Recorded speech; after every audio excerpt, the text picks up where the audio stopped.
hitting the bottom.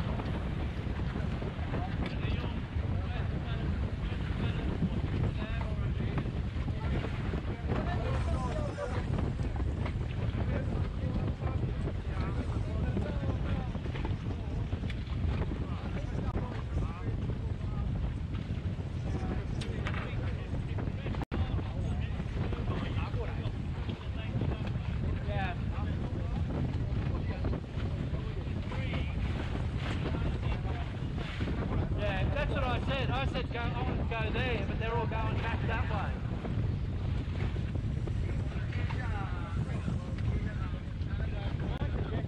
Go there. But you're saying go back.什么？不是下面升吗？我现在本标几乎是在航道了。 而且我才点28。Come on, we're gonna move. There's no space there, so we can't go there.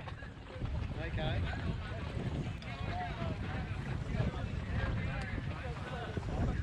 But the two Americans came down that side.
I mean, if you really don't want to start in this place here, they're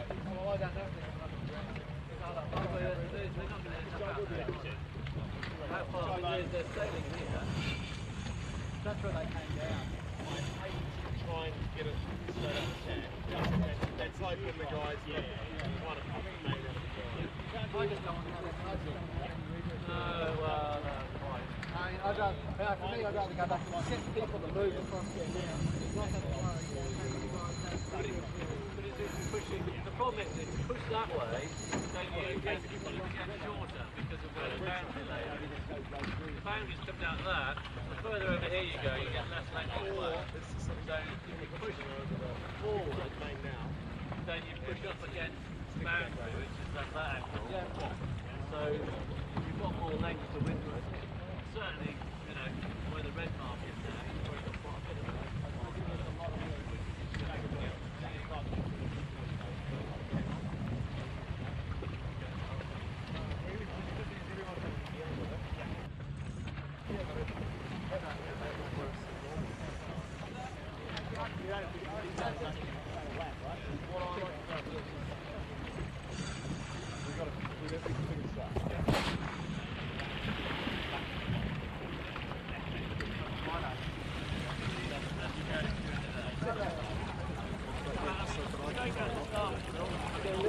right. So they're all coming back. They're always going out into the ocean. You like guys like a logger to really get to that. It's pretty tight. You think, I mean, you don't have to think 4 lengths off it, and then the right turn. You're always coming off it, going away from it. Yeah, that's right. Alright, let's see if I can get them to merge.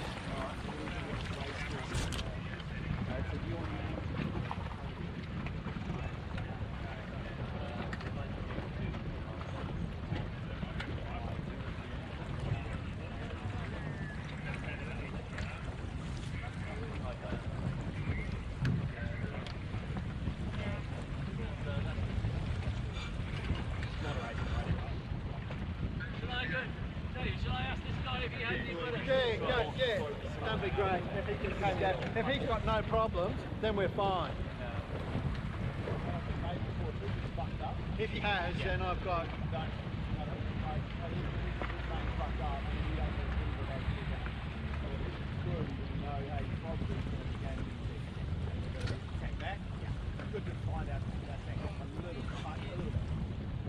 We're obviously on the work on it.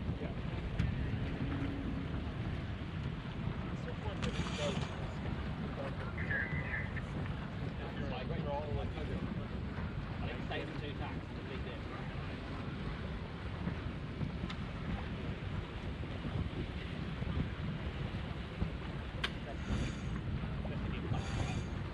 You can do 2 quick tacks and do 2 worst case, 2 down, 3 tacks.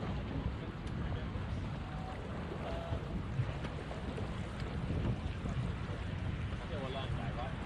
We are not the open-minded about how we do everything. You want to be round the back because you're working.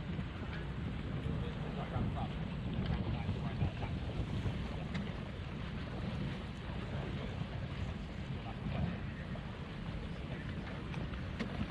Easy step.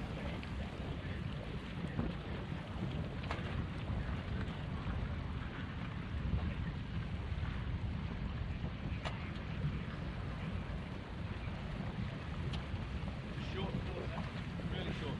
Yeah.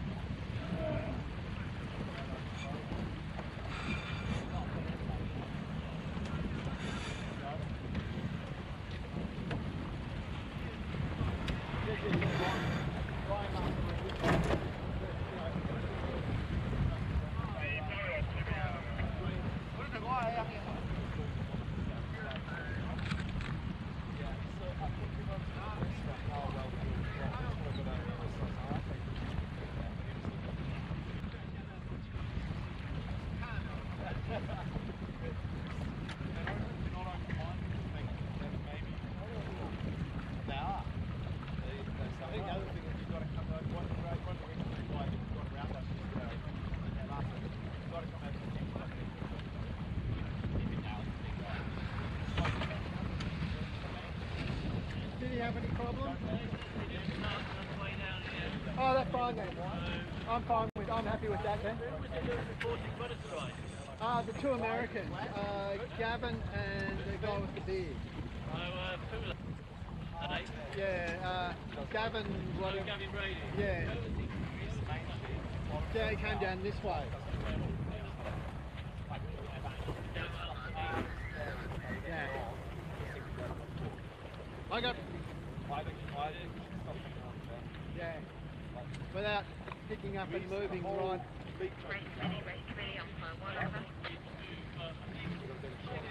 Go ahead, umpire 1.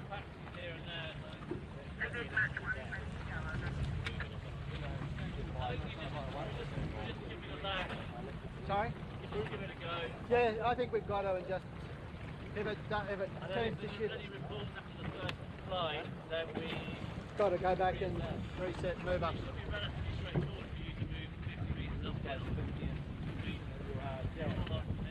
Yeah, I know.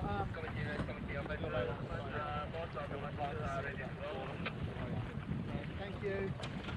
Yeah, Leon wants me to go back, but that's actually going to make it worse. Exactly. You want to go? I want to go there. Yes.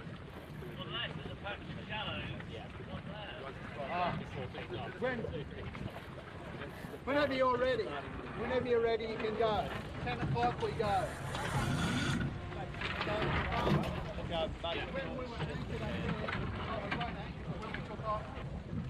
Okay, so coming on the MGN building here, go past it, stop building maybe, turn it up, 2, 1.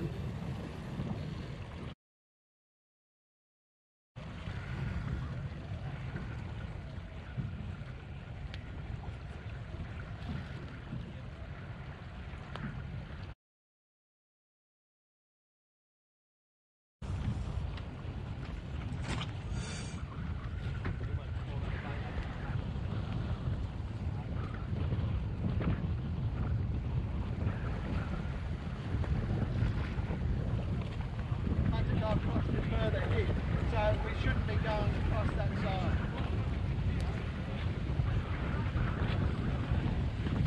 Right, so whenever you're ready, as soon as 10 o'clock we go.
Hi, good morning, everyone.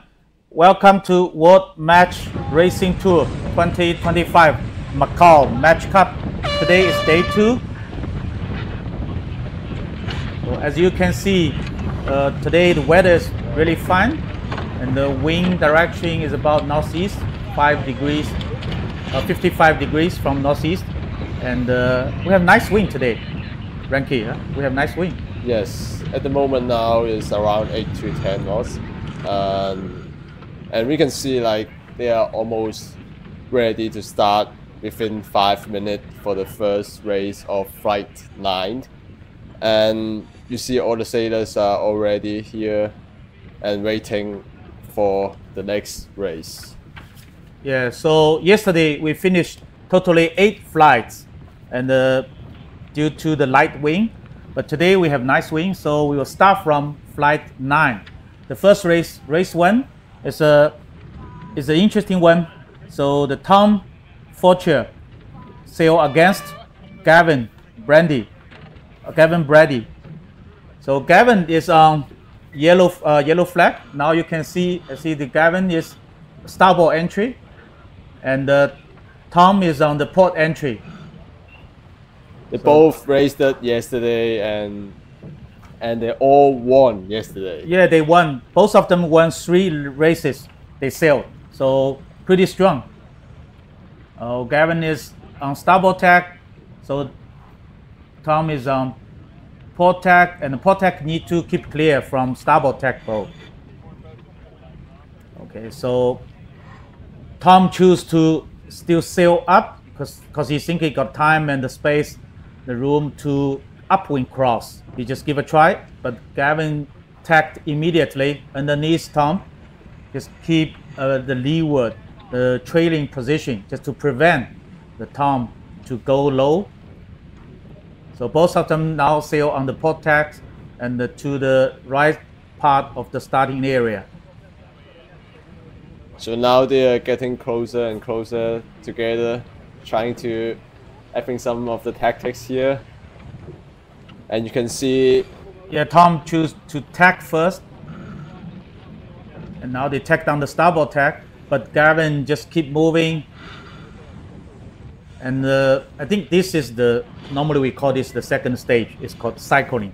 So they just try to kill some time here, and also meantime, hopefully I can make some penalty. Wow, that's a starboard. So Gavin is on starboard, Tom is on port tack. It's big trouble to Tom. Not sure, there should be a white flag from Gavin's boat, but let's see if there's any flags from the umpire boat.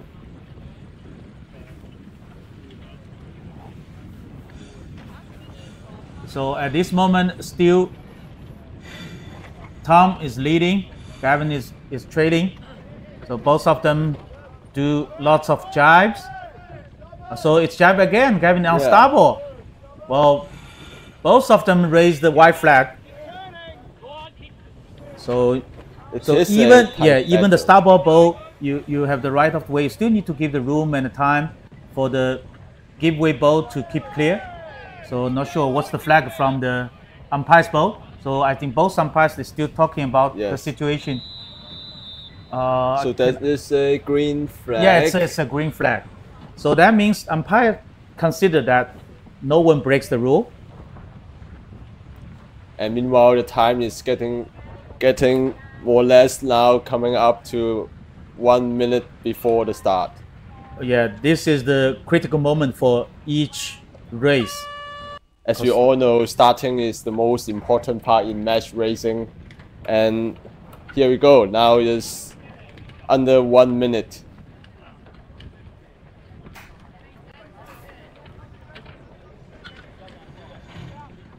Okay, I think both of them entering the dive again.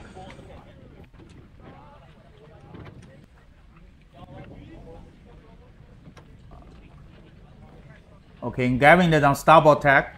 It's aiming the pin end, and the Tom just aiming the committee board and then tack back.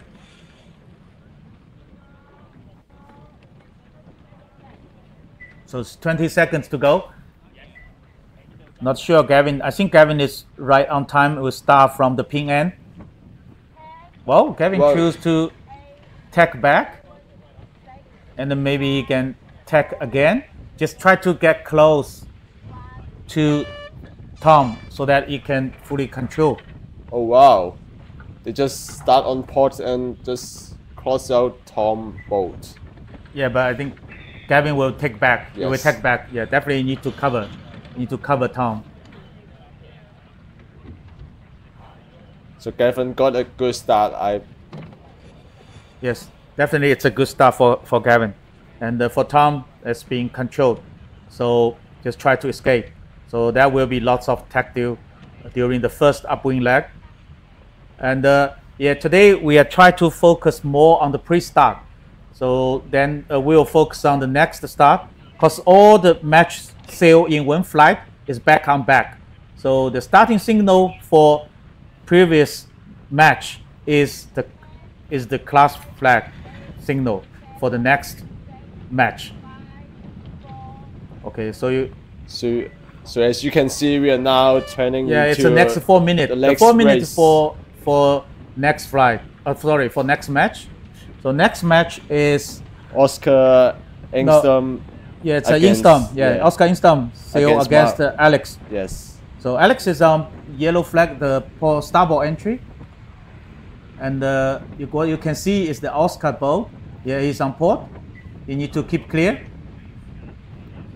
So I think today the starting line is relatively longer than yesterday, right? I guess it's about the win. Well, so it's a very good success for Oscar to have a upwind cross.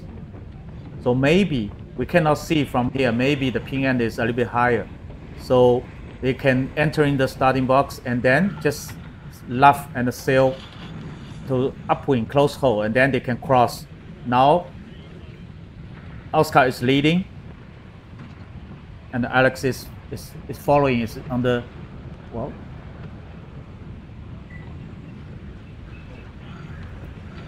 So now they are doing lots of maneuvers, trying to like escape from each other. Yeah, Oscar is smart. He choose get very close to the committee boat and then bear away. So this is a very smart way to get a control position.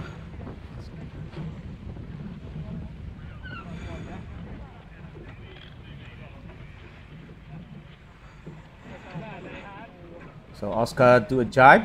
Now he's on port tack, but the Alex is still on starboard tack, but the port boat still got enough room to keep clear from Alex.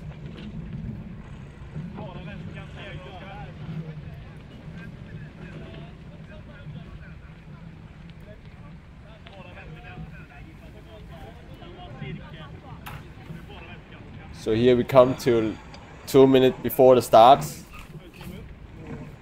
and the sailors are already trying to control and escape from each other. Yeah, they do the cycling here.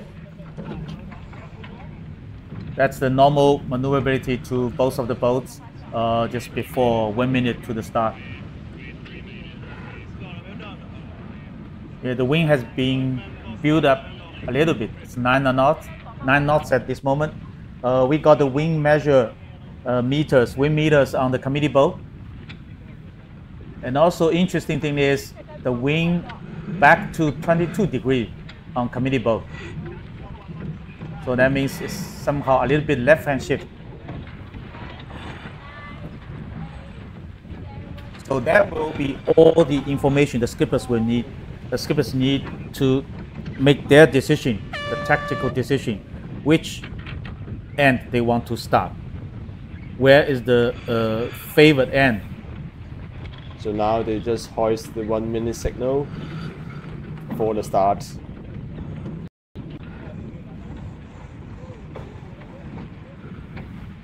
You can see both are heading towards the committee boat. Yeah. Okay. So Oscar is on starboard side underneath Martin. So that is a good position for him. Try to block Martin.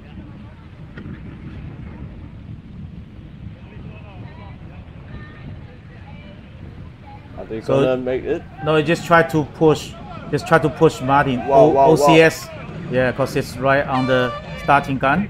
Not So sure. you can hear there's a gun on the committee boat. So I think there should be. yeah, OCS. Yeah, there should be a yellow flag on the committee boat at this moment. That means the boat with the yellow flag is OCS.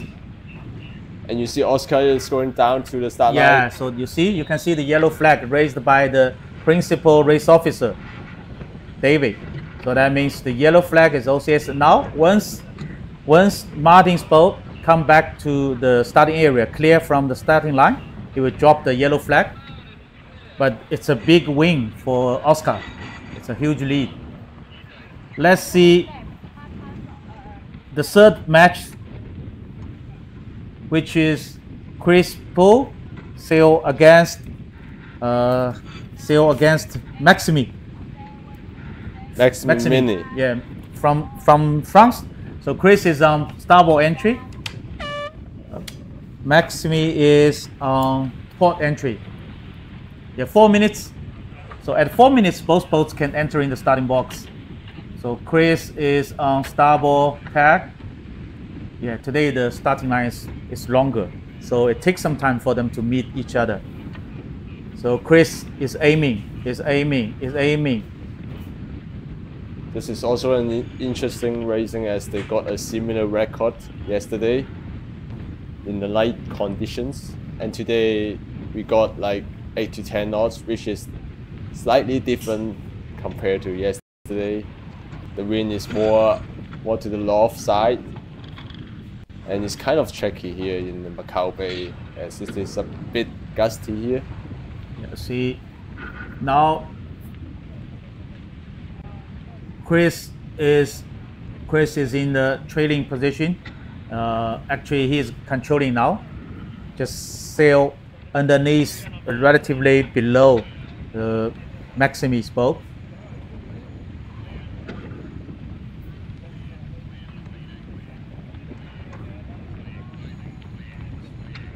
So again, they're The really, boat speed of Chris yeah. is really good.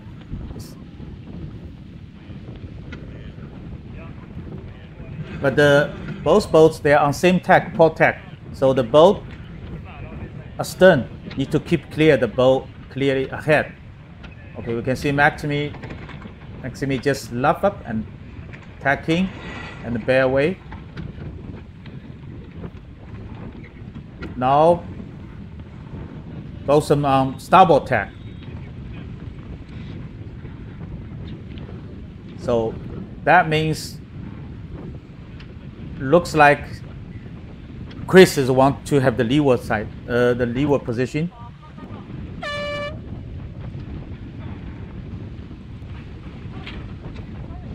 Okay, you can see, yeah, Chris just tried to block the way. yeah, block the way.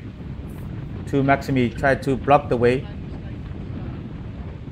Okay, Maxime it's a big bear way. Try to sail underneath Chris and get hooked with Chris. But Chris then it just push the rudder and then pull the rudder. Just try to break the overlap. Sorry, actually there's no overlap has been built, so it just prevent to get overlap with Maxime.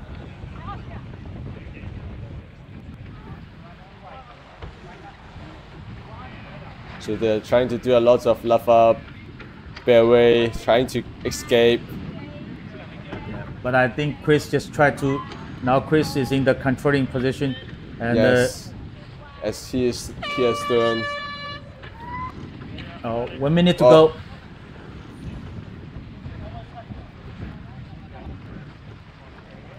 And both teams are heading toward the PN mark, and I guess today might be a better side to start on the PN.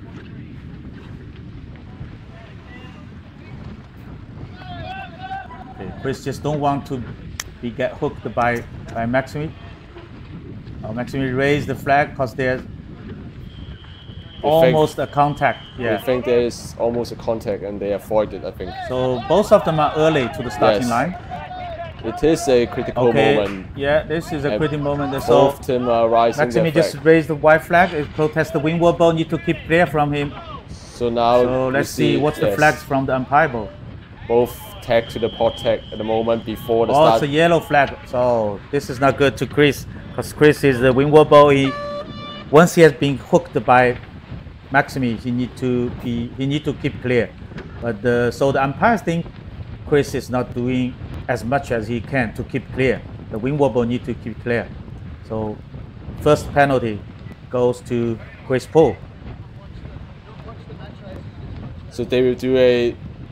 You mean the penalty turn? No, Yes. it's okay for match race, which is quite different from fleet race. For fleet race, if you break the rule, or you think you break the rule, or you have a penalty given by the umpire on the water, so you must do the penalty exoneration as soon as possible. But in match race, you can delay. So the rule says you can delay your penalty as long as you can do your penalty turn just before you finish. It's okay. So basically, all the match racers, they will carry that penalty on, because their method or their strategy is we try to give another penalty to my opponent, so that in the match racing rule, if you have a penalty, that means a yellow flag to Chris at this moment. And if Chris can make another penalty on Maxime, so Maxime will have a blue flag, and then the umpire will raise Cancel. blue and the yellow, and then they put both of them down. That means it's Nothing. just cancel each other. So So it's that's why- better to do like yeah. late. yeah, you better do it late, unless you have two. So now they split. Yeah, Maxime is on starboard side, a starboard tack, sail to the port side, the racing area. The other information for the current is today here in Macau. So the low tide is 10 to 11 in the morning. So it's almost low tide now, close to low tide, and the high tide is 1750. So 10 to 18. That means during the whole day race, we are facing the flooding water coming out from the sea. I've heard some of my Macau friends. They said here in the Macau Bay, Yeah. it is very shallow. I'm not sure. Yes, so that's why I got information from the race committee. They said it's a little bit tricky for them to choose the racing area for the match race. So somewhere in this Macau Bay is really shallow. So they need to give enough space for both of them to have the room to Yes. fight against each other. And also they have to set up a race course. It's something like the upwind mark is about 0.22 nautical miles from the committee boat. So they need to find a right place, which they did very well yesterday. Yes, I think so too. So at this moment, there's a huge distance between Maxime and Chris. We are not sure which boat is leading at the moment. Yeah, I think they will have the first cross Yes. from here, cause Chris tacked on starboard boat, a starboard tack, and then both of them. Wow, Maxime is got a lift. I think he fully take the advantage. yeah. Here. I think he can make lane 9 as well. Oh, it's a nice It's move. a nice tag. Yeah, it's a nice move. So Maxime won the separation of the first upwind and just passed the first mark. Yeah, just bear away and hoist the spinnaker. Looks like they have some trouble. They have some trouble in hoisting. Looks like the wind dropping a bit here. I stuck- think they got the spinnaker stuck in the cabin. they stuck Yeah, in they the- have some problem. Now they still need to solve the problem. Wow. That could make them in trouble. And Yeah, they got the spinnaker jam with the spinnaker sheet. So finally they solved the problem. But that is It's really cost not them good. Yeah, it cost around them a lot. And 20 seconds. even so, Chris is in the zone now. Okay, start to bear away and then go for hoist. But now Chris is in really bad situation because he is behind. Meantime, he has a penalty. Yes. So they immediately jibe after rounding the top mark because they try to make some difference. You can see the wind here is a bit gusty, pitchy.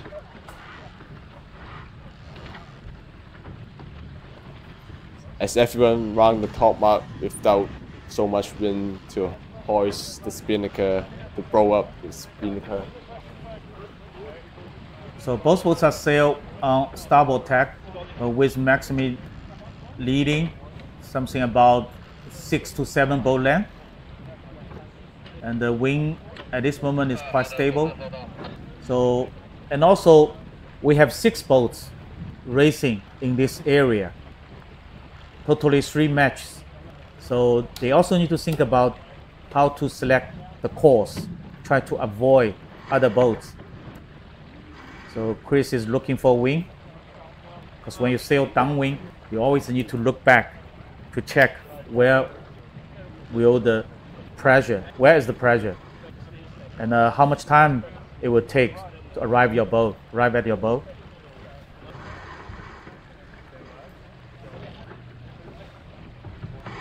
So both teams are having a similar ball split here. And Chris just do a jibe here. Maxime, the boat speed of Maxime sometimes is better than Chris at this moment. Yeah, so for the leading boat, always keep one eye on the trailing boat.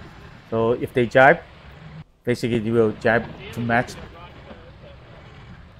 Just to avoid any separation. Yes, it's also kind of cover. Because if we sail on different tacks, if you got a lift or you got a head, then you would maybe take a fully advantage of that. So I just lost control. So basically the leading boat always try to match his tack or jibe. At least we sail on the same tack. So try to protect. Hopefully we have the same wind, same gust, same wind shift.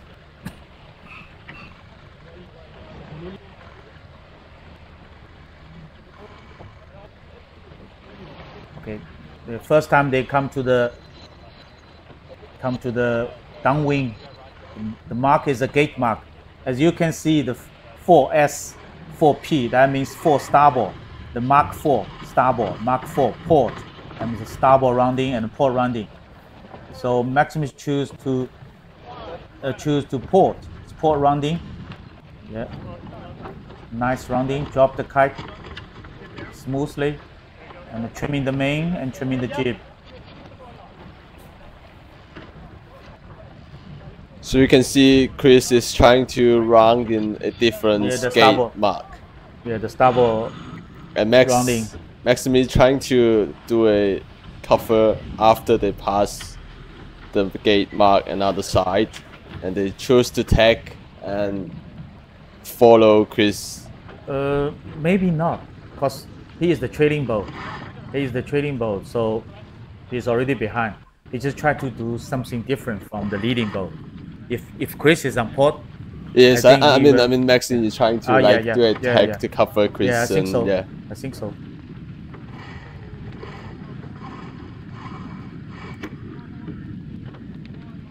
Yes, Maxime is already did a tack.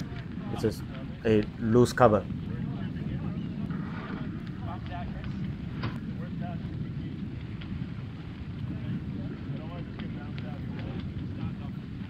So you can see both team sailors are actually sitting around the deck. Yeah, sitting on the windward side. So that means they got enough pressure on the sail. So they need to keep the boat balanced.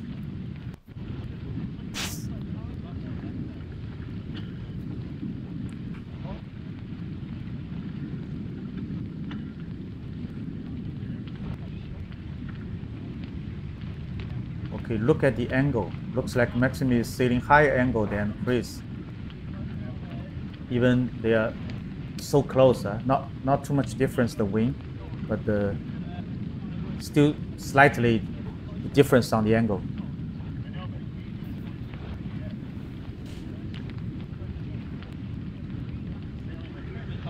Yeah, it looks like Chris has not too much choice at this moment.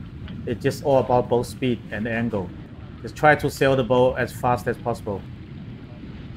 And he still got a penalty to go. Yes, you can see the both speed and the angle. Chris is go relatively lower, and Chris go for attack. And then Maxime just match. So that's quite normal in the match racing. It doesn't like the fleet race, right? For match race, only two, only one winner. So It just needs to focus to our opponents. yeah, just try to sail faster. If you are leading, you just keep one eye on your opponent. And you don't need to like win a lot from the race. You just need to keep in front of your opponents. Yes. And that's all we need. Yeah, it doesn't matter 100 meters or you win Yes. 100 meters or 1 meter. It doesn't matter. So it doesn't have any sense to like make a big separation to do the gambling.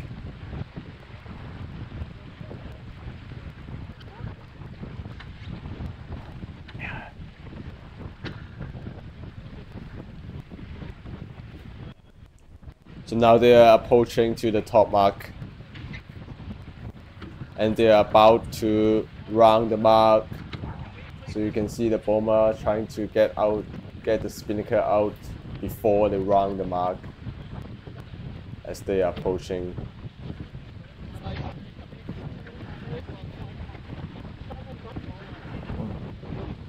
Nice job. Hopefully this time Maxime has no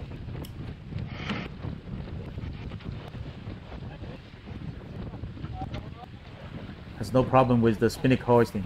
Yes. Looks like it's okay. Yeah, Yes, they go they're for a fine. jibe. Yeah, they'll directly go for a jibe. Because leading boat, sometimes you need to do an early jibe to protect. Because you need to anticipate your opponent's actions and his sinking weight. Because if you keep sailing on the port tack, basically the behind the boat, the trailing boat, they round the mark and they will immediately do a jibe, as what you can see here Chris is doing. Because at this moment, Chris is following Maxime, because Maxime already jibed. Okay, Chris will have the trouble with the jib because the jib just twisted on the fourth stay. Yeah, twisted on the fourth stay. Okay, they solved the problem and dropped the jib.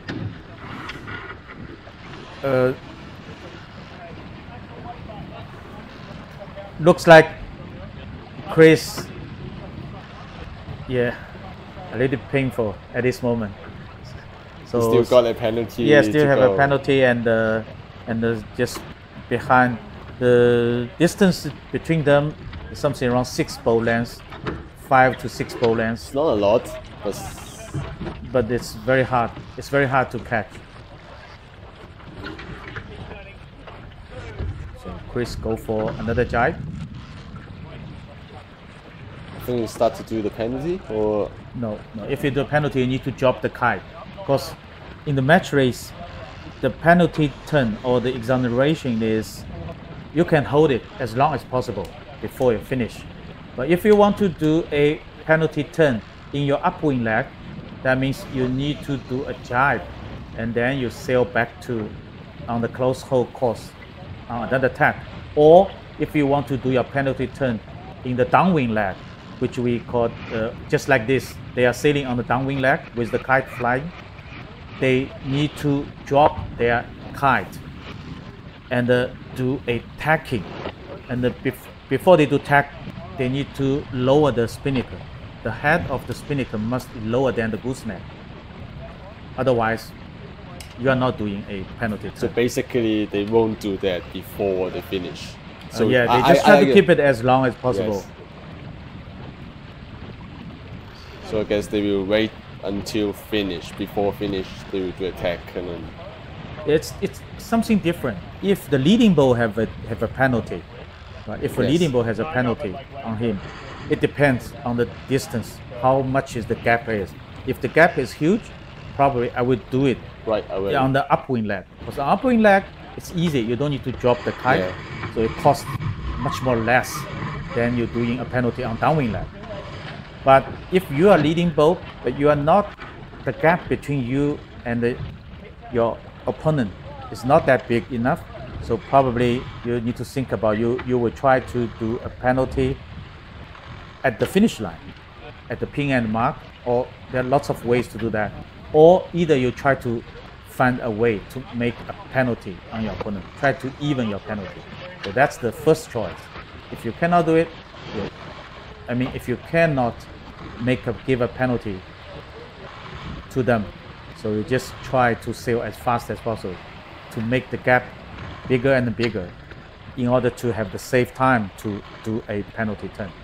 So that involves a lot of strategy actually. Yes, it all depends. It all depends. To do the It all depends on the wind. Yes. Depends on the opponent how much is the gap. positions. Yeah. So okay, congratulations to Maxime. It's not easier because Chris Poole is currently the #1 in the World Match Racing Tour ranking system. Chris Poole is #1. So it's not a good race for Chris today in the second day of him. yeah, first race. So they need some time to warm up maybe. Yes.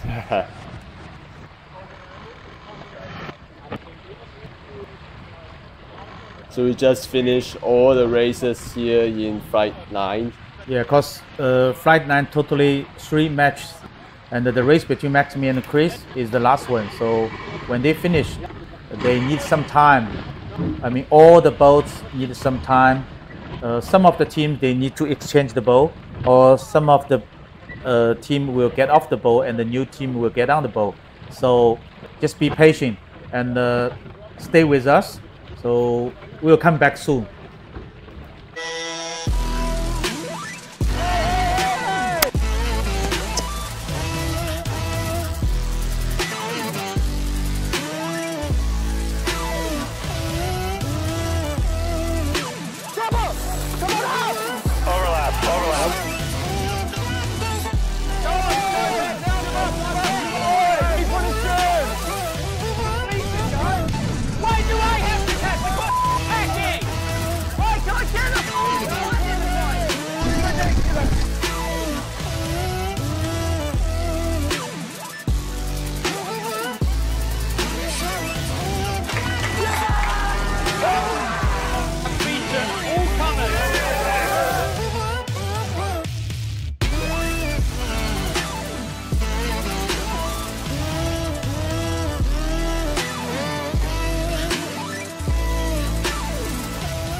I just didn't want to give up the lead. Yeah, I understand that. This is the problem with, like, I guess what Cam's saying is, if you do lead early, there's actually not that many outs that you can do when you're reaching down to the mark. So it's just good to know that maybe our lead, like early leads, early leads, let's say earliest is going to be maybe 2 seconds. Yeah. Something like that. Yeah. Because we had about 30 seconds that we lost there. Yeah. And that's fine. Like that's something we're going to learn But I think like even if like the 3 minute balls, as we're peeling out, we're doing our first driving circle, we get that time up, we know where we are, we know if Chris knows or doesn't know, and he's got a good idea. But it's all on the same page. Yeah. And for me, that's the best. Okay, we need to be fast boat and slow boat. Because I have no clue where we are in the racing.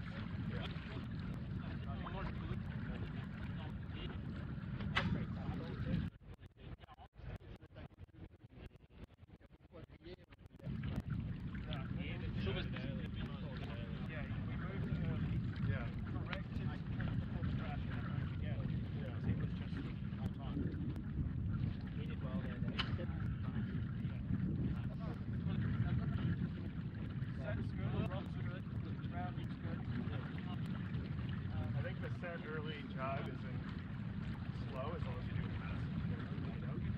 Yeah. And I'm watching the turn, like I'm not going to turn until I see the end up past the one.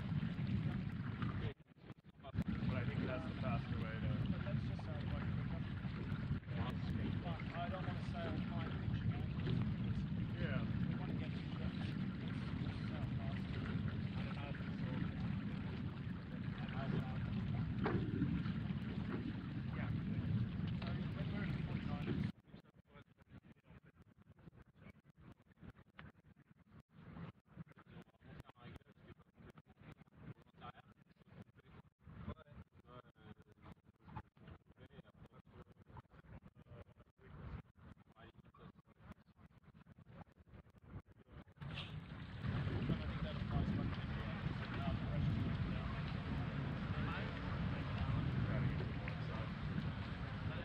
We talked about it was the same thing.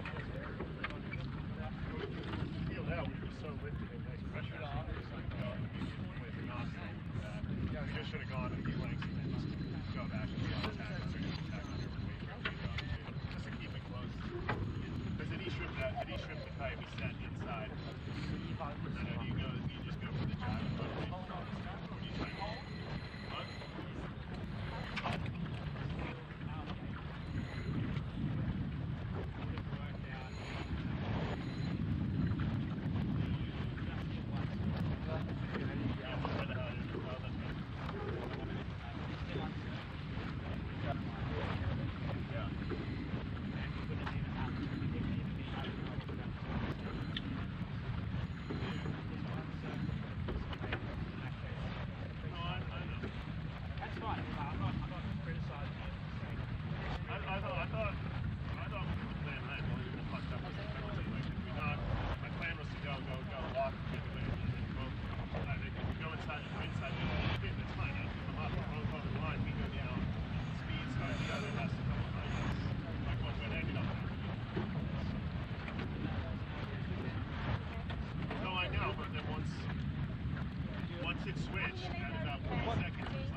Hello, welcome back. This is World Match Racing Tour 2025 Macao Match Cup. This is day 2, the second day. Now it's flight 10. It's almost 4 minutes. The first race is Martin against Tom Fortier. So Martin is on port, Tom is on starboard. So you can see it's 4 minutes flags. So yeah, it's the Tom is on starboard entry. As you can see, he's on starboard tack. And then he push the rudder, left up, and aiming the port tack boat. So the port tack boat need to keep clear from the starboard boat. So you need to tack and onto the. So it's. I think it's a little bit slow, too late for Martin to tacking.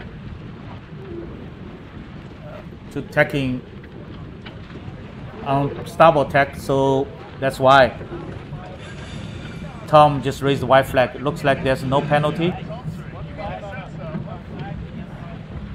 So Tom choose to tack first onto port tack and leading to the starting area in the starboard side of committee boat.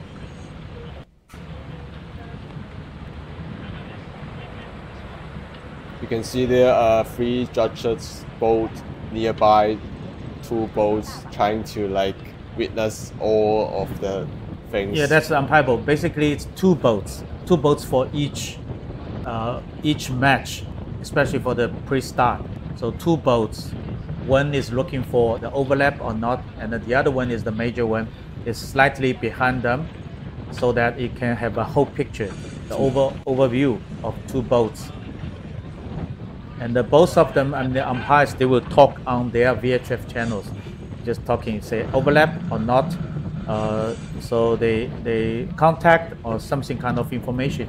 All those kind of information has been transmitted between the 2 umpire boats. And if there's a white flag, and they will just double check the facts which has been confirmed. The last certainty, what's the last certainty? And then based on that, they will, according to the match racing rules, so the chief umpire or the umpire 1 will make the decision. Okay, we give penalty to yellow or we give penalty to blue, or either there's no penalty. That means both of us agree, no one breaks the rule, so they give the green flag. So that's the basic procedure for the umpires. You can see the umpires, they need to have lots of experience and knowledge about match racing. They need to anticipate what's the what's the move for the next 5 seconds or 10 seconds. So they need to anticipate that, and they put them in the right position. So at this moment, Tom is leading. Yeah, you can see he just watch back, keep one eye on Martin's boat, because the boat clear ahead as the right of the way, and the boat clear astern need to keep clear the boat ahead. So that's why. So the leading boat just try to avoid being hooked by the trailing boat. I mean, hooked, that means the overlap. So especially the boat will sail underneath you and get overlapped at leeward side, and then you will become the windward boat, so that you need to keep clear. That's your obligation. Okay, so another 30 seconds to go. You can see both are slightly. I think they head to the wing. Yes. They head to the wing at this moment, because a little bit early. Yes. Both of them are safe. They are in the starting box, the triangle. So both of them are safe. Either you can choose tack, you can start on port tack or start on starboard tack. So here, both of them are safe. So now they are pushing for the full speed to start, and I think Tom just wing the start, yes, because he start at the ping end, with some boat speed, and for sorry, Martin or Tom, I cannot see very clearly the flags. Yeah, Tom. It's Tom win the start. And Martin is tacking on port tack, and after that you can start just after 15 seconds. Tom just tack back to have a loose cover. So let's watch the second match. It's between Oscar and Maxime. So Maxime will be start on starboard and Oscar will be start on port this race. Yes, before the 4 minutes, as you can see the race start, there's a counting down timer on the left up corner on the screen. So they cannot enter the starting box. So as you can see, there's a blue flag with number 4. That means 4 minutes to go to the start. So Maxime is on starboard entry. So he is trying to aim at the blue boat because the yellow boat is on starboard tack. Okay, very good. Oscar just did a tack and he changed this tack from port to starboard. And then both of them are on starboard tack. And he is the leeward boat, so he had the right of way at this moment. He's the, both of them in the dial up. You can see even Oscar asked the main trimmer to back the mainsail. Yes. He's just try to backward. Yeah.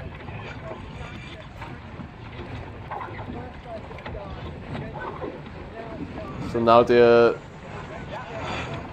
so close together. Yeah, there will be some so the yellow ball is keep clear boat, so you need to take the action first. It just an attack. In the meantime, Oscar just try to bear away, jibe. So both of them will jibe back, one on starboard, one on port. Okay, so this time Maxime doesn't jibe back because he wants to take lead.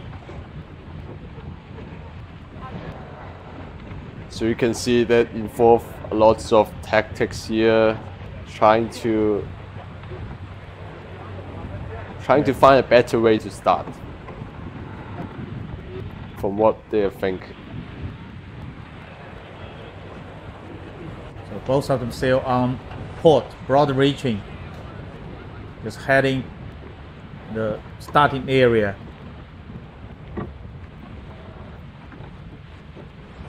So now it's approaching 2 minutes before the start. 2 minutes to go. The wind dropped a little bit, so Maxime just choose to jibe first onto starboard tack, and Oscar want to stay at the windward side, so he do a tack.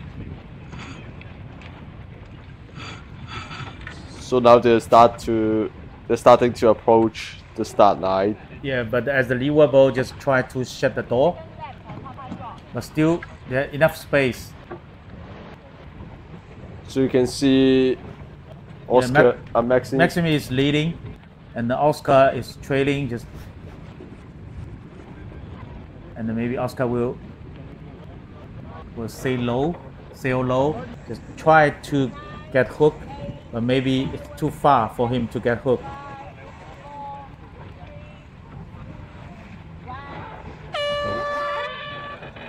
There's 1 minute to go.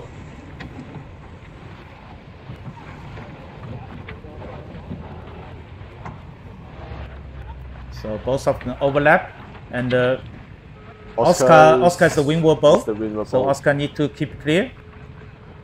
He just try his best to keep clear, push the rudder,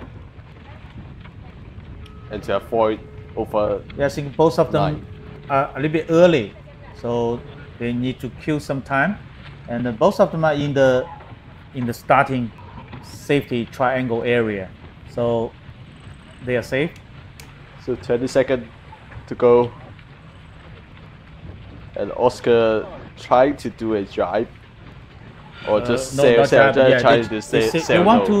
They want to sail to the pin end, but Maxime just try to kill some time, and sail low, and then luff up.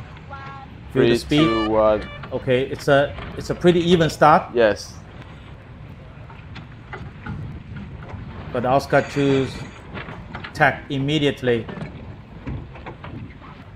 So it's pretty even to start. Okay, let's focus on the third match in this flight 10. It will be a nice show between Gavin Brady and Chris Poe. Chris Poe is on starboard entry with yellow flag.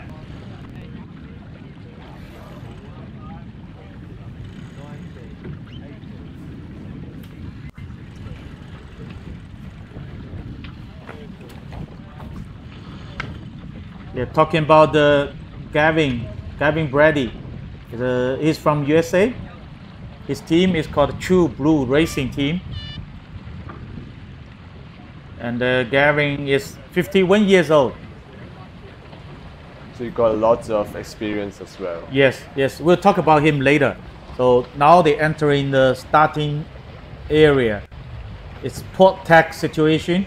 So definitely Chris will aim the port tack, and Gavin need to make the tack as quick as possible.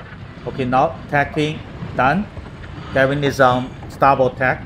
So Chris just push the rudder and just try to slow down and stay on the windward side of Gavin, but slightly behind him.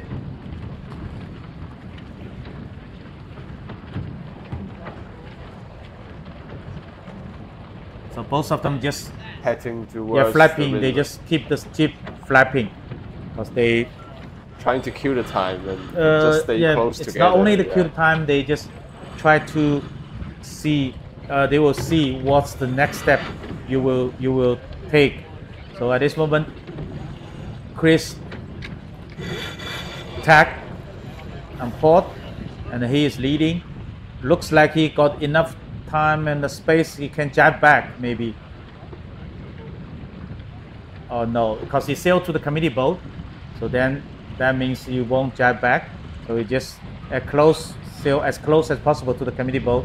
Don't give any space and try to sail lower. So he is the main. Just bear away. So both of them just finished the dive up. Yeah. Then entering the second phase of the pre-start of match race. So they will try to have some cycling, some maneuverability in this area. So Chris jibed first onto starboard tack, but still want to Stay low off the start line. Yeah, just try to sail this at the leeward side. But Gavin just jibe. So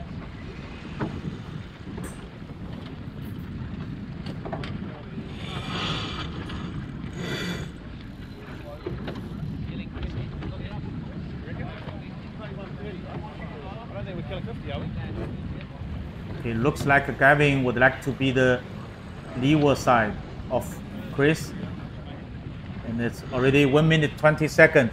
So they need to think about. They always keep talking on the boat with the skipper with the crew. How much time left, and how much time we need from here to the starting line. So that will decide. Wow, Okay. that was close to Yeah. Just to contact. there's no white flag, so that means they all Nothing understand happens. there's no one breaks the rule. You can see now they're Oh trying yes, to. Chris make an aggressive move, tacking on starboard tack.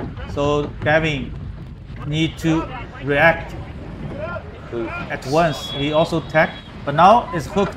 Chris is hooked at the leeward side of So Gavin, they're trying and to he will say make wing them wobble, to- keep clear, and yeah, it's a nice move, and force Gavin to tack.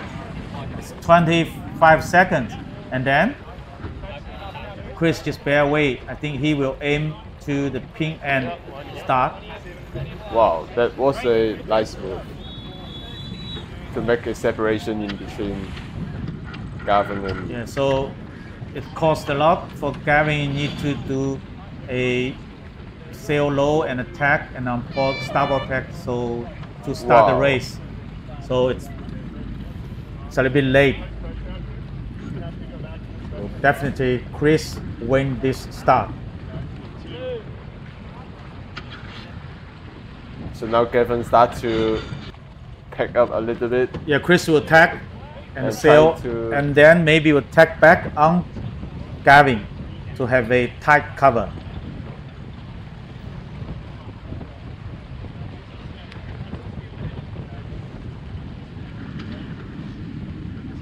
Yes. Yes, he tack. So then put the dirty wing on Gavin's sail. So Gavin was forced to tack onto port tack. Just try to escape. Let's see what Chris will do next. So Chris just keep going. So he don't want to do another tight cover.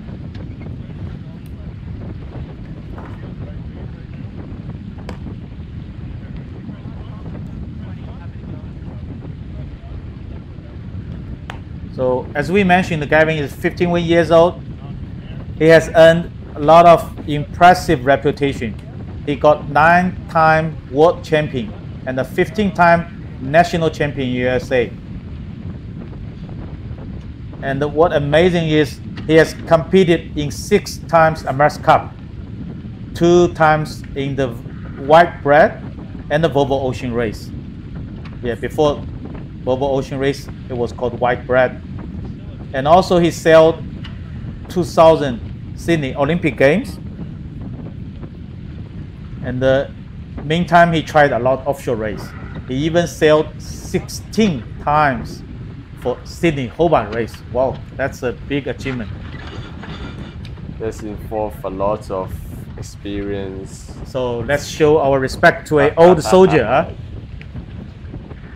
Huh? At this moment, I think there's a big gap between Chris and Gavin. For Gavin, yeah, not too much choice. Is to try to sail to the starboard ley line and maybe tack back on starboard tack, looking for some opportunity there.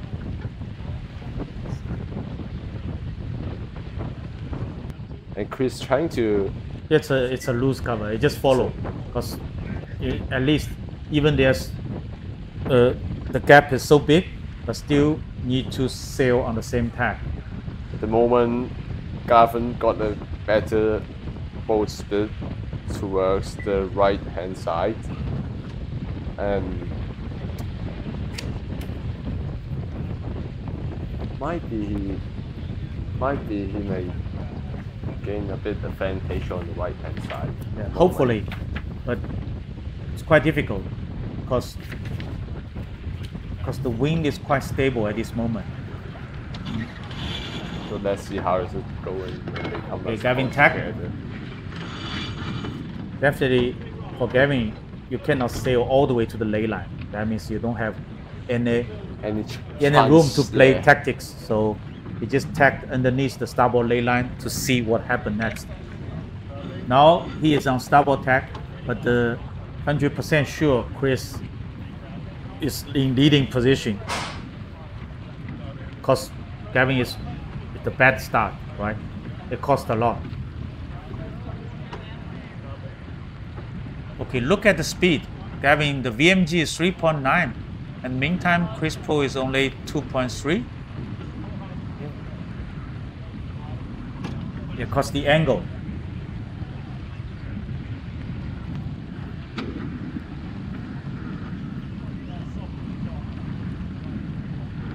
And the wind speed now is around 8 knots. Yeah, you can see all the crew just try to hiking as much as possible. Try to flatten the boat. So that means the wind is good, Yes. right? At least the wind is good on their boat. So enough pressure on the sail, so everyone need to hike harder. And by Chris is looking, ready to tack. You can see, okay, Yes. they trimming the jib and Try to everyone do- move to the upwind side. Just try to roll tack the boat. Just try to roll the boat. Okay, I think they are on the ley line, but right from this angle, I think. yeah, I think Gavin just catch up a lot.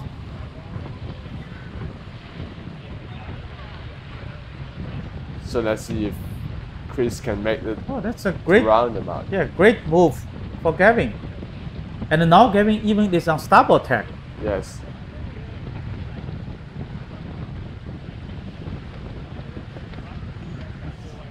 So what happened? Maybe a wind shift on the right hand side, right? Yes. Okay, so Gavin is on starboard tack, Wow. so he can tack and got enough room and time to tack and bear away, and in the meantime hoist the spinnaker. Wow, what a big move! What a big comeback as well. Okay, Chris is just hooked underneath him, and both of them raise the white flag. So maybe Gavin is asking for the mark room, but at that time Gavin is already bear away, and is sail away from the mark. Both teams are complaining. Why still the flag? And let's see how it's.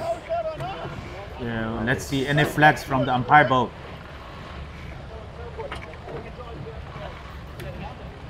So Chris Poole is in trailing position. Oh, there's a flag. Wow. Looks like there's a flag. To Chris or. No. So both of We are them, not yes, still keep sailing. Yeah, so that's the professional sailor. No matter what happened, everyone need to focus on his job, like the jib trimmer or the spinnaker trimmer and the main trimmer. Yeah, it's You nothing cannot- to do with. yeah. You cannot Affected by the incidents and you have just no stop. motion. Yes. Even it give you a penalty. Maybe it's a wrong decision, but you still need to sail the boat.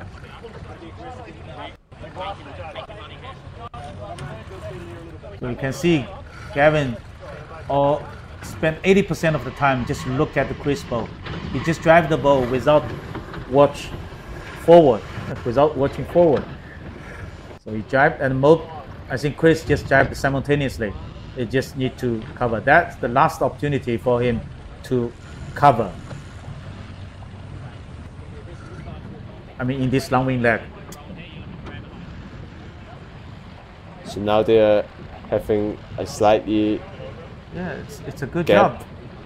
No, It's If- close. It's close. yeah, it's close. If Chris can sail a bit further, then you can put the dirty wing on Gavin. That means he can almost cut the wing. You can see the luff of the spinnaker of Gavin just flapping a little bit, Yes. but still not. I mean, for Chris, not yet the right position. So Gavin still can have relatively clear wing at this moment, but it's getting closer. Yes. You see, Chris is trying to like Yeah, getting Chris, lower, yeah, getting Chris more is speed. lower and even a bit more faster than Gavin's boat.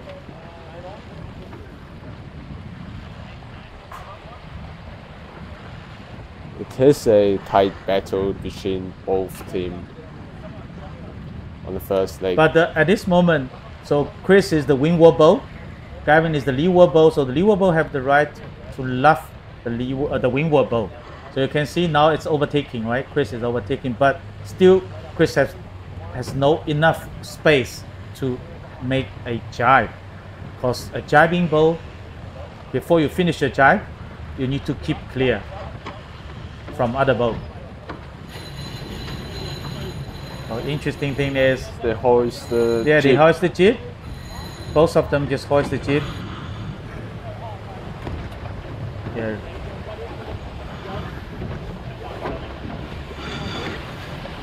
Okay, both of So them both jibe. them jibe together. Yeah, that means it will be luffed by Chris. So Chris is, very good move, aggressive move. Chris is jibed. He's the leeward boat, so that he has the right of the way he can luff. But they are not overlapped. So Chris is trying to get overlap with him. Otherwise, it will be big trouble.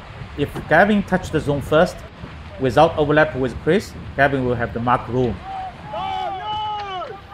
Wow, wow. Yeah, it's up to umpire to judge Gavin touch the zone without overlap with or not. So we'll see, is there any flags from, so both of both Running just the split mark. away. Yes. Umpire still discussing.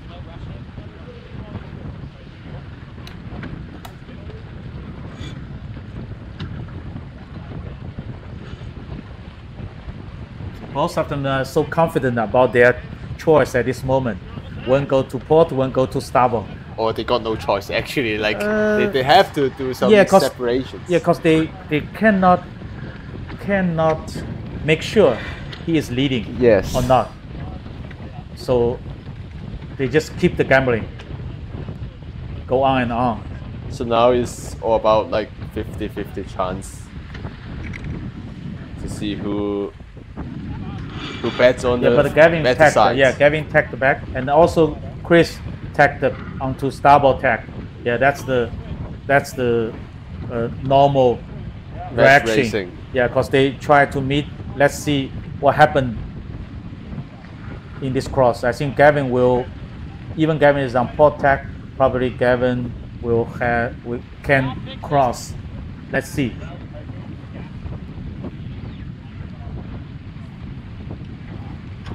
Yeah, very close. Can Gavin cross? Yeah, the answer is yes. Wow. Well, so that means Gavin's choice take effective. So Gavin keep on going because he want to sail to the starboard side of racing area. So keep going. And both boats keep going. Because Chris knows he is behind. Yes. So he also don't want to tack. Because he just try to sail on different tack. Both teams are having a very tight distance. That's why they doesn't want to do any cover yet. Yeah, but what we want to see is they tacking, and then another one tacks is They tack try you. to attack Yeah. and escape. Make lots of fun to all the audience. Okay, Gavin takes back.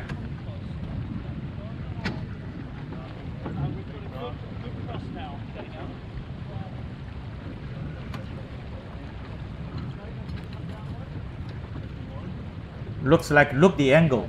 Chris is higher, much higher than Gavin's angle. What happened? Different wing. Yeah, looks like The wind is a bit Chris gusty and Chris got a lift. yeah. It's shifting a lot.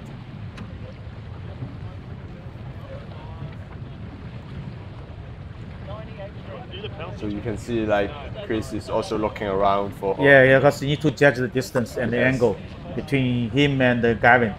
Because at this moment, I think Gavin is. You can see the track, huh? It's lower than Chris.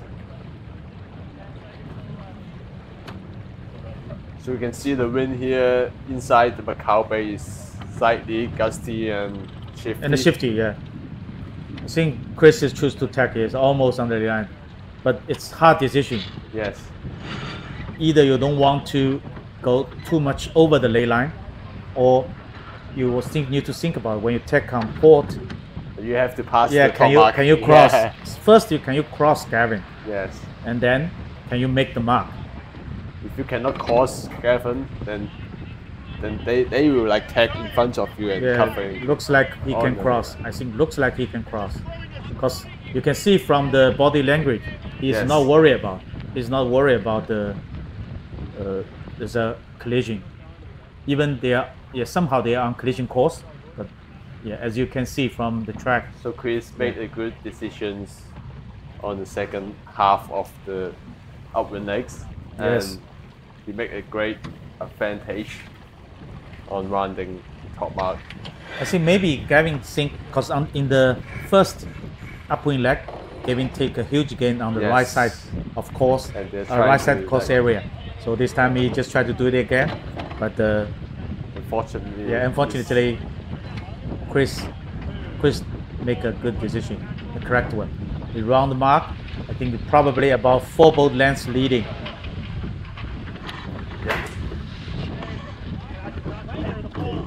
He hoist the spinnaker and drop the jib. It's still early for Chris to finish the race, and Gavin actually have their own chance to gain back the advantage during the downwind. Yeah, Let's it's see how about it's going. 4 to 5 Yes. boat lengths lead.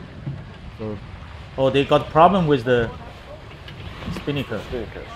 Yeah, looks like they are doing different process for hoisting the spinnaker against other teams. They send 2 person. One person is over there to help to pull the tack all the way to the spinnaker bowsprit, and the other one is at the mast, the hoist, the halyard. They're trying to make it as fast as possible, maybe. Yes, looks like it it's works. stuck a bit, Looks right? like it works. Especially, they have some problem with the Yes. spinnaker, so they have more manpower at the foredeck. They can solve the problem as quick as possible.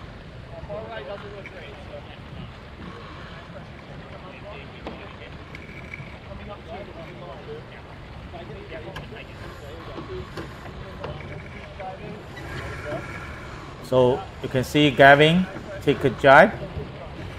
Trying to make some separations, different Yeah. stack. Yeah, catch just up. different try. You're just looking Yes. for some opportunity on different tags. That's the normal reaction from, the trailing. For the trailing sailors, you need to do something different. Otherwise, you cannot overtake. Because if you sail on the same tack, both of you have the same wing, same shift, it's nothing changed. So now you can see Chris follow. Oh, Chris And has the dive problem. again. Has the problem with the lazy sheet, the Oh yeah, lazy spinning sheet. So it got jammed on the blocks. So it cost them about 5 seconds to solve the problem. But so far so good to Chris. I think this is the very comfortable lead.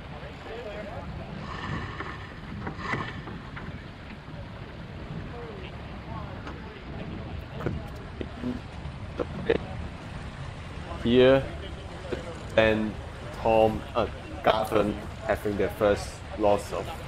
Yes, Gavin did very well yesterday. Yes. Yeah, let's have a look on the yesterday. Yesterday, Ian Williams definitely is the number one in the leading board because he sailed 5 matches.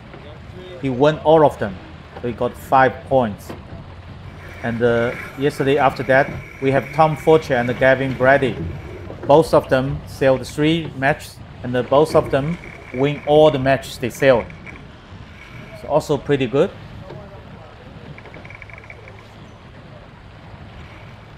So let's see how is it going for this race. Yeah, Gavin still have some opportunity. Yes. Because Chris is on starboard tack. I think Chris is going to jibe very soon. From this angle, I think Chris is gonna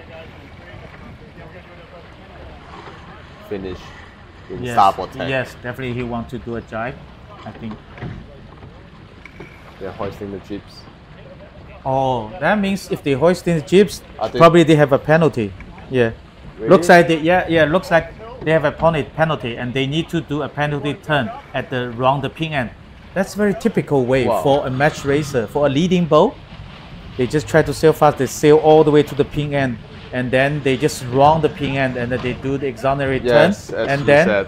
oh sorry, they don't round the pin end. They just try to do it because they don't think they have enough time. They just do the penalty turn because they lower the spinnaker. You can see. So can they win everyone- the race? Wow, wow, wow. Who won? Oh, it's very close Close, finish. Wow. Very close finish. Wow. Gavin. I think Gavin win the Is Gavin or from the track. Gavin win. Yeah, but we didn't see the flags on the committee Yes. boat. they're not sure yet? Yeah, not sure yet. 'Cause if you look So you from can the see- body language, So you can see a penalty is really Yeah, important. the penalty costs a lot. It costs a race, maybe. yeah. So as we mentioned, if a boat try to do a penalty turn, if you're on the downwind leg, you need to drop your okay. If it looks like Gavin is shaking the hands with his crew, that means he win this match. So it is a exciting races today on flight 10. And Yes, we're going- Gavin win this match. And we're Match going- and well, it's pretty strong. Yes. Gavin Brady sailed 5 matches now.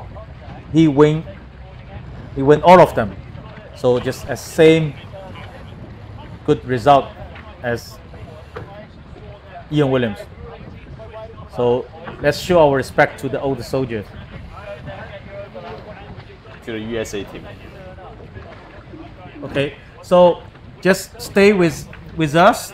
We will start the next flight, flight 11, very soon, because we have nice wind, nice weather here in Macau, 2025 Macau Match Cup.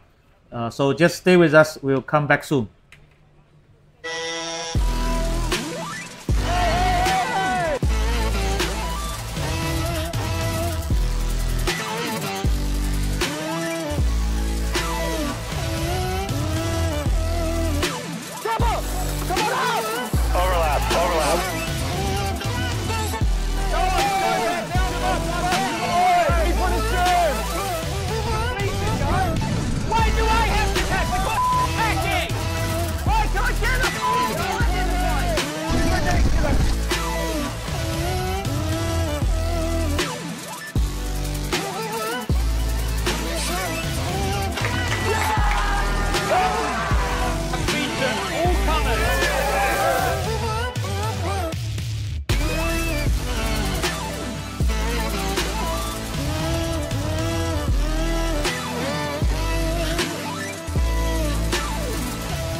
Saw the bottom, that was confusing for us on the chase boat.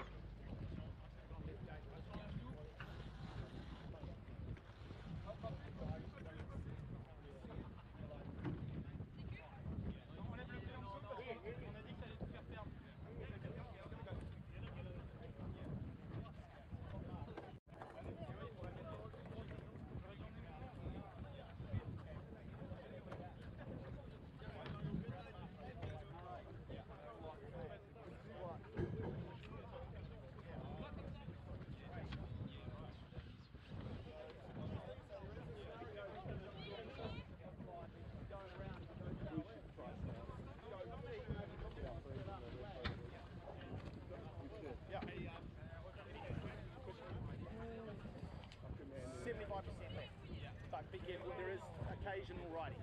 75 left. Yeah, 75 left. But you got to come out of the left on your turns. Yeah, don't get nervous because he's over there. Yeah, you just have to come out of your turns. Yeah, got me. Got me.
contact with another boat and it's coming. It's okay.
Now is the maximum low tide, right?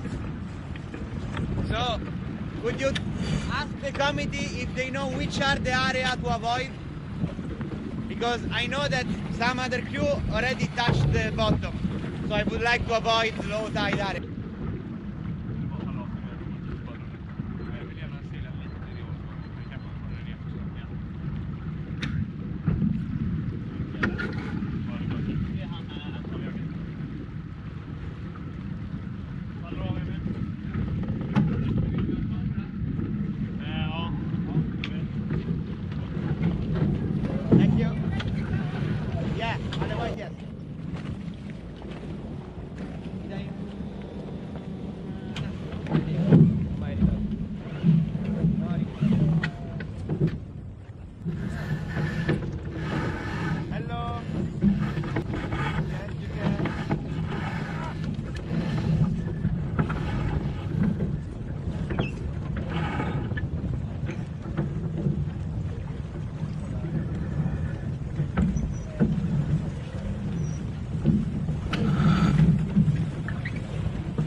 Yeah, I believe the other boat is there.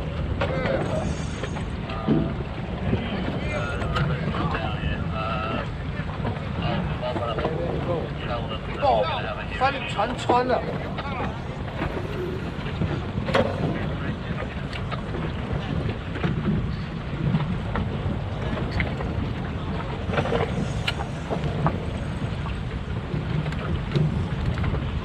你真是，这里就做菜。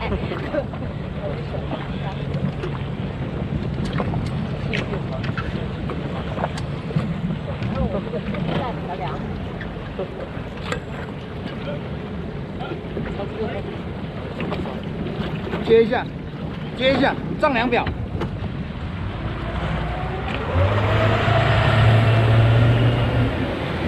修成就是这样，开始活该。你记得拿给武斌啊，记得拿给武斌哦。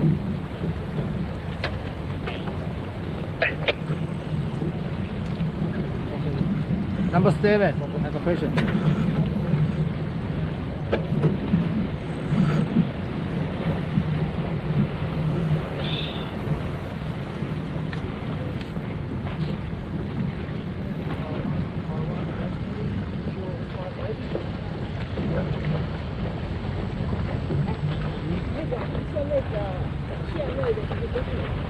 对。这边。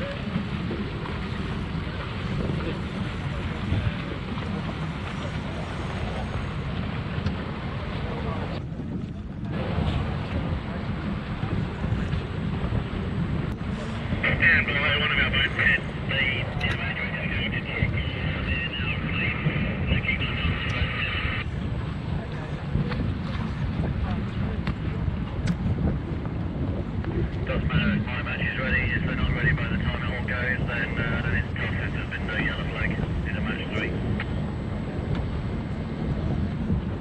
这样算是今年第一个比赛吧？啊。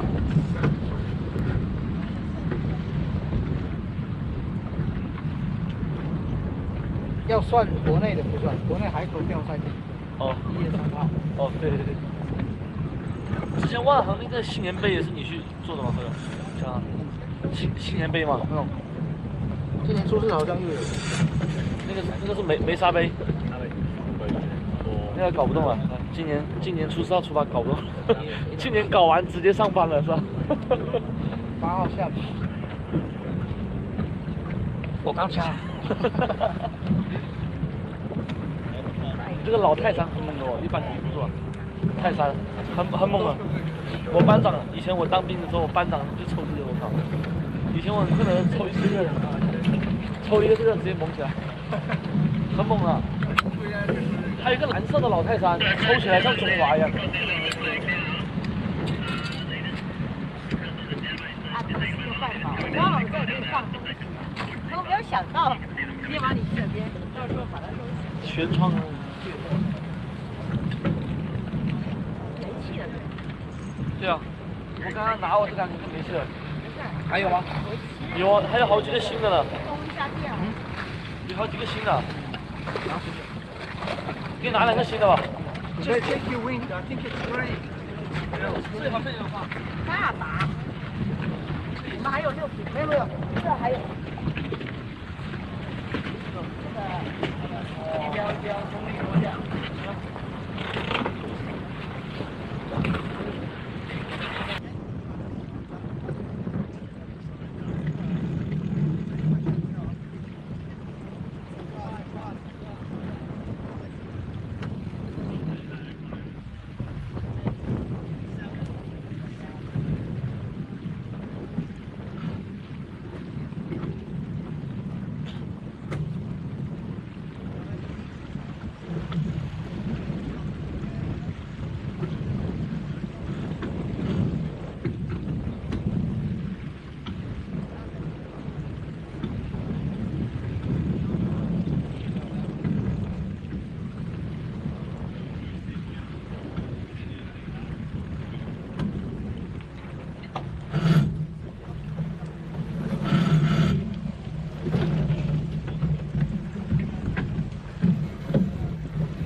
没跑，绿的跑。哔哔哔了，妈，哔哔哔，哔哔哔。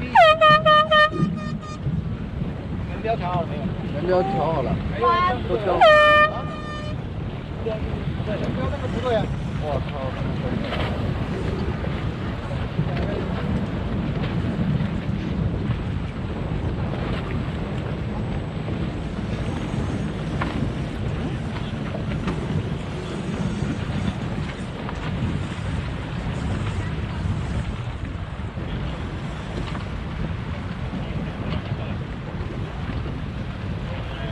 还有30秒，站。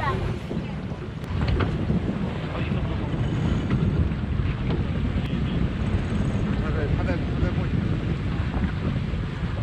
还有20秒。不要再动，马上就位。目标也是10多米，马上就位。 9、8、6、3、2、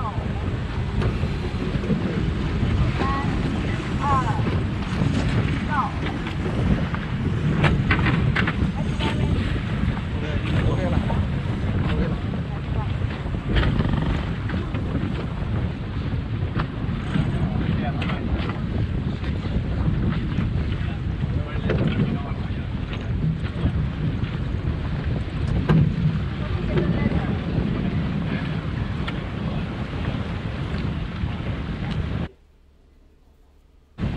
Welcome back. 这个不行的是吧 This is World Match Racing Tour 2025 Macao Match Cup.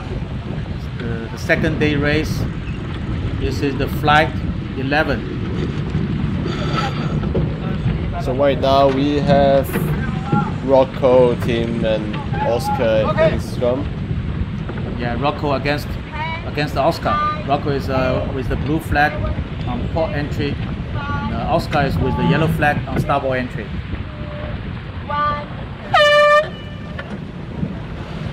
So yeah, it's the 5 minutes for the first race. So about signal for match racing, which is different from the fleet race. So for the match race, 7 minutes before the starting signal, it is called attention signal.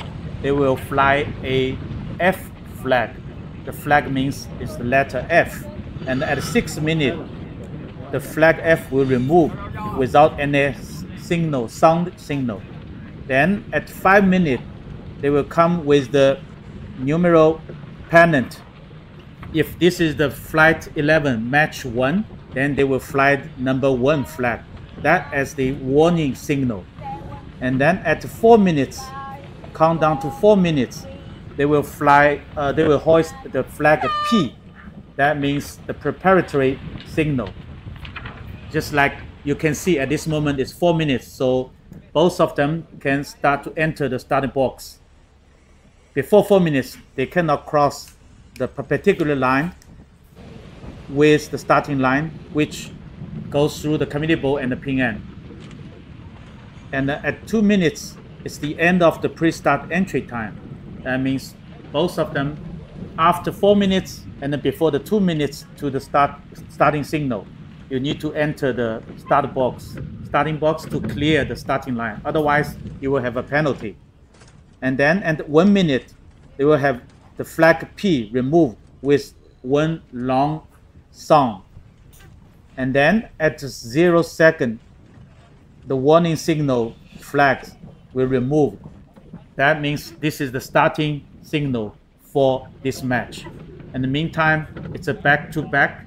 The second match, the warning signal of second match, the number flag will be hoisted. So at the moment now, the wind direction is slightly turned to the right. It's around 90 degrees more to the east, and the wind speed is around 8 knots, which is more than enough to race. Yep.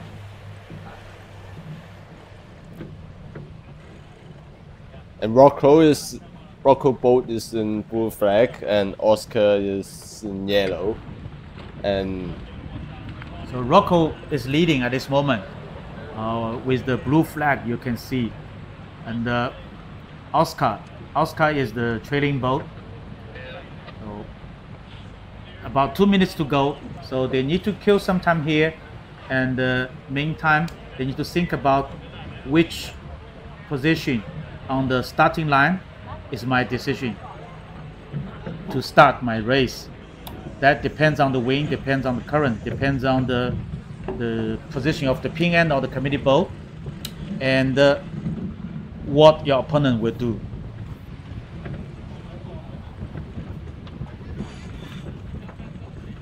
So both teams are having a 1-4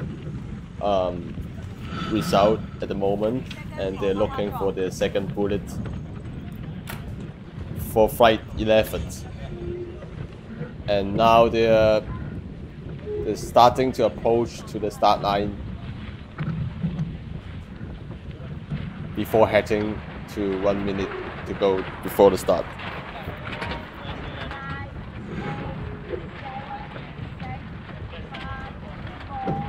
So you can see the flag 1 here, meaning that this is the first race of flight 11. The Japan flag here is meaning 1. Actually, it's not a Japan flag. It just looks like a Japan flag, but this is the number 1 flag. Yes. In the international flag system. So Oscar is on the left side, and the Rocco is on the starboard side. So between them is the committee boat. So 30 seconds, but Oscar cannot shut the door, so Oscar will slightly go ahead, aiming the pin end. And it looks like Rocco just want to start at the starboard end. That means the committee boat side. 10 seconds to go. Yes, they are having some kind of separation for this start, and I think Rocco will tag after the start. And they need to start on port. Okay, it's a clear start. That means no penalty and no one OCS. So now is the 4 minutes 50 seconds to the starting signal to the second match. So we will stay here to watch.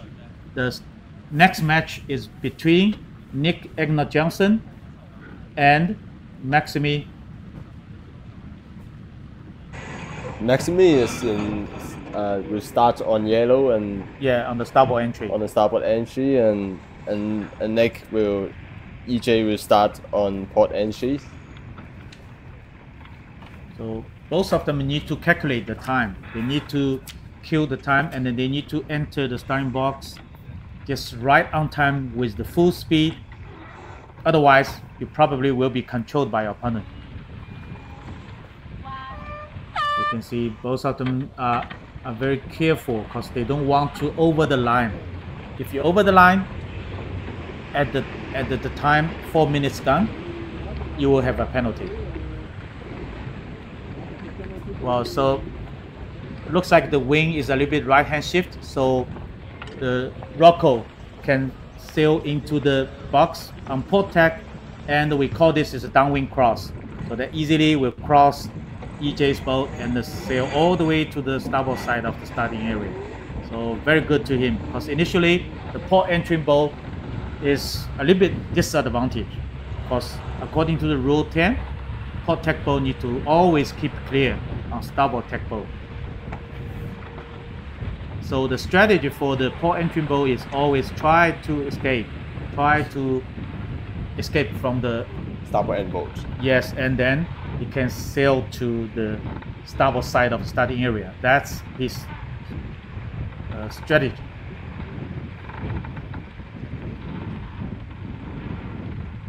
So right now they're sailing away from the start lines, and you think they are killing the time here, or? Sort of that. As we discussed before, they need to do some cycling here. Just try to put a penalty on the other, and so that you will have a big advantage. As you can see in the previous race, Chris has a penalty on him, right? Even he was leading about 3-4 boat lengths, but still not enough for him to do the exoneration turn. above the finishing line, and he needs to do the exonerate turn and before he cross the finish line again.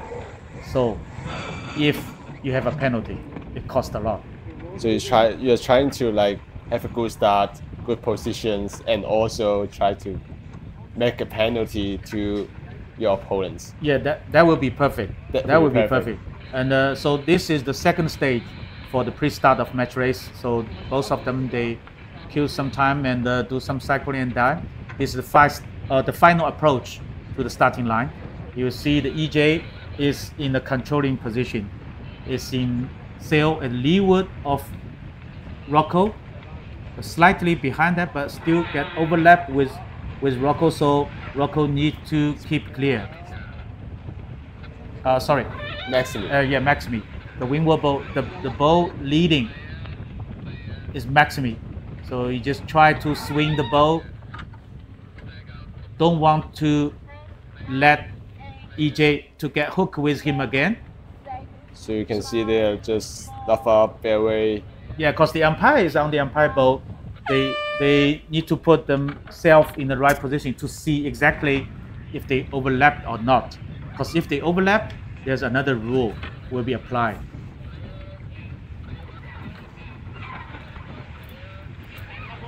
Oh, now seems overlap a little bit and then break. So all of them, both of them try to have good bow speed. And Maximi tag, EJ follow.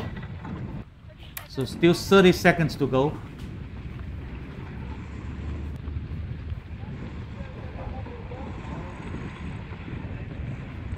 So if the wind is right hand shift, maybe both of them are fighting for the upwind.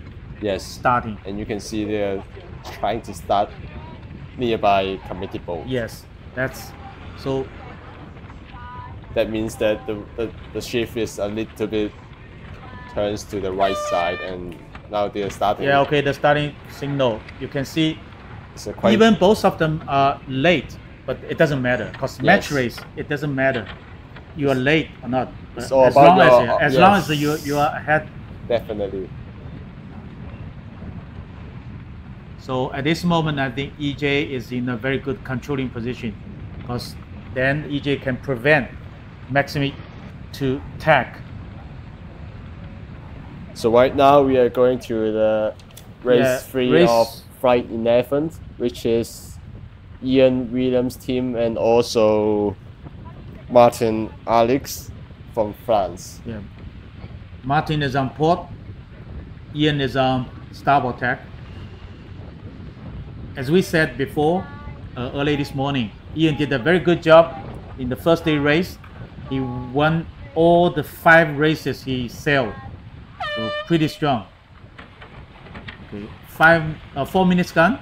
So you can see Ian just carefully cross the bow of committee bow and entering the starting box. This time, Martin doesn't think he can downwind cross. So he tacked on the starboard tack and then he left. So both boats into the dive up. That's a typical one.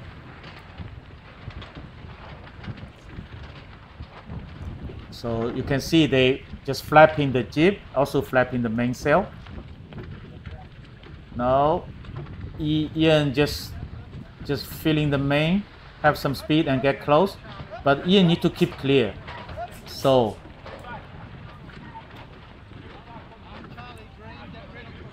you can see both teams are. Yeah, so Ian just try to drive the boat. Yes. Don't touch the leeward bow.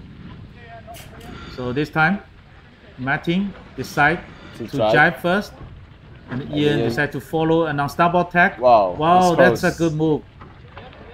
Martin is on port tack, Ian is on starboard tack. I'm not sure there's a white flag or not. So it's still port starboard situation. You can see the leading bow is on port tack and the trailing bow, okay, Ian just jibe, done. So both of them are on port tack. Martin is leading, so aiming to the starboard, the right side starting area. So that means that right side might be a better choice at the moment. If the wind just keep the Yes. right hand shift. Yes. As we can see now, the wind direction is around 80 degrees. Compared to last race, it's around 70s. Yeah, So not it's- sure. We're not sure at this moment if the principal race officer will change the windward mark. Yes. Because totally we have 3 windward mark has been laid. Yes. But actually, the wind reading is based on the race committee board, but not in the top mark. We are not sure whether the wind direction in the top mark is the same as the race committee Yeah, board. might be some difference. Yes. Might be some difference. Especially here in Macao Bay, it's Yeah. quite shifty. I think looks like the windward mark is something about maybe 0.22 Yes. or maybe 0.25. Because today we have better wind than yesterday, so maybe race officer will lay the windward mark a bit further. So because looks like Ian still want to in the windward side. Yes, they want to stay Yeah. as close to the race committee board as Okay, possible. last minute. Ian just try to sail, build the speed, Yes. maybe sail low, try to get hooked with, and start to pushing Martin. Yeah, this is a very strong position. Oh, okay, it's not overlap. It's So, not overlap so yet. still Martin is the leading, but now it's hooked, it's overlap. So Ian can laugh.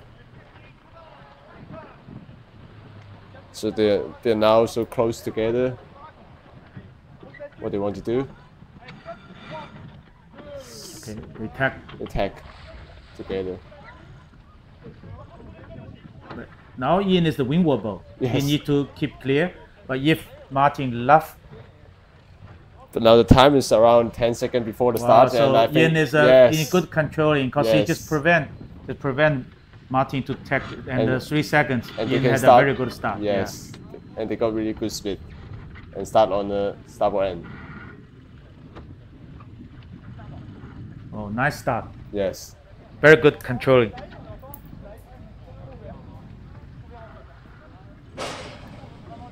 That's all about experience and how you control your opponents before the start, and you can see like now they got a lot of separations just because of the start.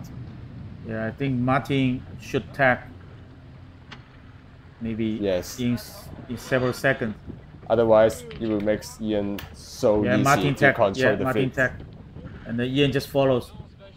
It's a covering. It's typical cover the leading boat need to do. So say it again. It's match race is quite different from fleet race.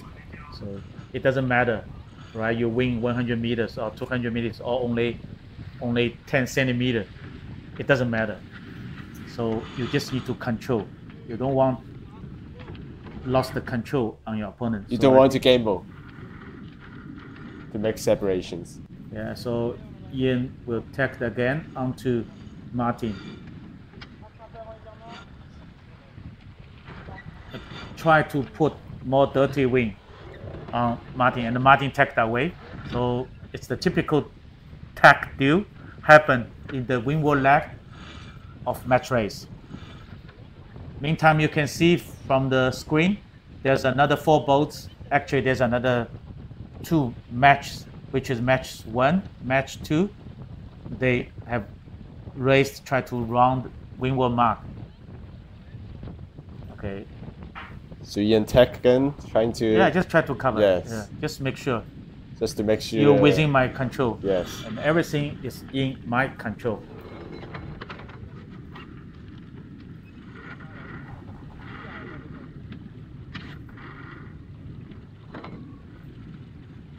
So you can see they're having like 3 to 4 boats of separations, which is enough for Ian to make a tight cover. Yeah, this somehow a tight cover. Yeah, Yes. because it's not that far away, and you can project your dirty wing onto Martin's boat. So you can see Martin's Yeah, Martin has tacks no and choice. yes. Basically, he has no choice in this position. He must tack.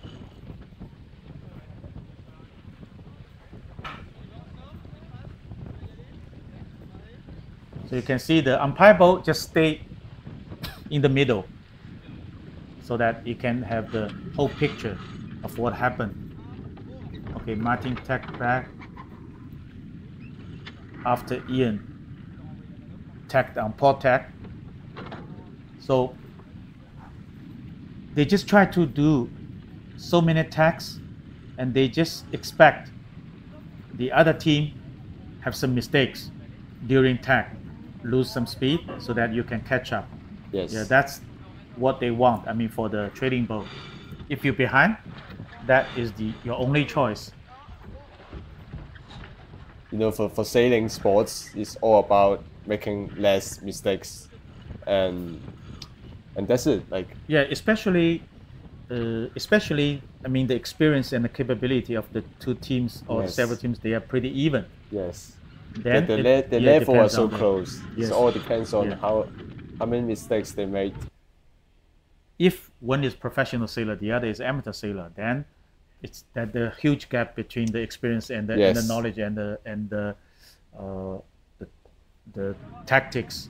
So it's totally another story. Yes. But all the match racer here in the World Match Racing Tour, they're all professional sailors. Okay, you can see they move together, try to do a road tack and then build the speed after tacking. Because every time you tack your boat, you lose some momentum, and you need to build the speed right after the tack. So now the wind is dropping a little bit to 6 to 8 knots. But still good enough. Yeah, still good Yeah, enough you can for see them. You can everyone see, is, yeah, is it's in- working hard. I mean, it's in they full hiking the shapes, boat. yeah. Try to hiking the boat. Try to. Everyone's just sitting on the windward side. It's a lot better. Yeah, I Yes. think Martin get a bit closer. Huh? From this angle, yes. Not sure. Yeah, hopefully, the trailing boat you will tack in very good time, right time on the shift. If the shift is Yes. every 5 seconds, then you Yes. tack every 5 seconds. You pick up Yes. each shift, then you will catch up the And- leader. And normally, from an audience perspective, we want the trading boat to Well, chase back. Like, Ian is already in Oh, the yeah, zone round the yeah, mark. wow, They they set got- up the spinnaker. they got a really good lay line. You can see round the mark. Yes. So Richard again, the bowman, is hoist the spinnaker, and then And dropping the meantime, jibs. someone just open the clutch. He drop all the jib, and nice and smooth.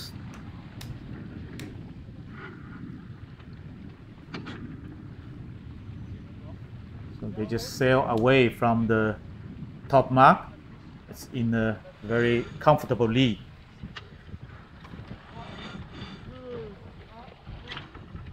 Okay. Martin round mark. Yeah, go for hoist. Yeah. Right now, for Ian's, all of the races is Yeah, he won all the wind races phase. he sailed in this event. Yes. Yeah, pretty strong. Very And- good shape.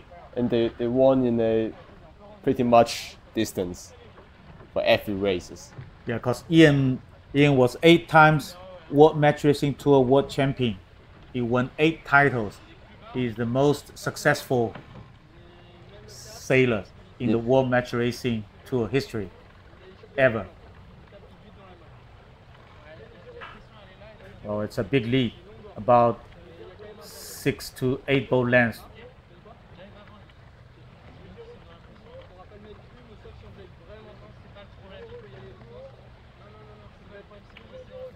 So you can see the sailors here are trying to squeeze in to the front side of the boat,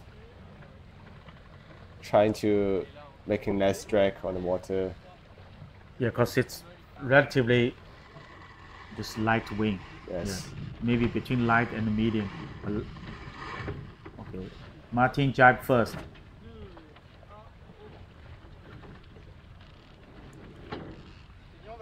You can see all the professional team, they even do the roll jibe.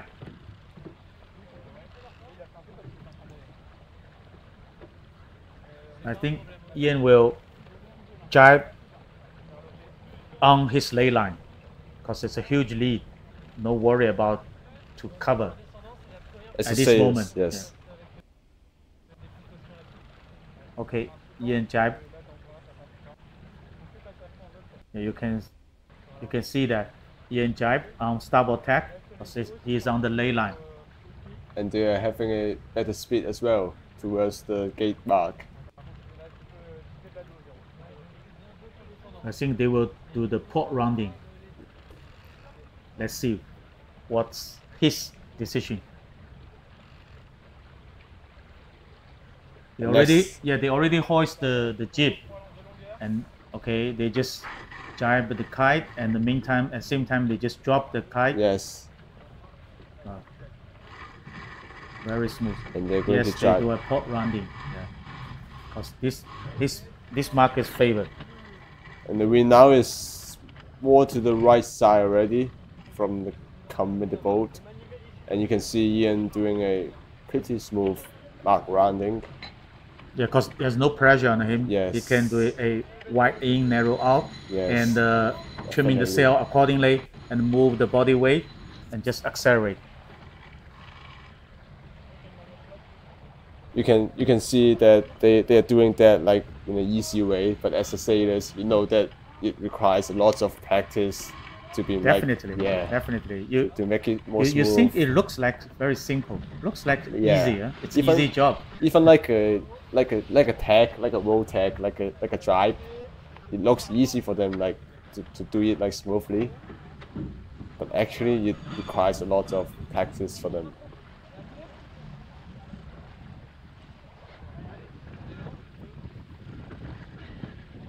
Well, they got 5 crews.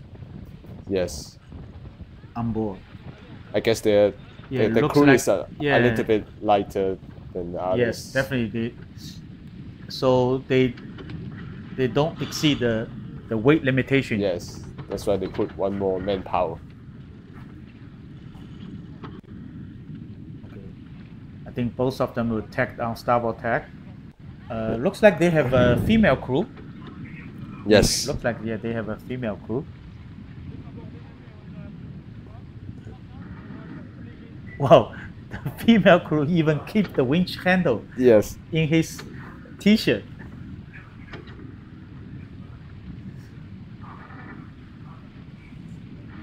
I was surprised, like even in 8 knot conditions, everyone is already sitting in the deck. Yeah, because Far East 28, because the boat we used for the World Match Racing Tour here in Macao Cup is Far East 28R. It's quite a powerful boat. Yeah, it's quite a powerful boat with relatively big main, big jib, and also the big kite. So definitely you need way to hike. Just try to keep the boat balanced. I can imagine like if it is like strong wind condition, it requires a lot of strength, definitely, to keep the boat balanced. Yeah, let's come back to Martin and Ian.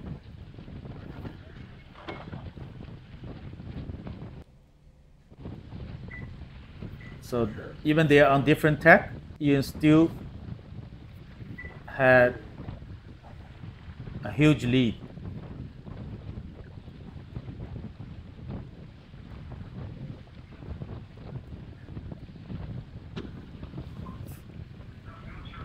So Ian, I think, is slightly below the starboard lay line, but that's fine. You just try to get as close as possible. As they are approaching to the top mark, I think Ian will not cover Martin anymore. Like they will just. No, because Martin, he is thinking he will tack on the starboard lay line, but maybe sometimes he can go a bit further because he can sail on starboard tack when he approaching the windward mark. And in the meantime, Ian will sail on port tack on downwind left. So that's a port starboard issue. You might have some opportunity to put a penalty on Ian, but it's not easy for him because the gap is quite a lot. Yeah, this gap is too big. So another comfortable lead for Ian's as they are now Yeah, if rounding there's the no top mistake. mark and Okay, you can hoisting see. the Yeah, round mark. spinnakers. Hoist the spinnaker again. Drop the jig.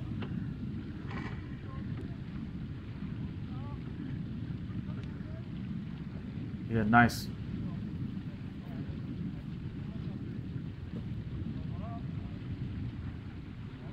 So it looks like there should be no Miracle. yeah.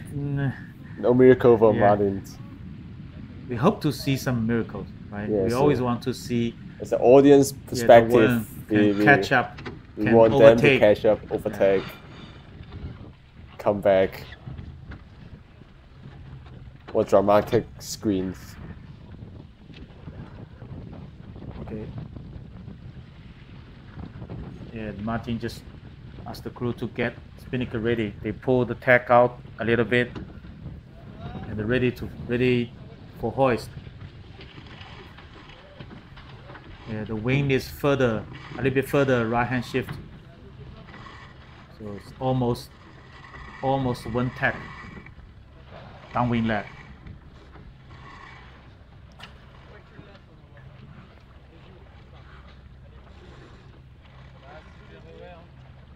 So Ian has drive to starboard tack already.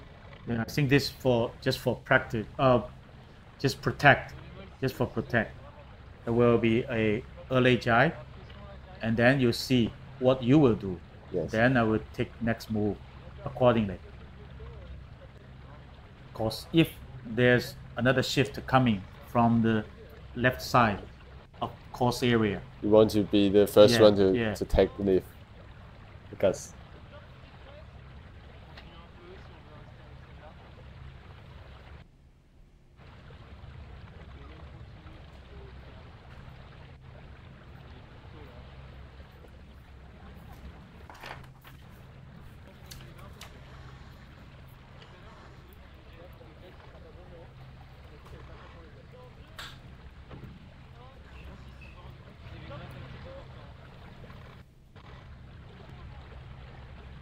okay, Ian decided to jump back.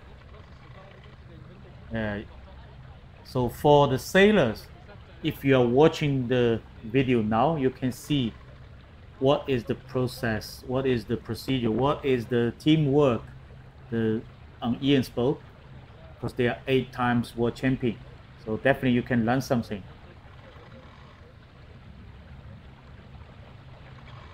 so meanwhile, EJ just won the last races in Flight 11 to has won Maximi and got one more bullet, and you can see like Ian is just passed through the finish line already. No, this is the As- downwind mark. It's the gate Oh, yeah. mark. Yeah. So still another 30 Yes. meters or 50 meters. Should be no problem. No drama here.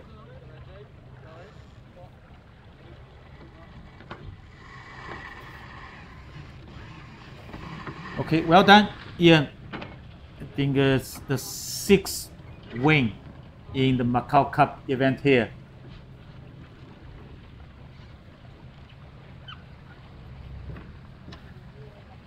So now it's only Garvin and also Ian haven't haven't lost any of the matches Yeah, yet. so both of them are really in good shape.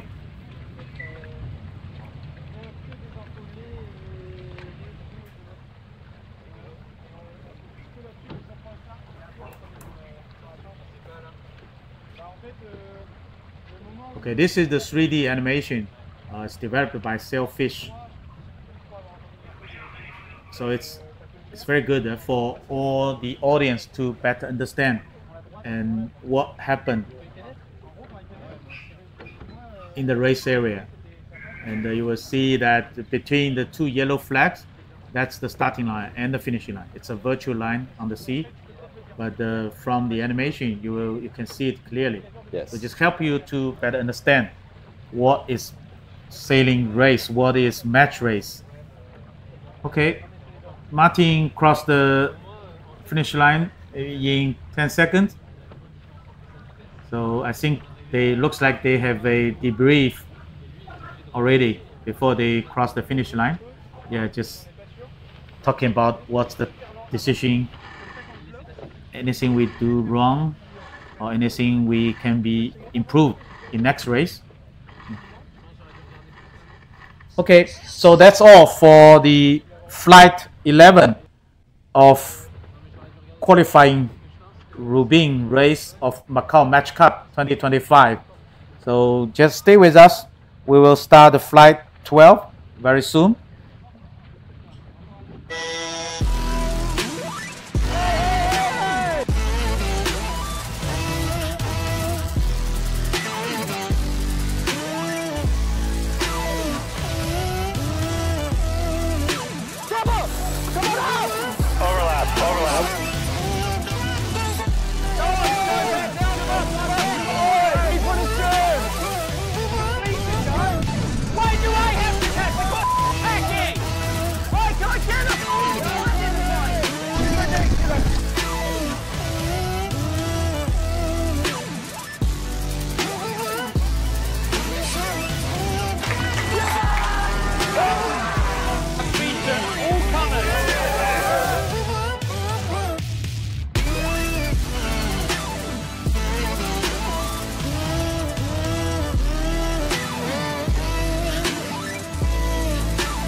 Là-bas, il vient sur nous, il doit s'appeler toujours. Là-bas, il vient sur nous. Et Dan, il met un fuck à gauche. Moi, je mets un coup de bombe à gauche. Même moi, ça me. Oui, mais c'est ce que je voulais faire, mais je n'avais pas réussi à le dire. Deuxième et départ, on est en bleu. J'ai pas réussi, j'ai pas eu le temps. Ok, on se concentre sur les 10 jours. Le 11 à la tombée. 2. Et en bleu, on est. On est en bleu. Avec nous.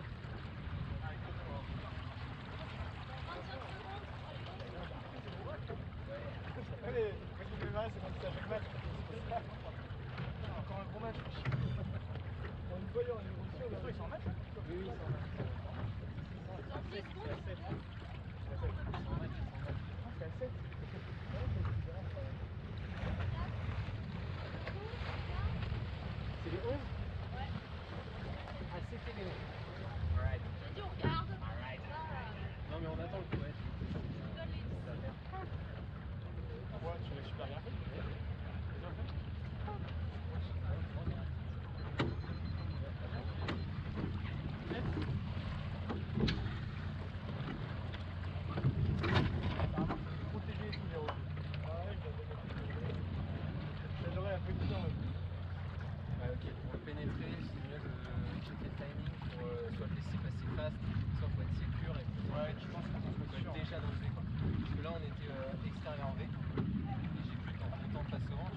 tellement différentes de vitesse, mais nous on était quand même rapide, pas suffisamment lent pour la suivre. Ça, je dois virer. Sinon je pense que je peux virer direct, mais après ça veut dire qu'il faut que je rejaille les gens. Je pense que c'est sortie basse. Je pense que c'est pas sortie basse, c'est que j'aille direct. Parce que si je vire derrière, je vire dessous, il est bloqué. Je pense que c'est j'aille, il faut que j'aille vers Mathieu, lui il est rapide et tout. Moi j'aille devant, mais là c'est là où tout à l'heure il a réussi tout seul à faire.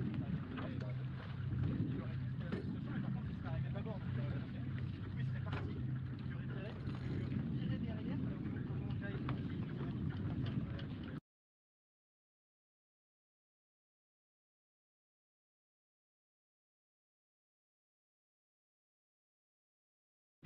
Derrière, et putain, le Jay, on se combattre sur beaucoup de temps avec le Jay. Il nous restait quoi, 30-40 secondes 40 secondes.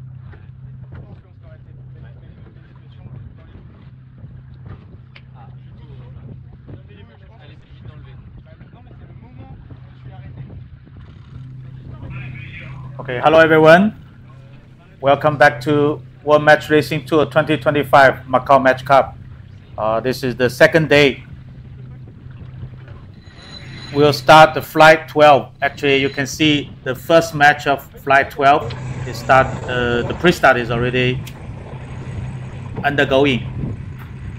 So it's on the starboard tack boat is the Rocco with yellow flag, and the port tack boat is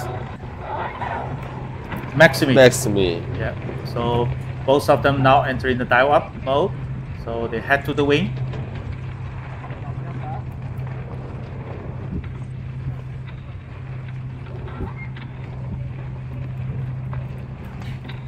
Right now they're having a similar result, which is 3-3 together, and they're looking forward to have another bullet this race. So you can see the bowman just stay at the foredeck, just following the command from the helmsman to move the jib to port or starboard side. So you can see the port tack bow as Maxim. They just try to back the mainsail.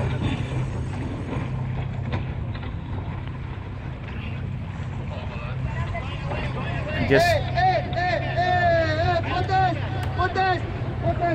yeah, I think it's a protest. It's a white flag between because the Maximi just moving the boat backward.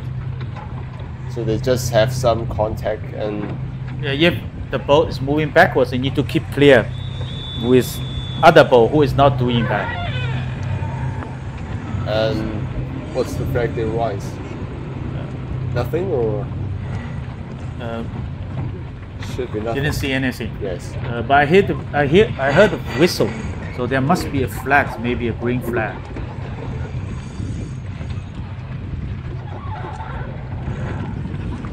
So right now they are Rocco just sailed boat on port tack.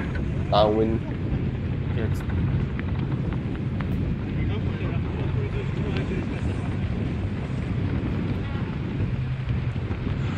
And they're heading back toward the starboard end side.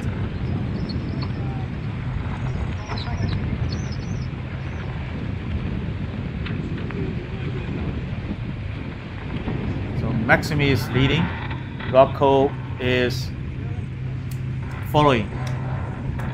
So Maximi first into the jibe.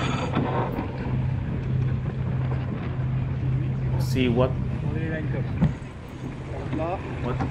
Maximi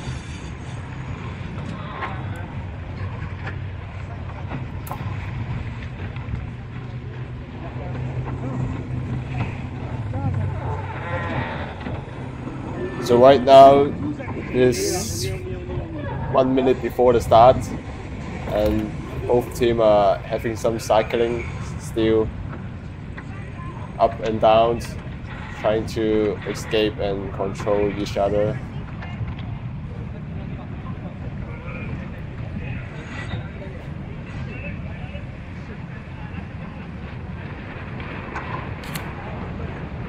So Maximi is at the leeward side.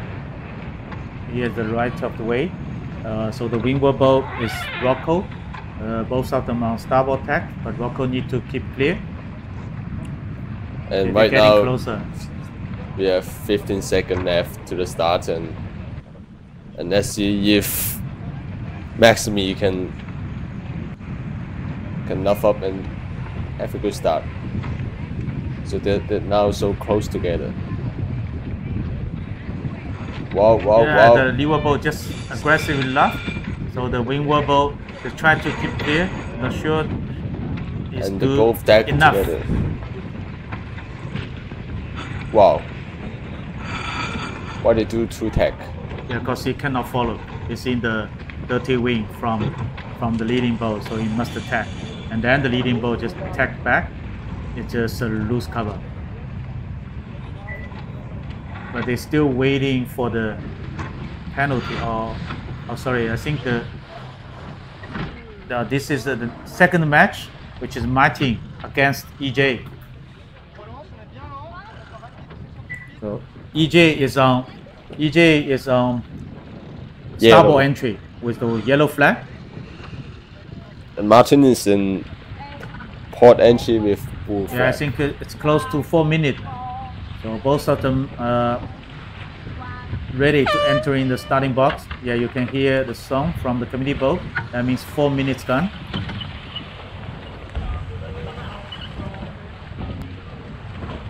So EJ is on starboard tack. Just go low. Both of them need to clear the starting line first. And then EJ is luffing the jib. Just try to be slow. Okay, both of them now entering the dive up mode.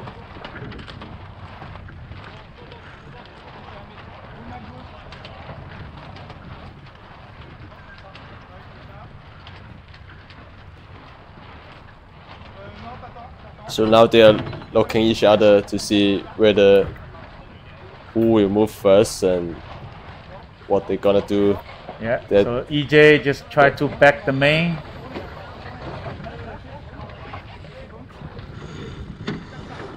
Let's see who will just move try first. To stay away, yes. yeah, because EJ need to keep clear at that moment. And the wind is dropping a little bit in the committee boat, which is around 5 knots, which is pretty light for today. Martin just follow, but look at the boat speed. What's the difference? EJ is really faster. So EJ just drive to starboard tack, and let's see what will Martin do here. Oh, EJ jibed on the starboard side and then tacked on port tack. And then drive again. Yeah, ready. Just try to get hooked with Martin. And Martin jibe. So this is typical cycling here.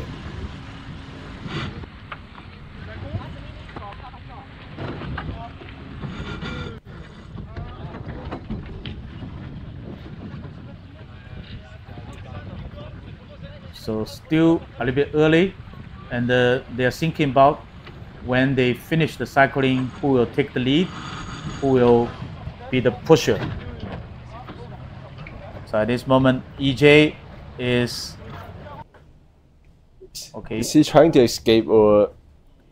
No, I think EJ just control. go and then ready for another hunting. Just try to go low and go after Stearns, and then try to get hooked with Martin.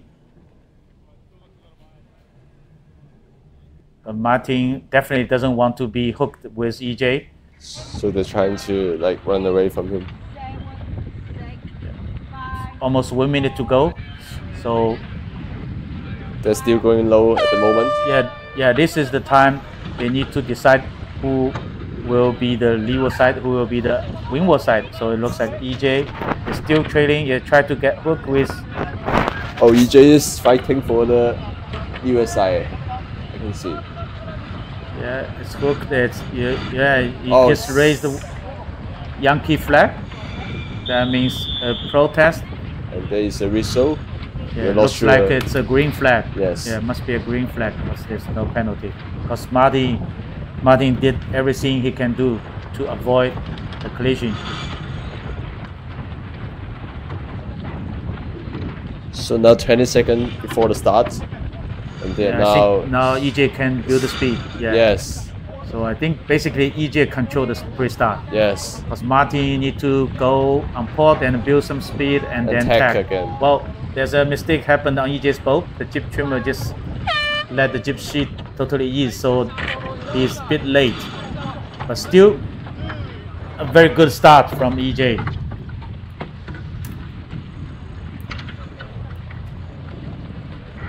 A good starboard start from EJ, and Yeah, they make a big lead. A big lead after the start, and Alex just covered by the committee boat without any wind, and they need to tack, and that costs a lot of seconds for them to pick up the Okay, speed. that's all for the pre-start of flight 12, match 2. Let's focus on the last match in this flight, which is between Ian Williams and Oscar Engstrom. So Ian is on port, Oscar is on starboard. So let's see what Oscar will do, sail against the 8 times world champion. And let's see how Ian's will use his experience to control the start and to have a good start using the tactics and We'll strategies. see. Yeah, we'll see.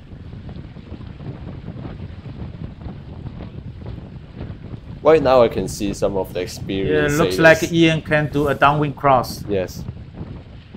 Yeah, definitely it's a nice downwind cross. That means he entered the box right on the time with better speed. So, okay, after cross, Ian just left up because he know Oscar will jibe and follow. So he just left and tacking and jibe. Then he is in a control position to follow Oscar.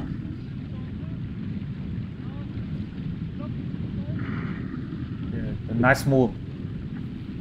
It is really interesting to see all those mental games before the start. Yeah, yes. They're battling for their positions, trying to let their opponents feel that, wow, they're in great trouble. Like, Because you need to think about lots of tactics, move, and the plans, and you need to react yes. within half second. Because And when you got to predict. You got to predict what your opponents wants to start on. Like, how is his style of sailing before the start, and that's require a lot of experience.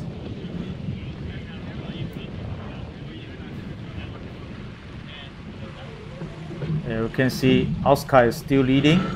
Oscar jibe, and Ian jibe, Ian not jibe, just sail low. Ian still on port tack, and then 2 minutes to go before the start. still a bit early. Yes. So Ian is at the windward side. Sorry, Ian is leading. Oscar is trailing. So they are not overlapped. At the moment.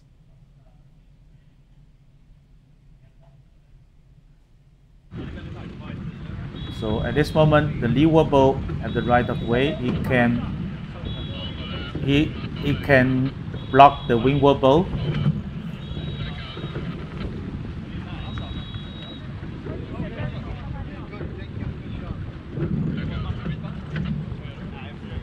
I think both boats still early.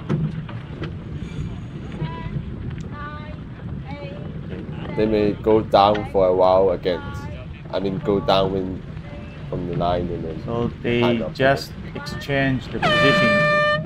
Okay, 1 minute to go. So Ian tack on to starboard tack, and then For now, the port tack boat need to keep clear. So Oscar just tacked on the same tack. Now Ian is in the controlling position. Just try to get hook and push. So he's laughing.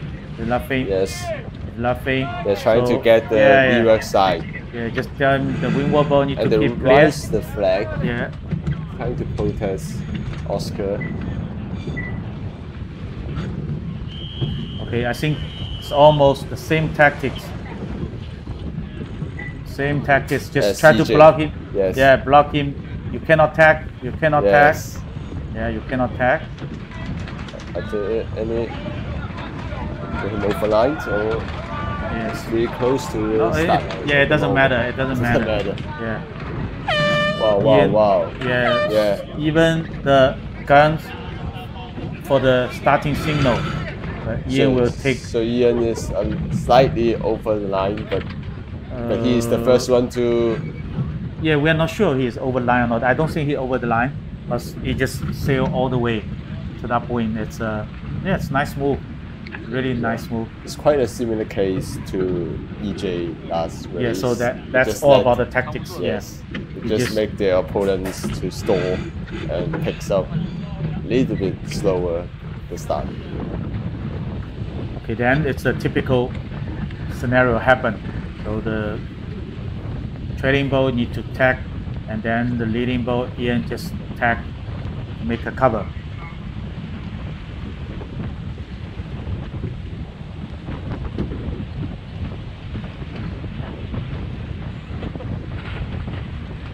Right now they are all in port tag,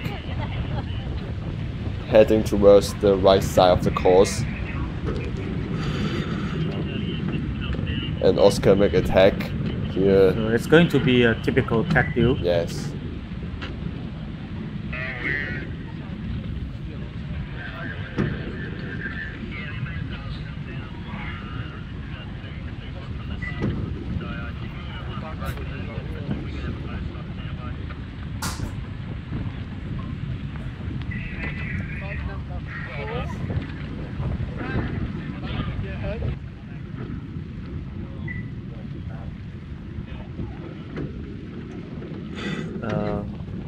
There's not too much tactics. Here. Yeah, not much chance, not much choice for Oscar actually. For Oscar, just keep tagging. Yeah, just keep tagging, keep trying.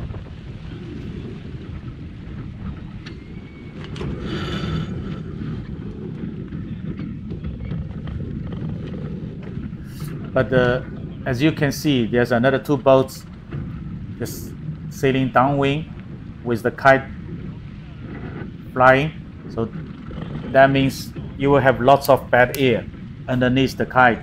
So that's why both of them need to take away, sail away from those boats with the huge kite. Because sailing is all about the wind strategy. Okay, Oscar tack. I think Ian will match. Because on the port tack, Ian will. This is a tight cover. So that's why. So it's like a the Oscar must tack away. Yeah. Yeah. But on the starboard tack, the position like this, it's a loose cover. It's not a tight cover. So they can sail a bit longer. But this time, Ian decided not to cover very soon.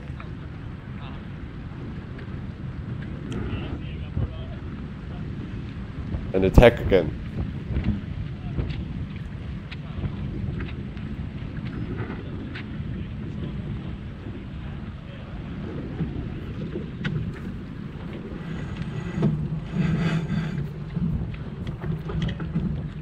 Basically, all of the top boats, they always kill their opponents in the start. Is it normal things in match racing?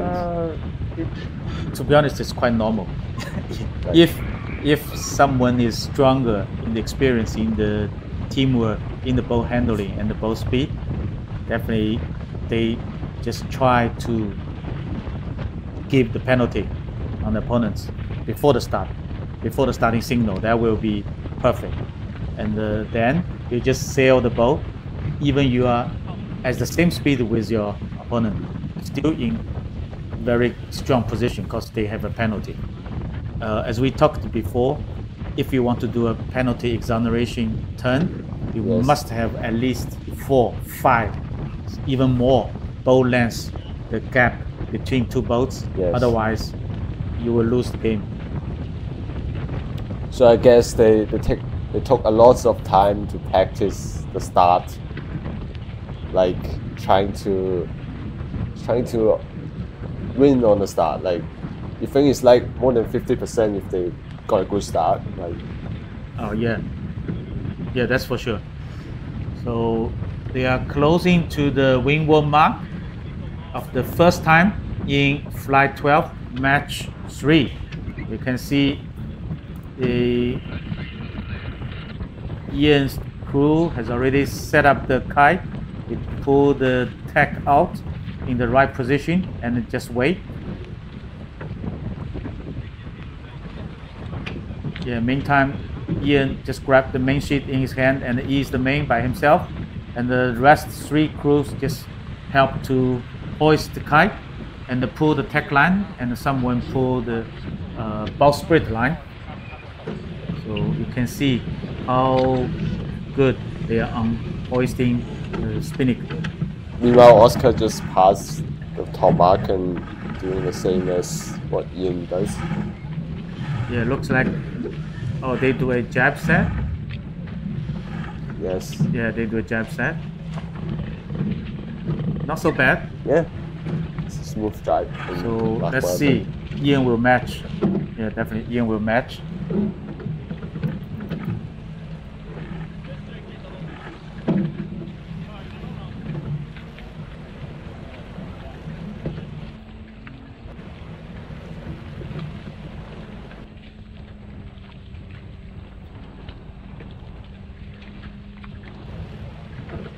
Okay, as you can see from the animation pictures, there's another match about just sail the second time the upwind leg.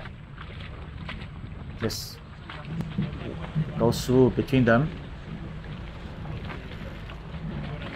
Sometimes as an audience perspective, it's better to look like this kind of animation overview. Yeah, so that they can know where is the boat, Yeah. in which area of the racing What area they're the boat doing. is. Yeah, and yeah, if you look at the data now, looks like Oscar has better speed.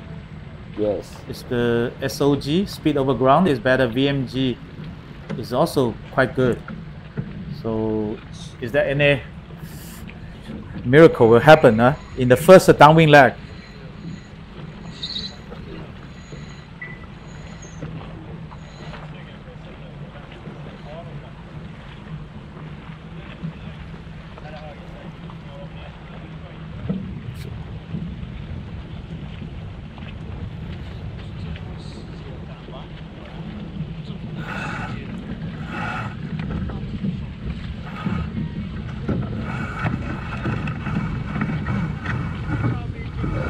Oscar just a jibe onto port tack, and William choose to match.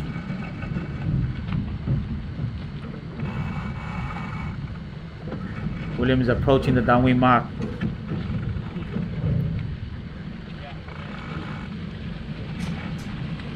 Probably William will take, yeah, it's a starboard rounding, looks like. Okay, drop the kite, jibe. So they chose the left side. Yeah, but the left side looks like it's quite even, but the problem is they are much closer to the 4 starboard mark. Yes. So they choose jibe and the wrong starboard rounding. For Oscar, he needs to sail more extra distance all the way to the 4 port rounding mark. Take the port rounding, but still not so bad. It's a good not rounding. Yeah, I think Ian will tack back to have a loose cover. Yes. Yes. So before they round the gate, I think they got a lot of calculations to think that, oh, which gate will Oscar rounding, where should I place in between Oscar and myself, and Yes, the leading boat will definitely, he will make his choice based on all the information he has, and so he can make the right choice first, and then he will keep one eye on the trailing boat, see if they follow or not. It looks like if you from this sky view, Ian is in better speed and a better angle than Oscar. yes, definitely.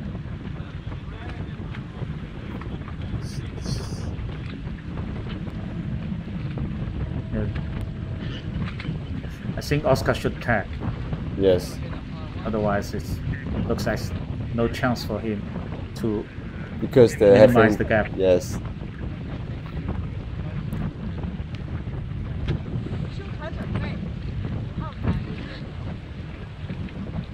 Normally for match racing, I guess like they were trying to let the opponents think more, like try to escape, try to attack. If you are doing the same things as what your opponent is doing, then Yeah, if you're doing the same thing as the leader, so it just give a relaxed time to the leader, so definitely they don't want change. they just want to keep the leading. Yeah. Then if you are not doing anything, giving any Okay. pressure to the leading boat, then So Oscar it's hard tagged, to gain but that. still the gap is there, and Ian just matched. Even they are not on the starboard lay line, but you still need to match, otherwise you will lost your control. You can see I guess they're having kind of comfortable checking. Let's say this in Ian's Yes, boats. it's not. There's no panic, I think. And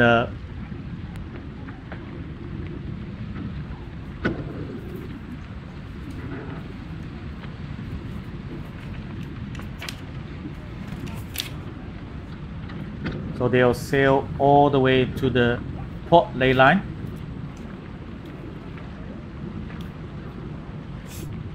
Okay, they think they are on the port lay line. So Ian made a last tag in the upwind leg on the lay line to the red buoy, which is their windward mark. For match racing, they need to round the mark on starboard side. You can see they just prepare the kite. I mean the mastman, the bowman, and the pitman. Yeah, so they are very close to the mark. There's no rush. You can see Ian just, as usual, take the main sheet by himself, and he is the main. Go for hoist. And they're doing a jibe as well, maybe. Is it? Yeah, it looks like they have the problem with the tech line. Yes. Okay, yeah, just a little bit late, but still okay. Finally get control. It's about 10 to 12 boat lengths, even more, maybe 15 boat lengths Ian had at this moment.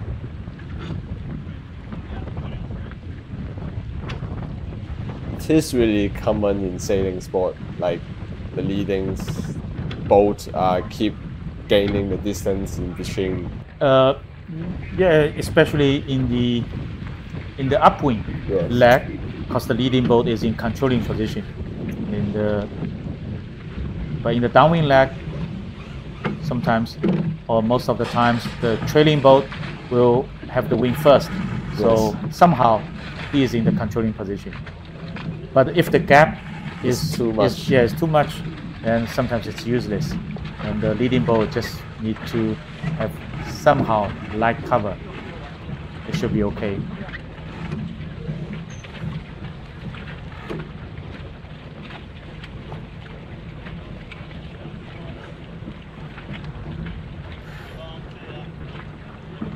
It looks like the wing come back a little bit.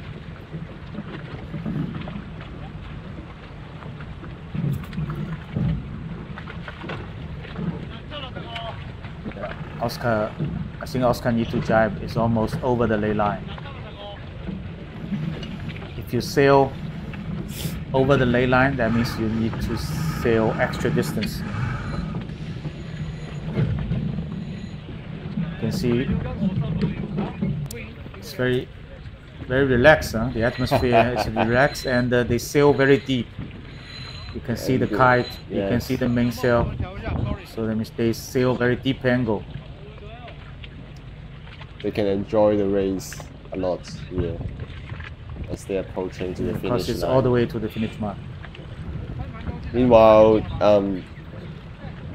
race 2, the winner of race 2 will be EJ, and and Rocco will win the race 1 of flight 12, and we'll see how after Ian finish the race, and we will finish flight 12.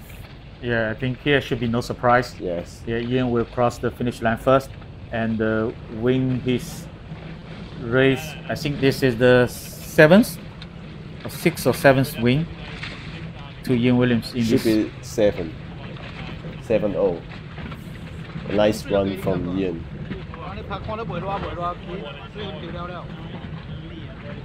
Yeah, this is the 7th win. Okay, Ian will cross the finish line just in 2 seconds.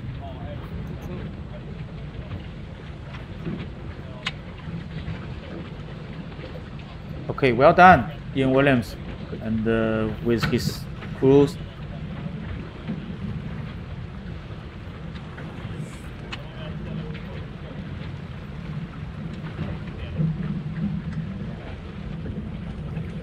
And Oscar is heading to the finish line as well. Hopefully he can get another bullet today. Yeah, but not this race. But it's normal. Sometimes you up and down. Yes. Definitely the strong team like Ian Williams, like Gavin, like EJ, they are strong teams, so they can win more race. But for the other people, you still have chance, right? They just half of the qualifying Robin, so still have chance to fighting for the quarterfinal. So that's it for flight 12, and we will come back later soon on flight 13, and see you later. Yeah, there will have some. We need to be patient, a little bit patient, because they will change the boat, and some teams will get off the boat, and some new teams will come and get on the boat. They need some time to check the boat, because they need to fly the kite. They check if there's any holes on the kite, or if there's anything wrong with the ropes, the sheets. So just be patient, and we'll come back soon.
What was it last race? When we moved it from the last race?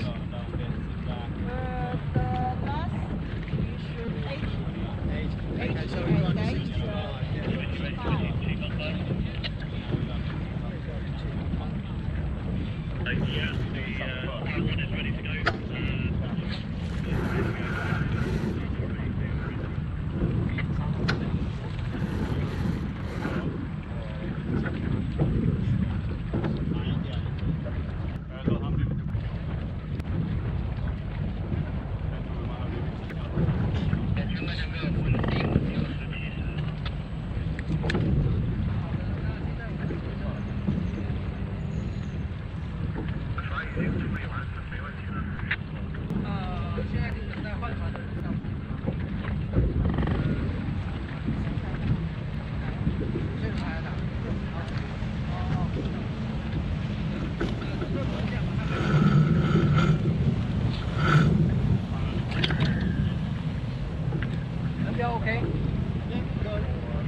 Start line and then we can go.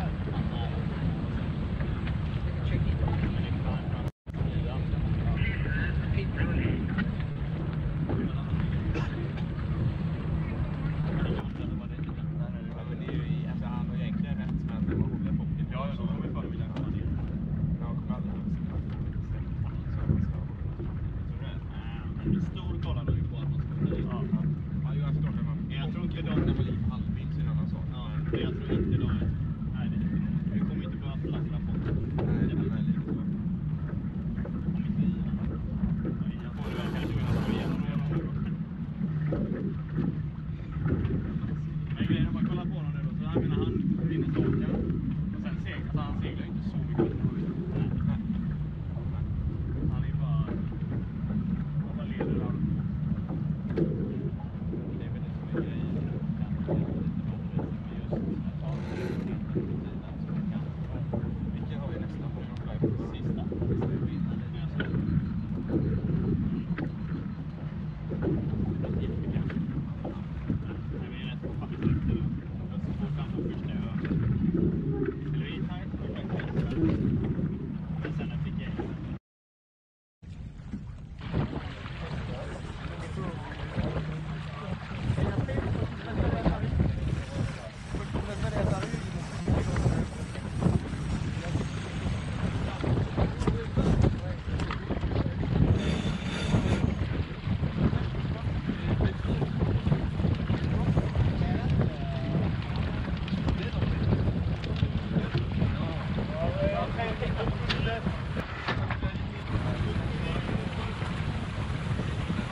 Hello, welcome back.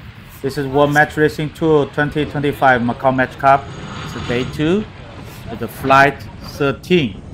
So we'll have the 3 matches in flight 13. First one is between Rocco and Martin. So Martin is on yellow boat, the yellow flag, starboard entry, and Rocco is on port entry with the blue flag. So it's already close to 4 minutes. So both of them will enter the starting box.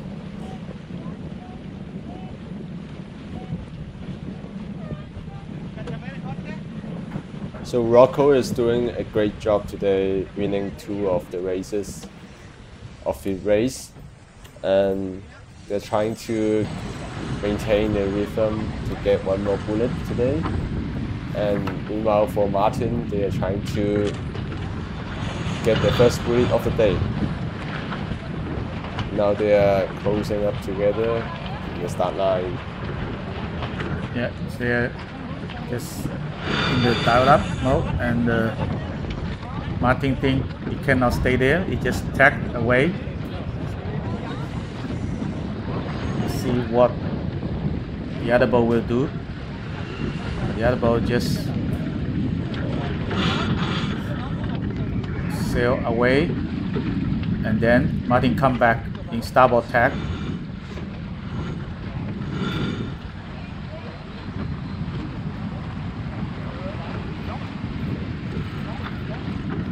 So now cycling, stopping here in the peanut mark. Yeah, even both of them are above the starting line. Still no worry about that. It's match race. And the windward bow, the yellow bow need to keep clear.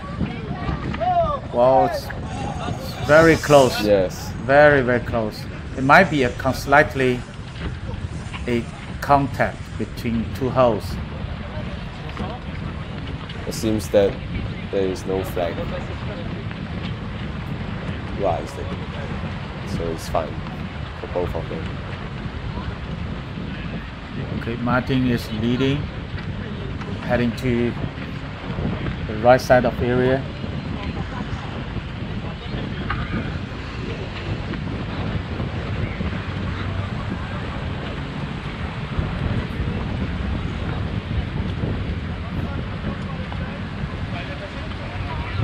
So right now they're sailing in port tack, heading towards the right side. Yeah, you of can the see course. Rocco is really smart. Even he is a trading boat, he's trying to sail low.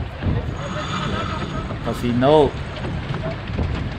the yellow boat is going to drive. And then he just luff up.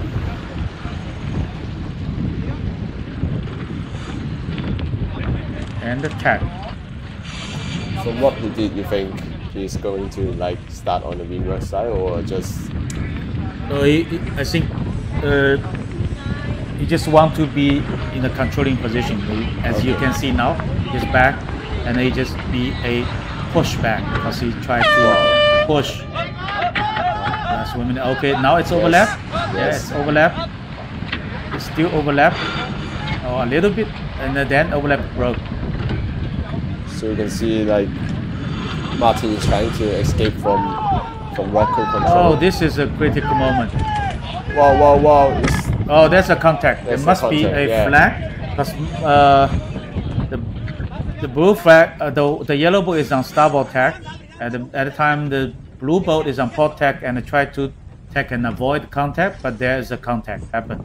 So it must be a flag on the committee boat, or on the umpire boat. It's the yellow flag. Yeah, it's the yellow.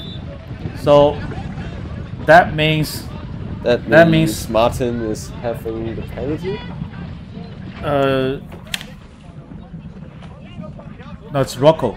It's Rocco. Yeah, Rocco. Even Rocco is on starboard tack at that time, but the umpire will think even you have the right of the way, but you didn't give enough room and space for the other boat to keep clear from you. So then penalize yellow.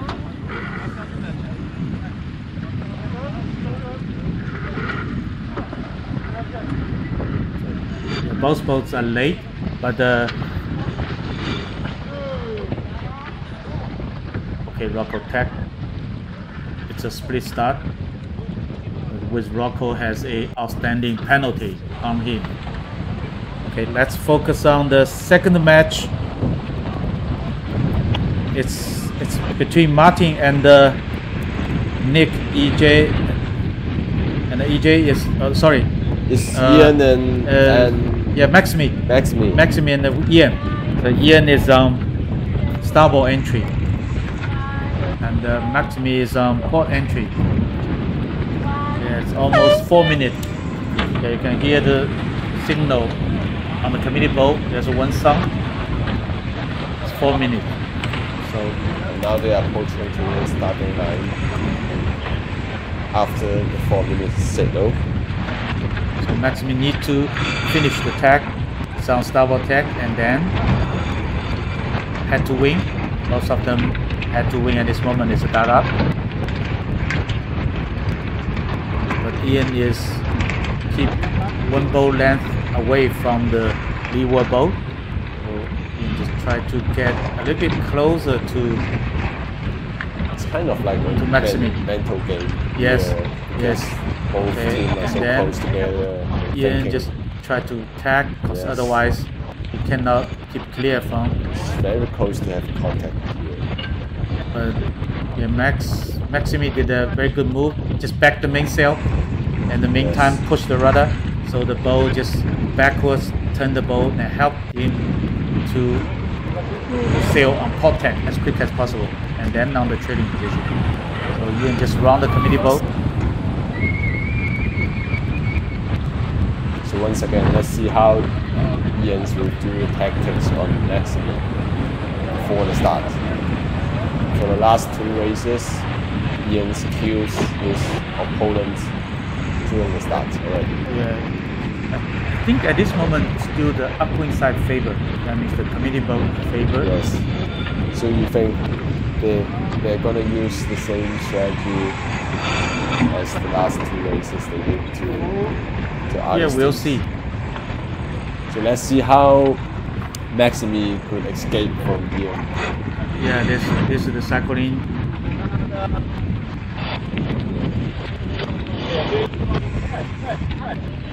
Right. Ian just finished the jibe on starboard tack, and then Ian decide follow and then tack again. So right now, enough time. Right now it's all about mental game. They just need to predict what. I think Ian would like to stay at the windward side. Yes. At this moment. Till the last moment when they will start to like.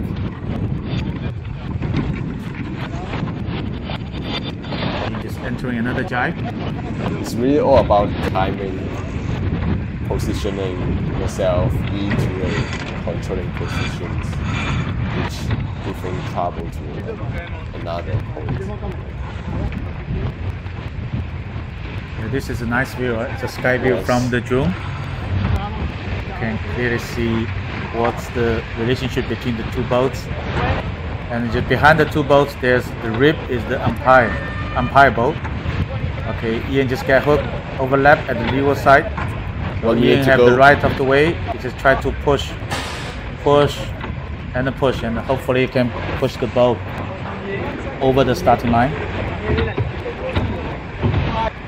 So Maxime is trying to escape from Ian as they do attack, trying to get back to the boat. And let's see how Ian reacts. Yeah. This time Ian didn't follow, he just come here, just try to block Maxime to prevent him to do the attack. You can see like this in this angle, it's all about boat handling. You don't want to touch, you don't want to hit your opponents to get penalties, but you want to stay close, make them. Yes, now it's overlap. Ian is in the windward boat. Wow. Must keep clear. Oh, wow, there's a contact. Wow.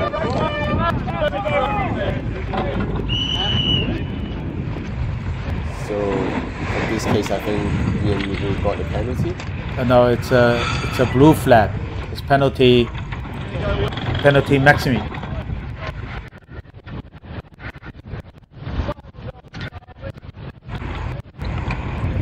So Ian, Because it's the same time, same thing happened. Maxime is the leeward boat. Yes, definitely have the right, but after he left in the boat, at that moment, it's too much to love already. Yeah, a little bit except and he didn't avoid contact. Ian just left, tried to avoid, but he doesn't have enough space or time to keep clear. So that's why that's why umpire gave the blue flag. Okay. So Maxime didn't avoid contact and just hit on. Yeah, if there's a collision, rule 14, right? Yeah. Everyone has the obligation to avoid contact. Yes. This is the match 3 of flight 13. We have the Nick Agner Johnson sail on port entry, and Oscar Engstrom sail on starboard entry. Now both boats is met and now into the dial-up mode. So EJ is leeward side. So you can see Oscar just slightly back the main on port side, and the EJ just follow. So once again, they're predicting each other. What they're gonna do after.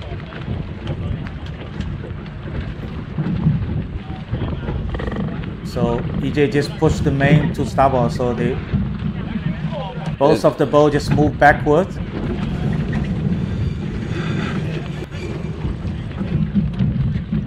And now both of them stop moving backwards, sailing on the port tack.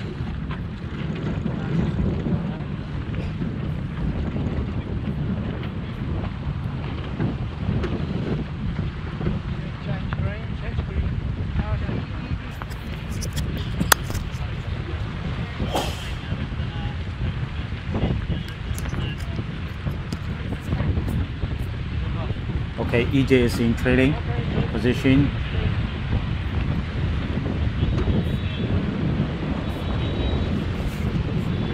So let's see how EJ will trying to control the start. Oscar jab first. Yes. See if EJ will follow and not. It's so funny to watch, like all of the experienced sailors. They're having the guts to like start in the right way, right positions, doing the best tactics.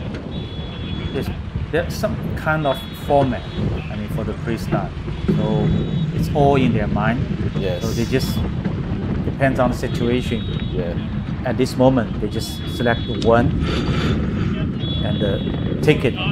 They just make it so easy to control their opponents, starting on time, pick up faster, and yeah, it's all about experience.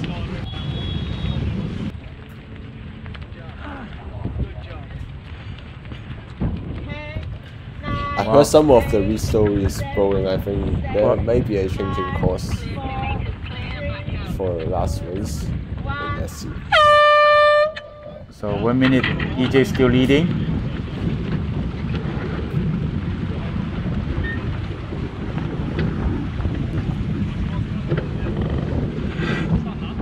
So now they're heading towards the starting boat.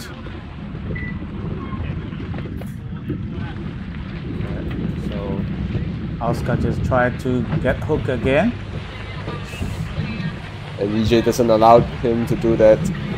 Trying to like stay astern. There's lots of teamwork, you can see. You don't need to have any command from the skipper. Say trimming the jib or trimming the main or ease the main. So everyone knows once the helmsman push the rudder or pull the rudder, they know they need to ease or trimming. So right now they're starting quite evenly. But I think Oscar did a good job. Yes. Oscar is in good controlling position. I think for the last approach, maybe it's very easy for you to misjudge the time to the starting line, because you all focus on the fighting. Yes. Yeah, sometimes you will forget the time, and then it's not good for you to have a good start. But at this moment, you can see Oscar is at the windward side. It's really a nice controlling position. So now it's all And about EJ speed. cannot attack, right? Yes. EJ definitely cannot attack. Maybe EJ can luff, but the gap is not that small. So you can see slightly Oscar will take the advantage. So right now it's all about speed and angles. Yes. If EJ want to escape from Oscar, they have to like. So start from this position. EJ is in the dirty wing a little bit. I mean, It's really in trouble. yeah. Then it's going to be slower and slower, as you can see. Yeah. So now they're starting to attack. Yeah, and then Oscar will match, and once So- have speed, EJ will back. Probably EJ will do a fake tack. Yes. It's also very famous for the tactician in the match race. So now it's all about the speed of tacking, how smooth you are to maintain the lead.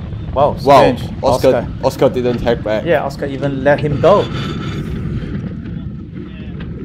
Why?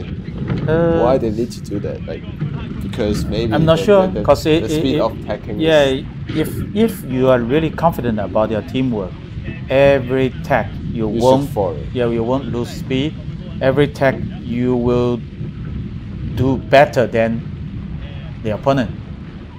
You will keep the game on. But if you are not that confident, or if you think you can see the right wing, the current of the wing in that area is better than this area, so you can aiming for that.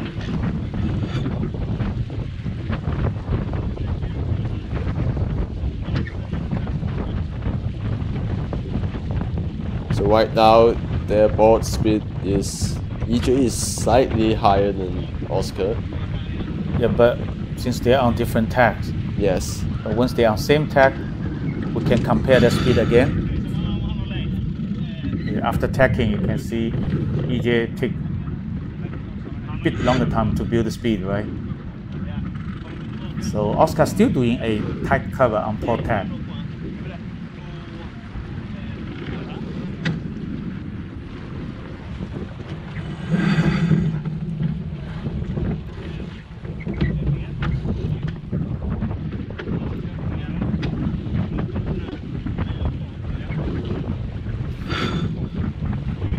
So Oscar is doing a great start, and now they are leading the way towards the outwind, Yeah, EJ just keep tacking.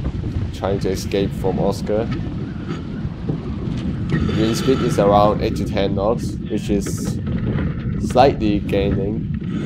And the wind direction is around 80 degrees, which is more likely northeast.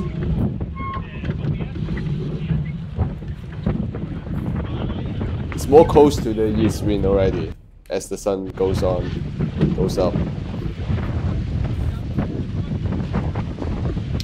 And now they are approaching to the left hand side lane 9. I think that both teams can't make it to the lane 9. But They I will think have to so tank. far, Yes. Oscar is doing so well. Yes. Keep the controlling position.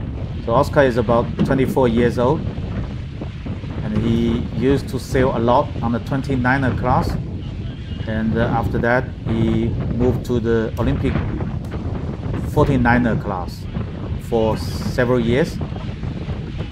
Just after 2020, he's made the decision to spend more time on the other sailing items. And after 2021, he just moved to the match racing, and he participated in the youth match racing world champion.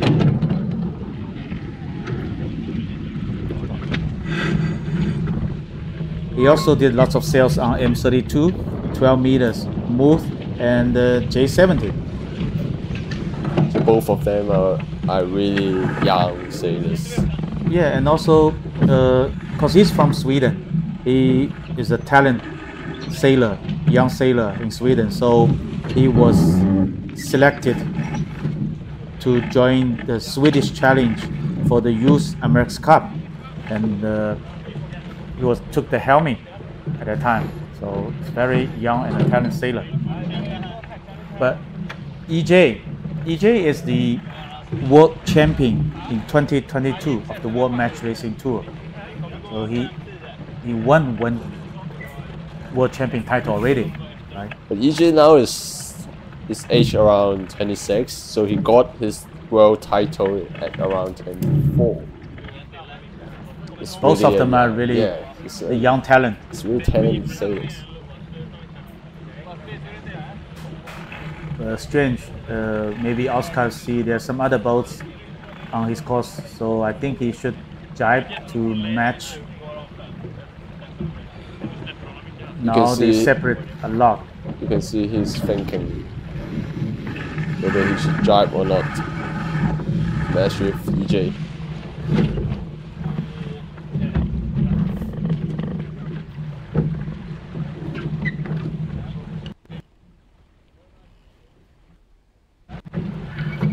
You can see different skipper, different weight out. Oscar just sailing downwind.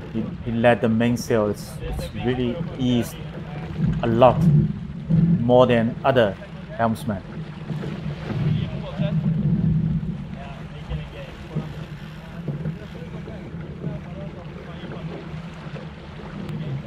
So he turns out to have but actually he got quite a good speed compared to EJ. Yeah, I think EJ will jump back because he won't sail too much further to the left side. I'm not sure if Oscar made the late line of the downwind. No, looks like he's not on the late line. Should have another jibe onto port tack.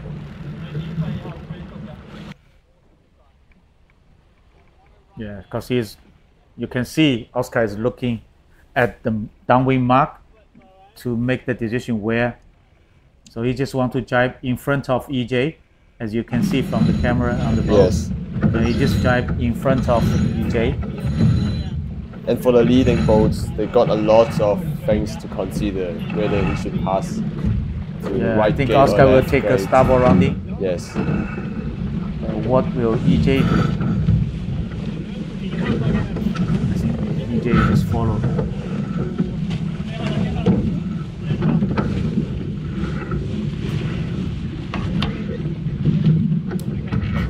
EJ choose to sail to another mark, but there's a bit more extra weight. So you can see Oscar just keep looking at EJ, trying to lose cover after the round the mark, but still they're not tagged yet. Might be they got some separation for this. It's a big split. Yes.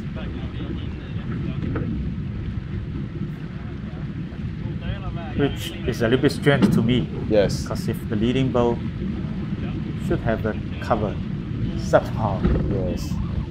When they're having such a big separation, it's all about gambling.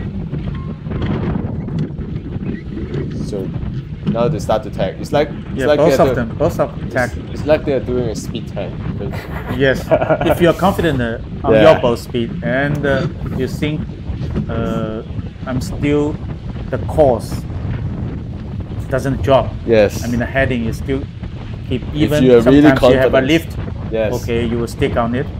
If you're really confident. But the interesting thing is, I think they're very close.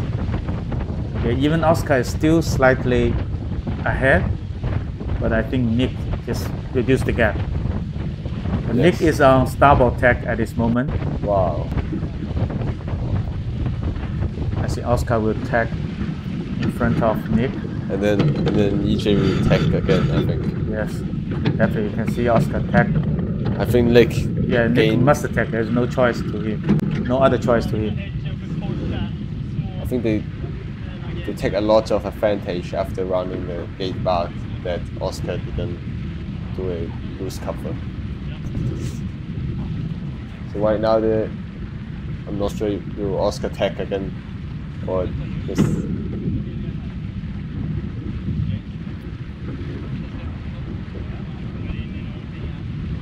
Okay, EJ choose to tack back on starboard tack.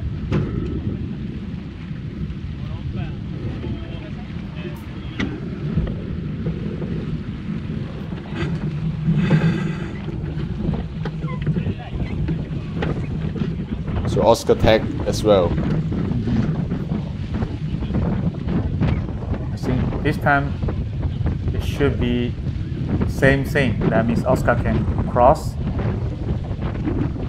And let's see if Oscar make the lane line of. Oh, it's off a lot. So I think Oscar will do a tight cover. No? I think that might be a good idea, but looks like Oscar choose to go further, and then maybe his plan is I will go further and then tack onto starboard tack when entering the zone, so he will have the priority. So probably he will sail all the way to the starboard ley line, or very close to the starboard ley line.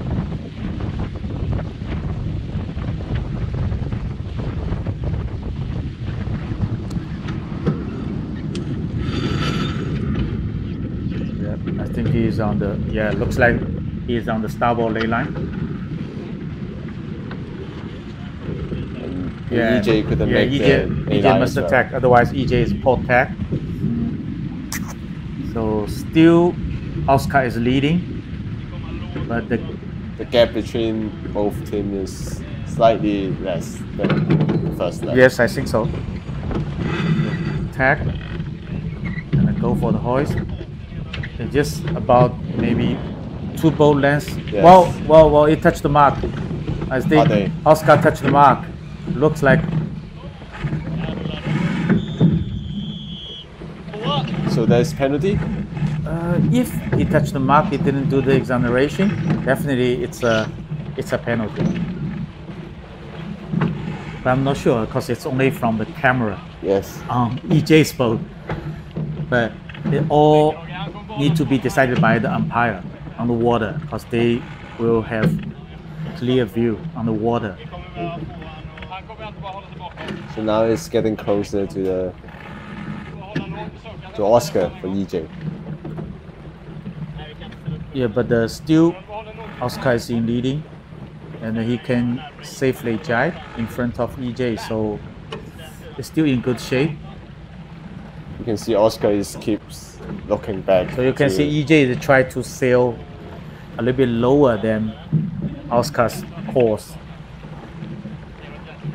Hopefully he can prevent Oscar to do a jibe.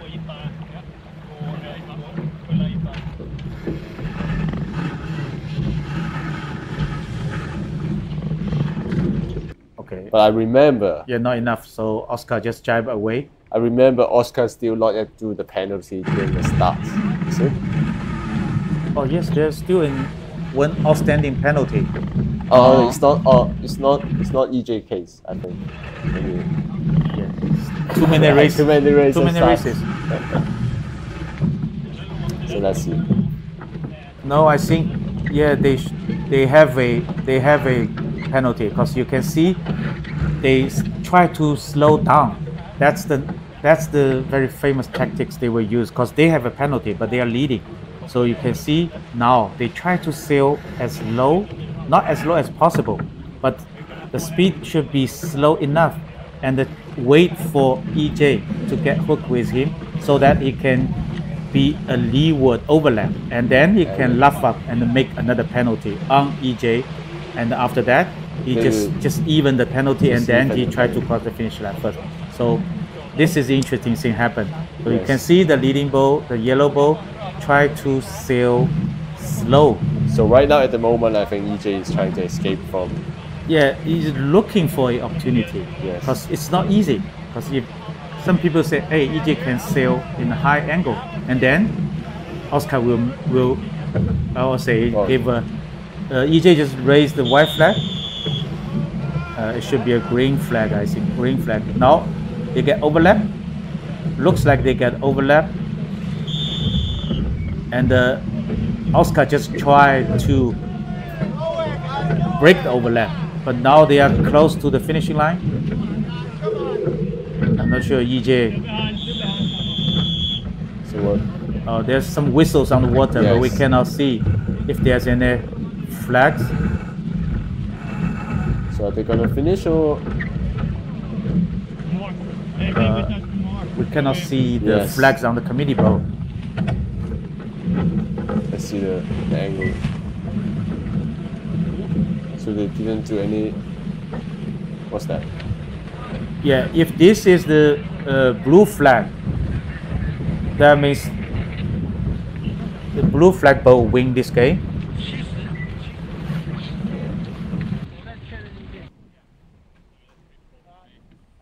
So EJ is the winner of of the third race of flight 13. If we are not wrong, if we are not wrong, we have to check.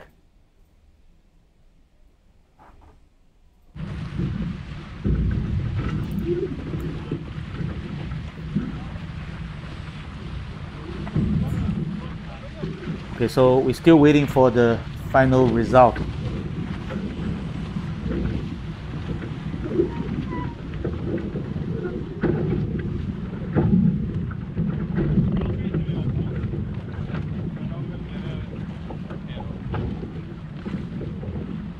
I think this is the another pictures. Yeah, it's because the female team is already get on board. They do the test. They hoist the kite. They check everything. It's ready for the next flight. So that's all for the flight 13 in the Macao Match Cup Day 2.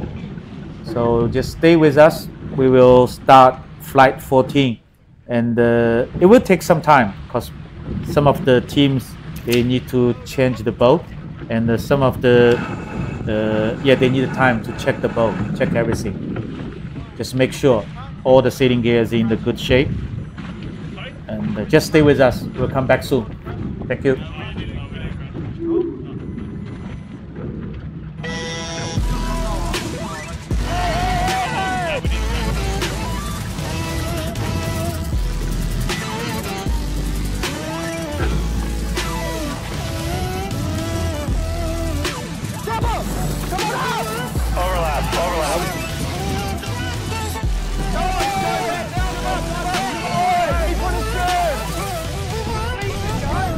Why do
动吧。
Welcome back.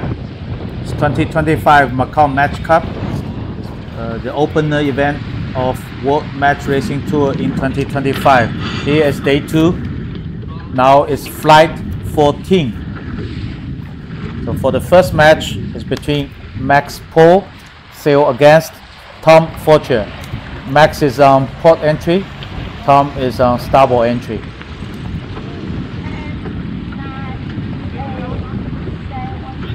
So as you can see, the starting line is between the red sausage buoy and the orange flag on the committee boat.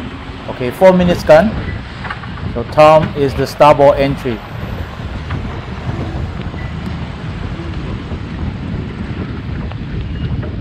This angle can clearly see that how the boats are doing the tactics. Yeah, okay, so Max is protect boat, so you need to tack onto starboard tack and then come back, so both boats into the dive up, a little bit separated from each other.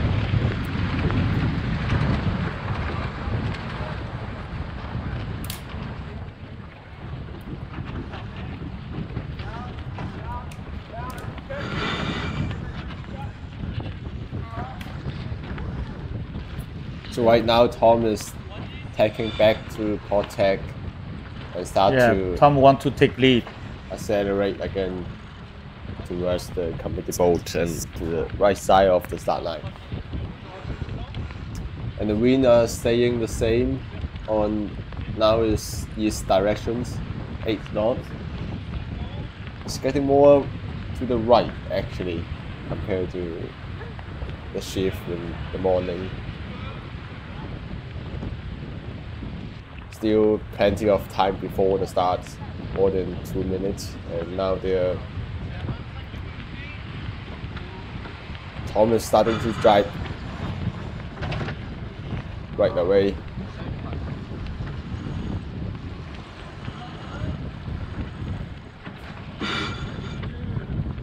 And attack again.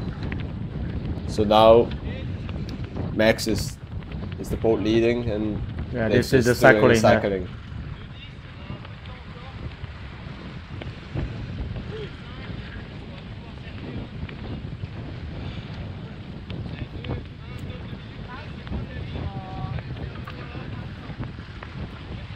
Okay, so still early, so both of the boats are still cycled here.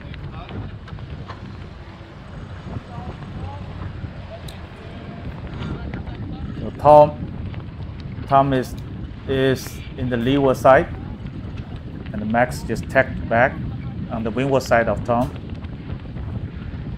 For most of the races today, the sailors are aiming to start nearby the committee boat.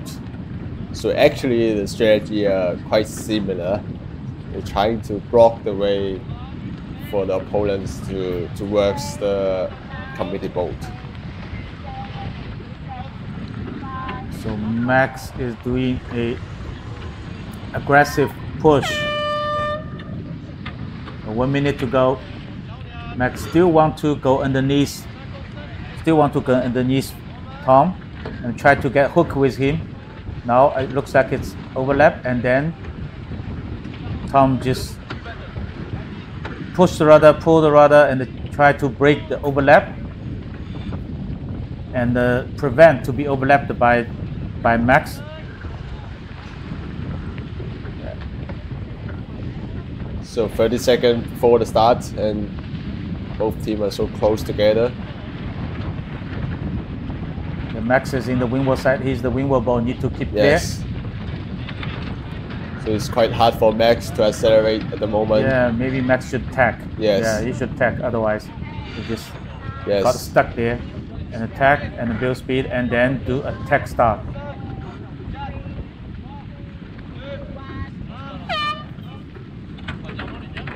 So there's no overline, and can Max do that? Pass through the race committee boat, and yes, they just pass through the race committee boat. And Yeah, start on so port. the Max win the start. Yeah. So just coming next one is the match 2 of Flight 14. It's a female team led by Pauline Cocteau. Against Gavin Brady, and Brady is going to start on the starboard side and with yellow flag, and Pauline is going to start on port side with blue flag. So you can see Pauline team is all it's close to 4 minutes. So it's a 4-minute gun. You can hear on the committee boat. So it's the starboard entry. The camera on Gavin, Brady's boat.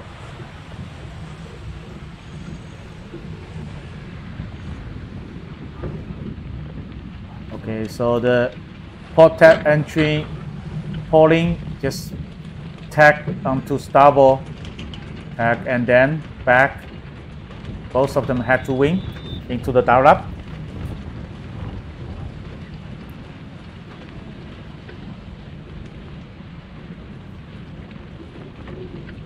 So you can see we have 5 girls on the females team boat. I have a question. Like, yes, are they communicate together between 2 boats with such a short distance at the moment before the start? Definitely, like, they don't communicate. they only argue. They only argue, but they don't communicate. Okay. Yeah. They just look at each other. Yeah. They will say something like, "No way, you cannot tack. Wing wobble, keep clear." So yeah. So right now they're all sailing in port. Okay, David did a very aggressive move, jibe onto starboard tack, but at that time, on starboard tack, he need to give the room and space for Pauline to keep clear. So there's no penalty here. Pauline is leading, and then Pauline got enough space and jibe back onto starboard tack and try to attack. Still not enough, and then Pauline tack underneath Gavin. So you can see the Gavin is really very relaxed. He just stand Yes. on, hold the tiller in the hand, and just check the starting area. Right now at the moment, Brady haven't lost any of the matches yet. And let's see if he can get one more bullet against Poland.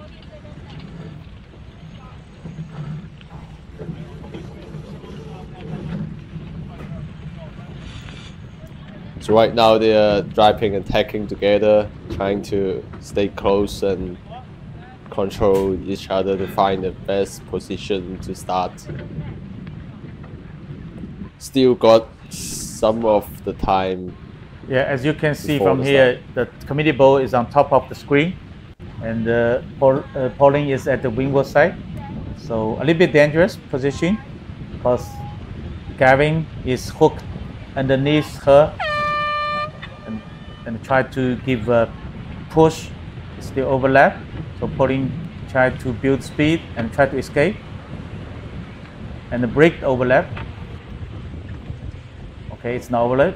It's now overlap, and then still a big pushing from Gavin.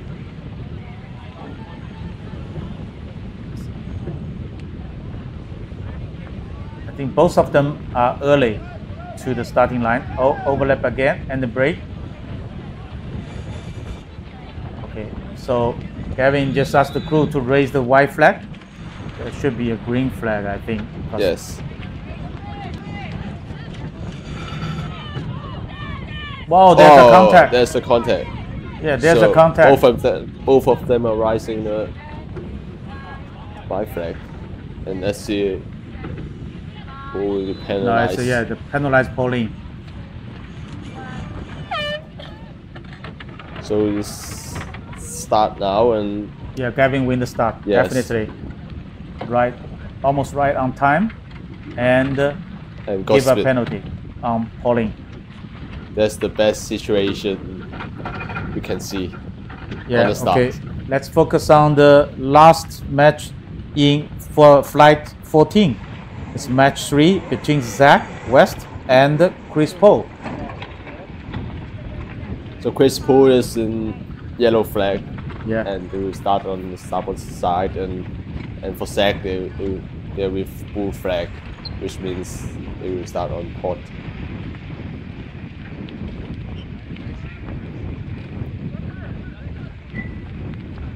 So it's very close to the 4-minute gun.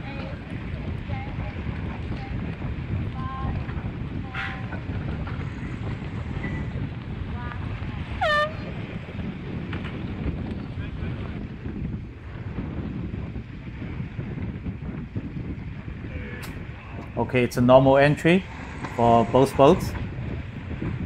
Chris is aiming the protect bow, hold the course. Yeah, still aiming. Yeah, until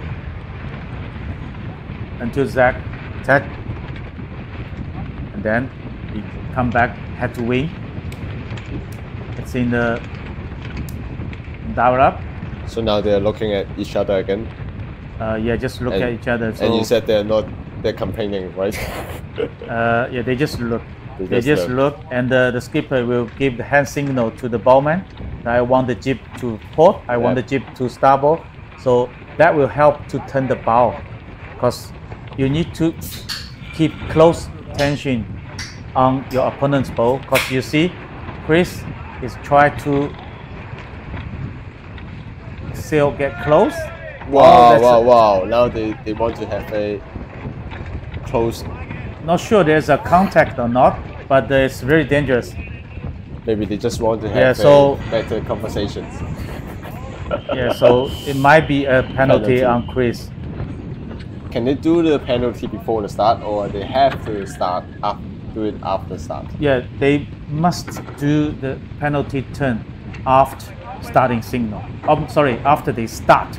Not only after the starting signal, but after they start. That means they need to cross the starting line after the starting signal. Once you clear the starting line, you can do your penalty turn if you want, or if you want to keep it.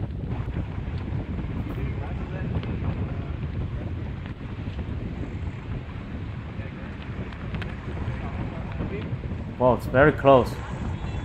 2 minutes.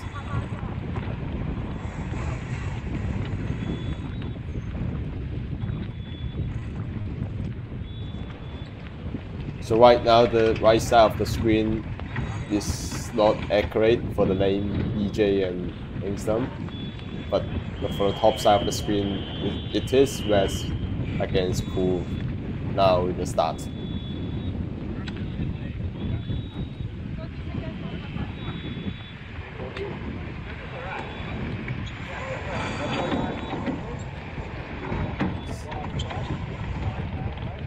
Still got 1 minute.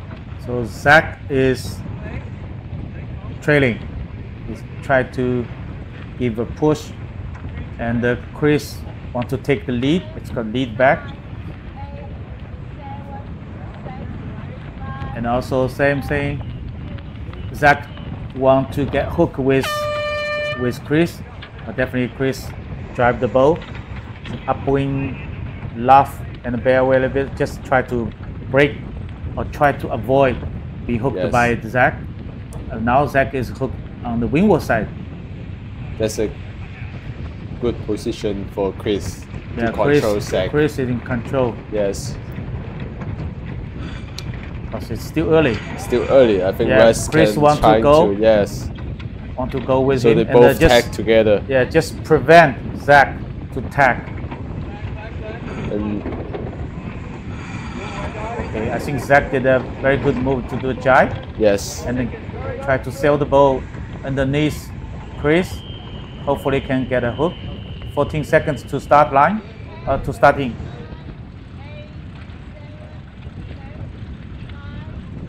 Yeah, I think Chris totally in the control. Yes. They're already covering Zach before the start. And now here we go. Yeah, it's a nice start. Race 3, and Chris got a great control after the start. And of course they will do a tight cover. Yeah. Okay, let's come back to the second match of this flight, which is the competition between the older soldier, the Gavin Brady, and the Pauline Cocteau, a female team. Actually, Pauline is the currently ranked #1 in the women world match racing tour ranking system. Pretty strong. And you can see the result of Brady for yesterday and today. They still not lose a match yet. Yes, it's pretty strong. The old man. And another team is Ian Williams' team, also is an old man. I talked with all of them last evening, and the average age of Ian's team is almost 49 to 50. Wow. Yeah, so think about it. That means that like they got a lot of experience and yes, and they still are in a good shape to so win this event. Interesting thing is you can see Gavin Brady would like always to stand when he is helming. Maybe it's good for him to see where's the gust. Is the to win. To see the opponents, maybe. Yeah, even he is 51 years old already, but still want to stand up. Maybe he can feel that there's more control when he's standing up the course and see the wind. Okay, Gavin just approached the downwind gate. He dropped the kite. I think he will do the starboard rounding. And no, yes. Yeah. Okay. Yes, okay, so the main trimmer trimming the mainsail and help to turn the boat to upwind. Very good. And the jib trimmer trimming the jib a bit later. Yeah, nice move. And when Gavin see Pauline take the port rounding, he immediately made a tack on port tack just to give a loose cover on Pauline. Yeah, very experienced. So he's a tremendous mark rounding and also tack to do a loose cover to control his opponent.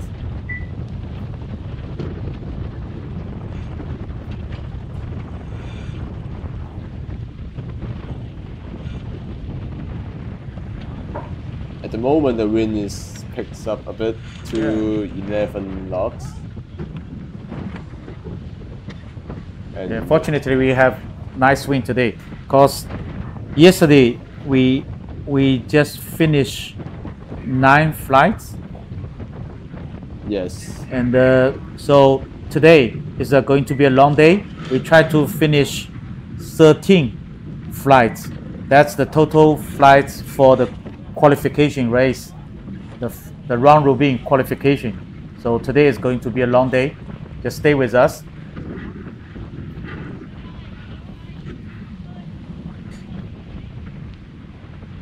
So you can see from the animation there is someone downwinding. That is the other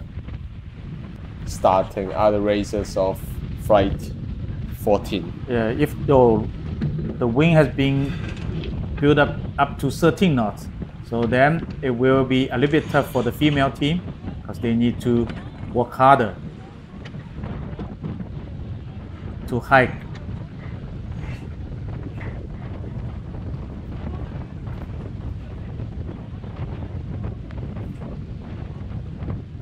Well, even Pauline is barefoot. Yes. For sailing, it's better to like doing barefoot or yeah, for helmsmen, but not for bowman or crew. Yeah, because crew need to work a lot on the deck. Because as I'm a windsurfer, yeah, and we always choose like barefoot. Oh yeah, especially for the windsurfer, and also for the kite falling, right? Yes, kite falling, yes, or definitely. Or how about the wing falling? Wing falling, same? Yeah, it's also better to have barefoot. Okay, so Gavin is lead to the port ley line.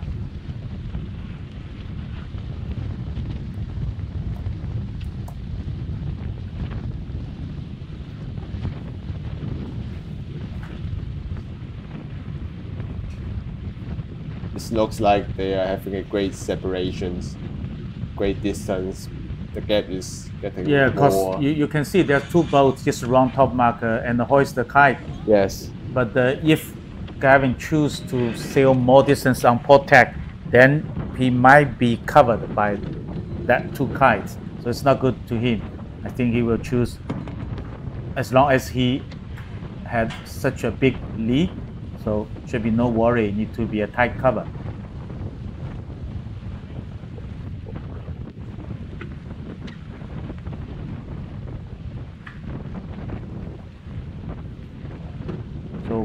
Gavin is leading about 5 boat length. Rounding the mark. Well, a little bit strange. The mastman initially is not standing beside the mast. He needs to quickly move to the mast and to hoist the spinnaker.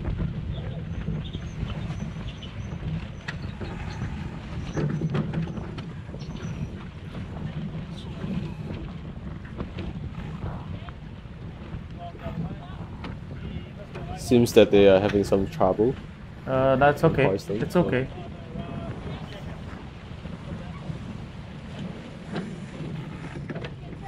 Let's see what female teams do.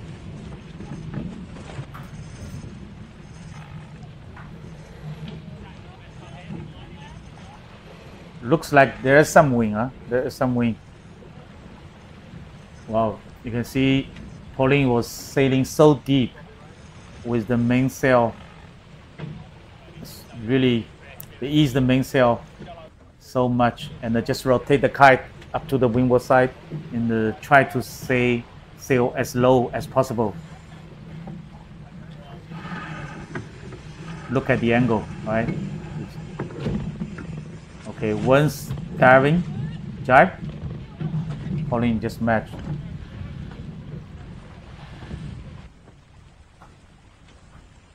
It is a comfortable leading for Gavin. I think Gavin maybe sailed too much on previous port tack. So they are slightly over lane. Yes, slightly over the ley line. I think Pauline is, yes, just, you can see from the track, right? He sailed a bit extra distance. And I guess Pauline haven't do the penalty yet before the finish. Yeah, as we discussed before, right? So yes, normally the match racer, they will not choose to do it like they will carry it in the early stage of the race. Yeah, the best way to off the penalty is to give the penalty to your opponent. That is the best way. So they will try their best to make that happen. If you cannot make it, just say let it be. Just let it be. So after this race, Gavin are most likely to be like 6-0, and Pauline will be like 3-3. Gavin maybe 7, I think. 7 already. Yeah, 7 win. Yeah, so nice look at the angle. So Pauline Gavin definitely want to sail deeper. But if you sail deep, wow, it's a wing on wing. Oh, that's interesting. You can see Pauline sail with wing on wing, keep the kite on port side, and meantime ask one of the crew to push the boom, to hold the boom on the starboard side. So they're going for a really deep angle. So congratulations to Gavin for winning the 7 races. And Ian, I haven't losing any matches yet. Yeah, both of them are really strong. I think all the old men, huh?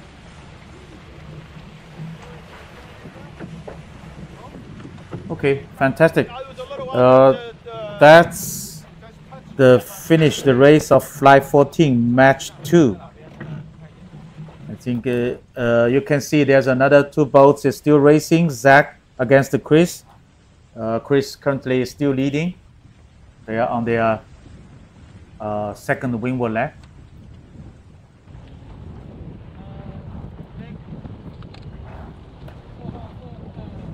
Okay, just stay with us. We will start the Flight 15 very soon because they don't need to change the boat. They don't need to check the boat. So we will start the next flight very soon. Just stay with us.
是澳门最大的超市了，就是在你拿地图查一下就行，就在我们附近后街。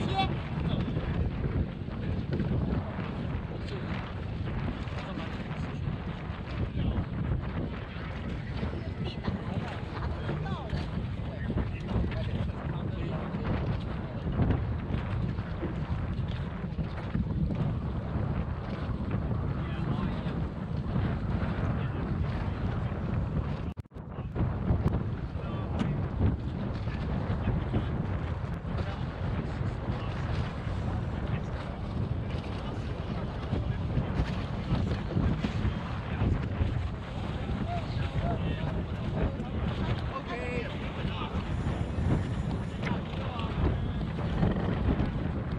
要看情况了。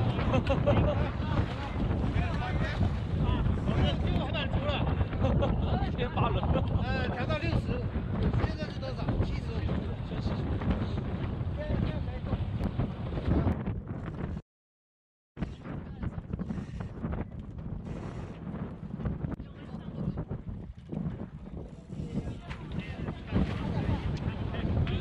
So she was taking boat the whole time. Because when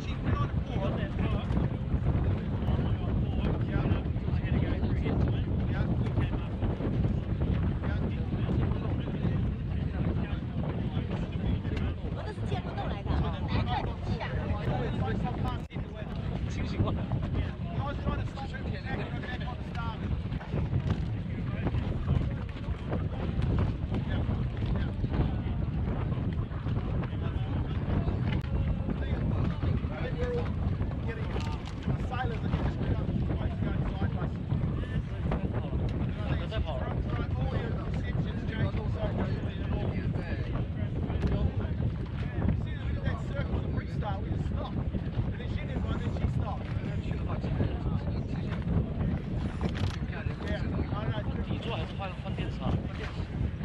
I thought we were, to me it was a little bit, did you do the Williams one?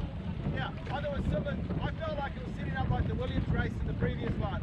It's like we're both close, we're both early on board, and then we go to go. Right. Both on board.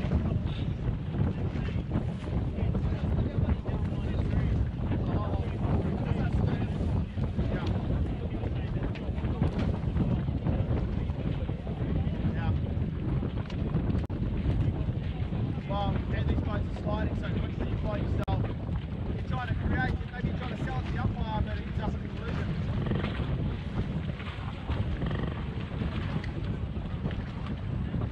Right?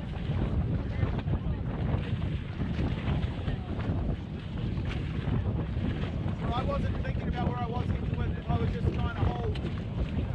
I was just trying to hold, I wanted to bend her, so I was starting to whip it on to attack it. Or at least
只有绿的了。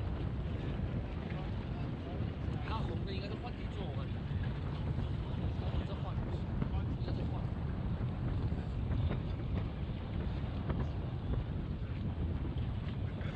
标也给它动一下，本标的话，它那个通讯断了。给申哥打电话。喂，申哥，这粉的通讯又断了。粉的通讯又断了。喂。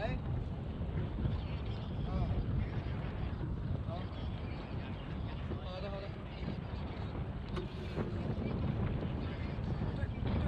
对，现在风135度了。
riding, right? Is what we're focused on? Yeah.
A little bit lighter here, eh, for our free start?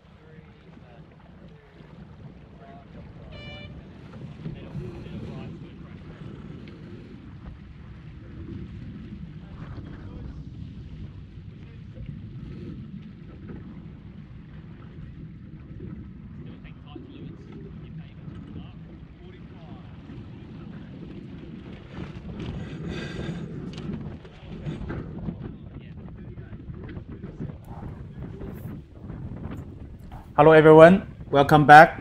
This is the day 2 of World Match Racing Tour 2025 Macao Match Cup. Now we are at flight 15. So the first match in flight 15 is Gavin against Max. Max on starboard entry, Gavin on port entry. You can see the flags, then you will know the wind here is quite good. So it's 4-minute gun. So Gavin is right on time. It looks like Max a little bit late. We are waiting for a while before because the wind is slightly shift back to the north side, to the left, and it picks up a bit to 12 knots around. Okay, so Max, since Max is a little bit late, but Gavin tried to turn the boat into the dial up, and Gavin thinks it's not good for him to hold down that position. So he just jibed away, and the boat will sail on port tack, head to the starboard side of starting area.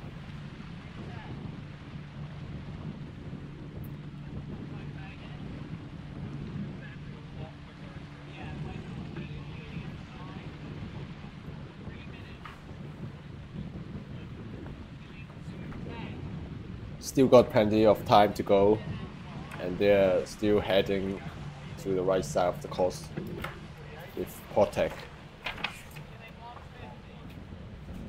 Okay, the leading boat, Max, choose to jibe, and Gavin choose to tack. So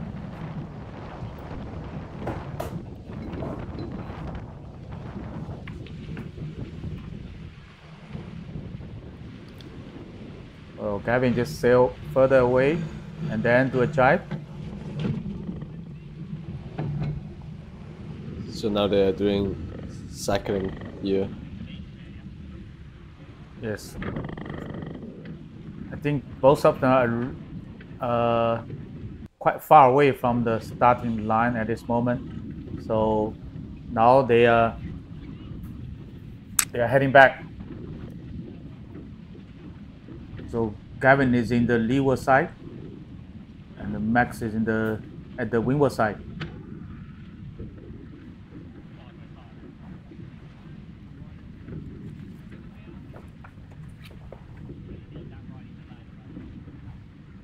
Both of them are now picking up some speed towards this. Yeah, actually both of them are above the committee bow starboard ley line to start, especially Max. Max is really over the ley line, so Max is try to go low, and Gavin just don't want to be hooked. So here we go. They are starting to attack and escape. Yeah. But Gavin still want to take the lead. Okay, less than 1 minute. So now they are under the ley line. You can see Max are trying to fight for the downwind boat, downwind side of the. I think they're a little bit early, so now it's overlapped. So, but Gavin just control the boat perfectly to prevent to be left by Max. Okay, now it's overlapped again, and the both boats just reduce the speed. I think Gavin need to, well, just be careful, it's the windward boat. Yes.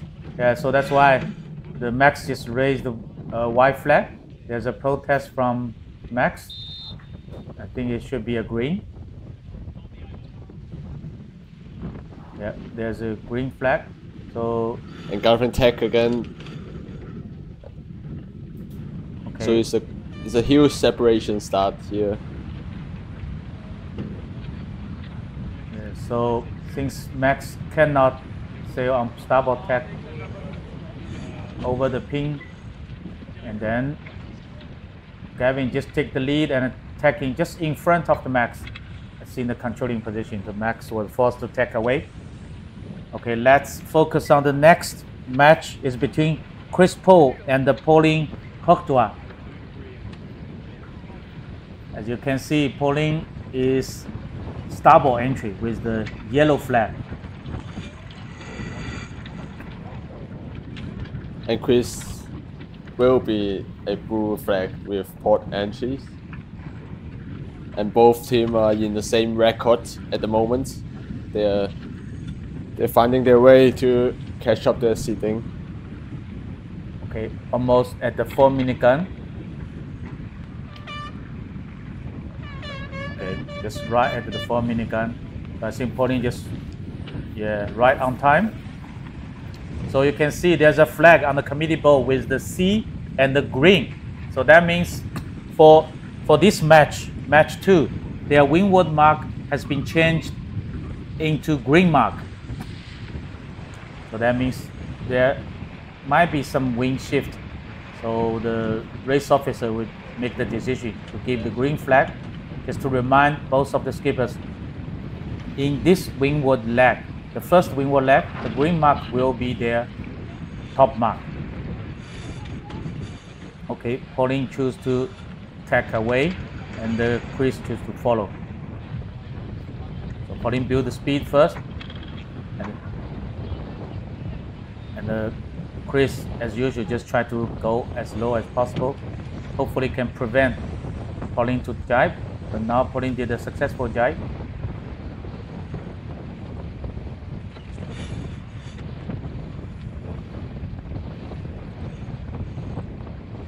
Oh, that's a poor starboard issue. Yes.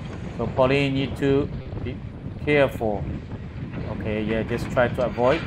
And Chris tack done and become as a trailing boat. So still early. I think they will keep sailing further away.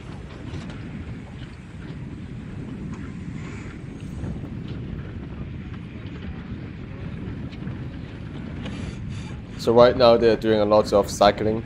Yeah, but the Chris is really aggressive. It just turn tack onto starboard tack.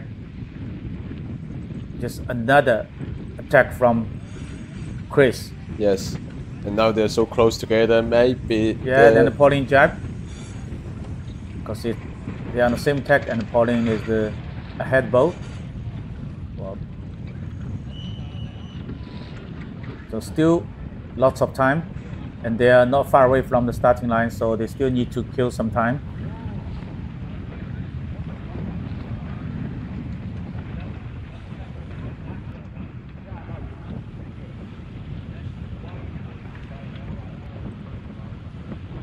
You can see the sailors are looking at each other, trying to like look after how is the opponent react before the start.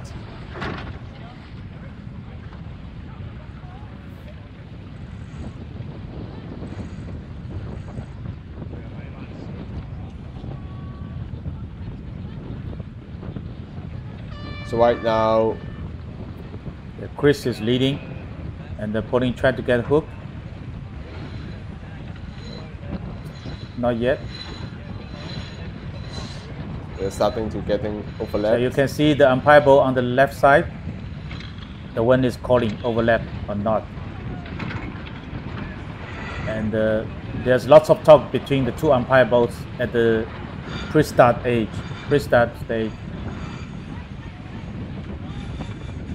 Okay, calling this. So now both are doing attack. I think Chris is still in a very strong controlling position. Yes.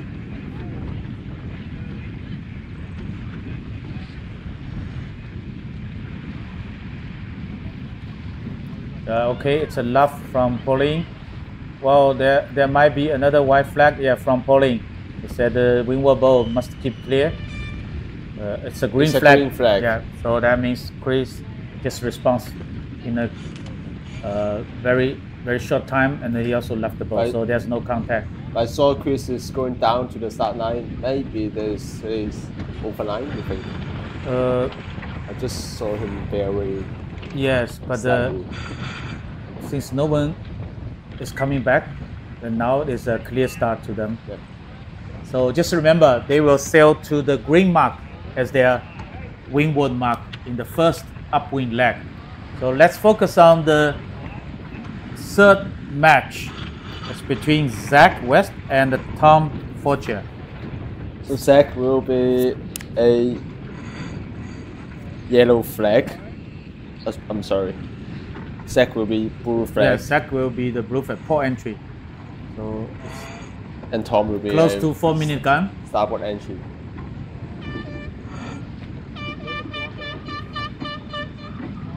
Okay, you can hear the continuous sound signal. That means they change the mark. You can see there's another C flag with over green flag. That means also same thing happened to this match. The green mark will be their windward mark in their match in the first upwind leg. It might be changed in the second upwind leg if the wind come back. So the race committee will inform them on the water by giving a visual signal and a sounding signal, so that it might change back to the red buoy. It depends, but at least for sure the first upwind mark is green mark. At the moment they're looking at each other again. Maybe arguing.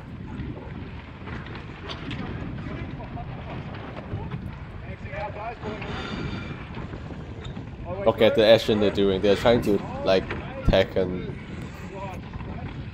Yeah, Tom just tagged. He just take lead. Zach is followed.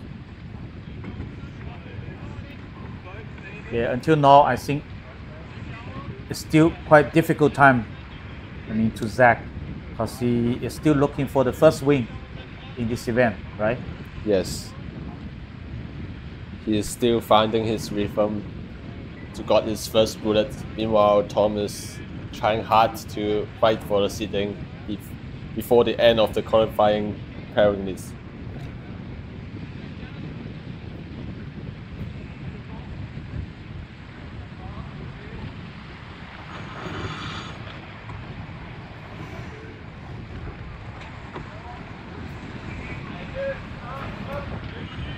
Okay, 2 minutes. They're still doing the cycling.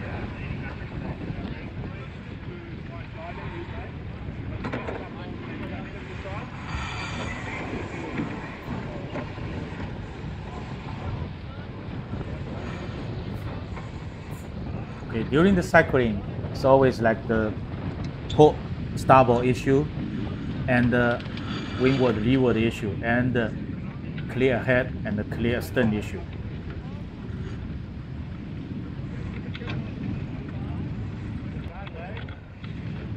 Okay. Zach is leading at the leeward side.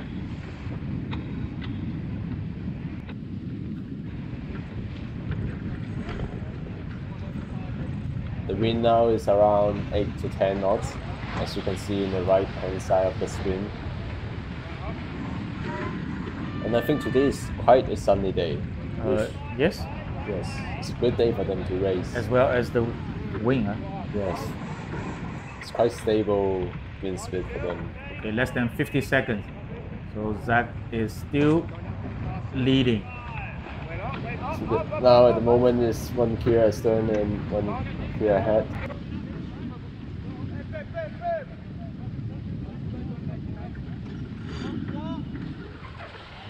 They're trying to make some overlap for Tom. Okay, still early. Yeah, both of them are still early. Both of them are taking to the port side. I'm not sure if Tom can start on port tech within 10 seconds. Whoa, whoa, whoa! That's okay. You just laugh up, and Zach just responds in a nice and a polite way. So you see someone is overline and it's going down again and going up. Yeah, you see the blue flag on the committee boat. That means Zach over the line, right at the starting signal. So Zach must come back. So let's go back to, well, there's a strong competition between the Pauling. So Pauling is the windward boat, need to keep clear. Wow, that's a close Angle. And this is between the Pauling and the Chris. Yeah, I should tell you, this is the competition between Chris. Chris is the currently #1 in the World Match Racing Tour rank, and the Pauling is current rank #1 in the Women World Match Racing Tour. So that's the #1 against #1.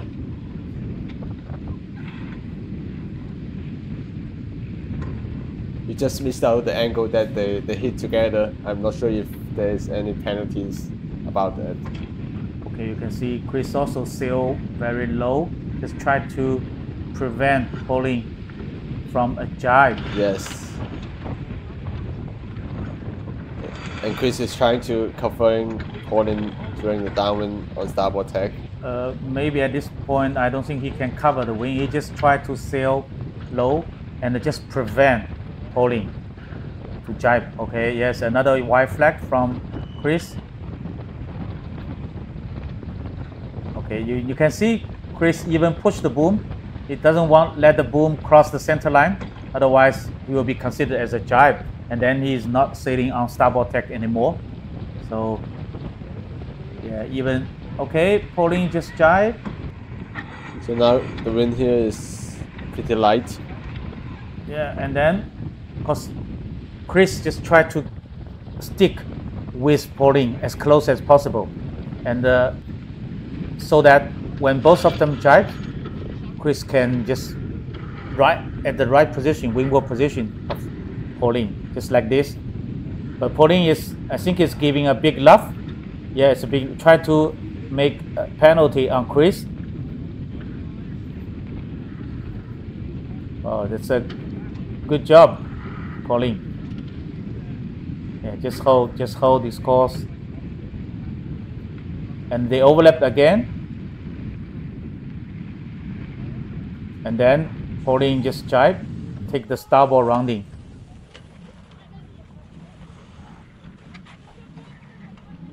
Oh, nice job, girls. Yes, tremendous mark rounding by the girls.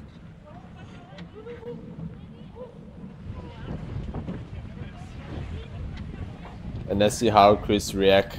I guess they are rounding another gate mark to the right side, maybe.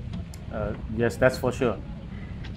So now they just split away on different tacks.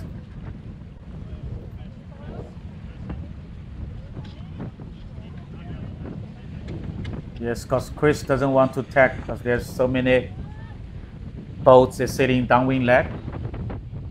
Otherwise, he tacked the wheel underneath those kites. And Pauline just tack back. Let's see what happened. The first cross they had After the gate marks. yeah, the second windward leg, the first cross is going to be crucial.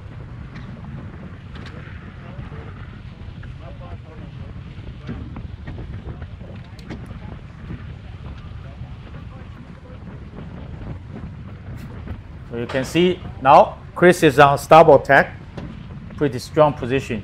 Wow, I think Chris, look from the track, Chris It's slightly in front of Yeah. Pauline. And he's in starboard tack. and I can guess Chris will make a tack on top of Pauline or not. Maybe not, because they just barely pass. Yeah, looks like Chris is confident on the port side of the racing area, but just let Pauline go to the starboard side. We'll see, Yes. because usually the match racer will protect their starboard side, because every time you Tack back. meet, you are on starboard tack, so you got the advantage. Unless you think there's some other advantage on the left side. Maybe the current is favored, maybe the wind is favored. Otherwise, most of the racers, they will protect their starboard. So now Pauline tack again, back to the left side of the course. Yeah, but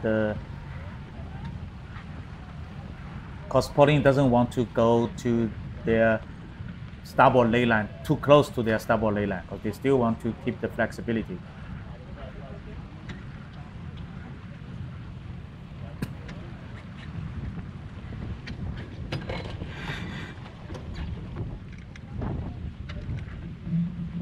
Okay, it's a nice road tack from Chris Poole. Yeah, the jib trimmer just trimming the jib and hold the jib sheet in his hand. And you can see, looks like it's a little bit overpowered. So Yes. they trim in the main and then ease the traveler. And right after that, they ease the fine tune, just to depower a little bit. Even you can see from Pauline's boat, they also ease the traveler a little bit and then put it back because they want to sail in a high mode. Try to hit Chris, just cross, Yes. just I cross. think Chris did a really good job in the second lap. They went to all of the right But directions. very close, right? Yes. Very close. But I think Pauline did a slightly off because they went to the left Yeah, you side can see first. they round the green mark. Yes. They round the green mark again, the second time. Okay, it's a very nice and clean hoist. So if you can feel your kite as quick as possible, you get the pressure, you will build the speed earlier than your opponent. So that's all about teamwork. You can see just in this, Pauline even grabbed the main sheet in her hand.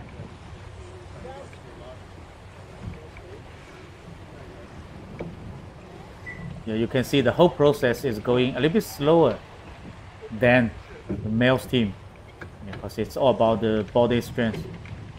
It's really physically demanding. But still, they're doing a great job to maintain the boat balance and all the things. So you can see Pauline always like to sail deeper and go low. It might be a choice for them. Yes, but especially at this moment, he is a trailing boat. Yes. She is behind. So especially in this angle, you'd better sail low. If you are close, you can think about you sail high to cover, but it's not that close.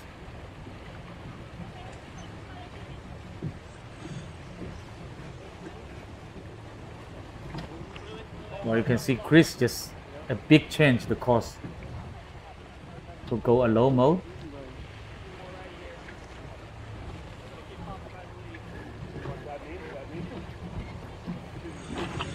Oh, Wow. no, so they just jibe. They jibe the kite first, and then they jibe the main. So they do it again because they just try to match Pauline's jibe. Oh, Pauline just sailed on the wing on wing again. As I remember, Pauline also got a penalty to go in the start, before the start. Yeah. Yeah, I didn't see she do any penalty turn during the leg. So I think it's... Yeah, but interesting thing, we see that Chris hoists the jib because they are going to cross the finishing line. I don't know why he hoists the jib. Maybe it's ready for another fight. Or he got the penalty actually. Or just like the wind direction is changing before they're heading to finish. Yeah, but he hoists the jib, but he didn't trim the jib, let the jib flapping. Maybe just get ready for a fight. So, yeah, I think looks like Pauline just tried to run top up. While the female team just tried to hoist the jib. They're very close to finish line. Yes. And wow, that's what's wrong. Wow, I wow, think wow. there's something wrong with the spinning halyard. Yes. On the female team. Maybe the cleat, or maybe something broken with the halyard. So they just lost their kite, but they get it recover very quick. They still blocked by Chris. Oh, I think there might be a penalty on Pauline, because Pauline is the windward boat, and Chris just give her enough time and room to keep clear. So that's why you can see Chris is a little bit eager to, and even talk to the umpire, said it should have a penalty. So it is a what flag it is? Yeah, but it doesn't matter. If even Chris has a penalty, he finished the penalty turn. I think Chris just win this race. Yes. Yeah. Very good tactics. Oh, that's a good tactician. Because even he is leading, and then he get ready to a fight, and then try to put a penalty on Pauline. Yeah, that's good. So this is the race 2 of flight 15. Yeah, for the flight 15. Okay, I think Chris is still need to talk with the umpire, maybe get some explanation from umpire why I have a penalty or some other issues. It's kind of the learning curve to everyone. Even Chris is already world ranking number 1, right? Definitely. Yeah. Okay, that's all for the flight 15. So just stay with us. We will go to flight 16 very soon. Yeah, thank you.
听着不？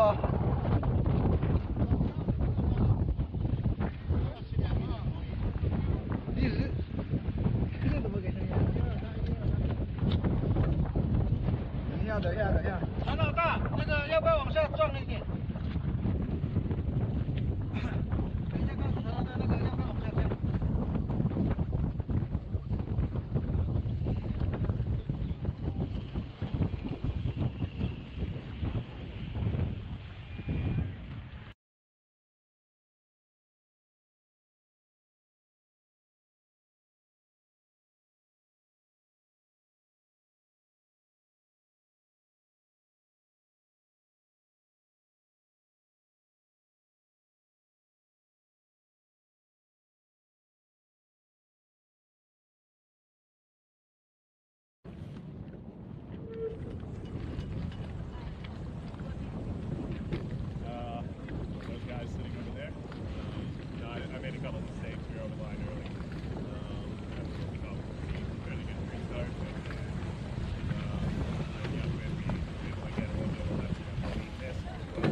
啊，1、2、3，1、2、3。OK。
Because when we just sail with her, then she's the water. The thing is, the further you go, the more damage she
Okay, hello everyone.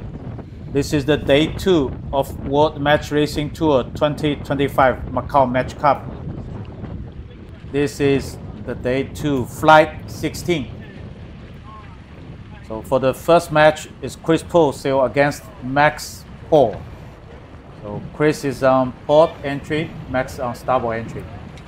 So now it's just heading towards 4 minutes before the start, and both teams are sailing through the start line. Here we can see the right angle. So port clear bow, port tack bow is need to keep clear from the starboard tack bow. So Max just tacked, or even a little bit late, still okay. And Chris So Chris is a bit late, and then Max cannot stop the boat, so just sail away because he doesn't want to fight against Chris in the dial-up mode. So you can see it's typical Chris style. He always put left hand on his back. And standing? Yeah, that's the typical Chris style.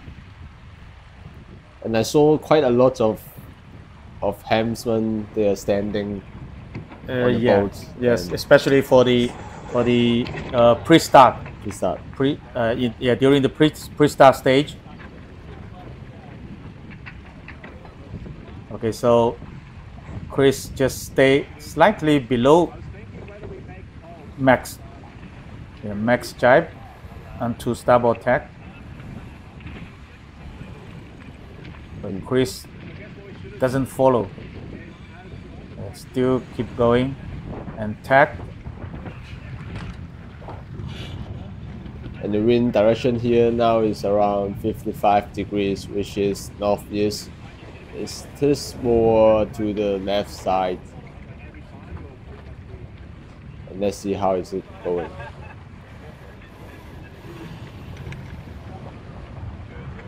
Right now, both teams are looking at each other, trying to escape and attack. Yeah, Chris is leading.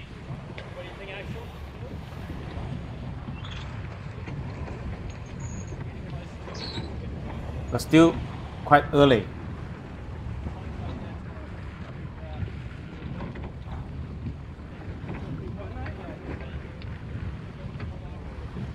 Yeah, that's, I think people already get used to this pattern. Yes. It's when they approach the starting line. So the leading boat is tried to avoid to be hooked or to be overlapped by the trailing boat. The trailing boat just try to give a big push and hopefully can sail a little bit faster and can get hooked with the leading boat, so that you have the right of the way, and so that you can luff or either do something else, or either luff up and try to stop the boat. Now it's overlap. Yeah, Chris is the windward boat, so he needs to keep clear. So Max will luff up and trying to stop Chris. So it looks like another dial up just before the start.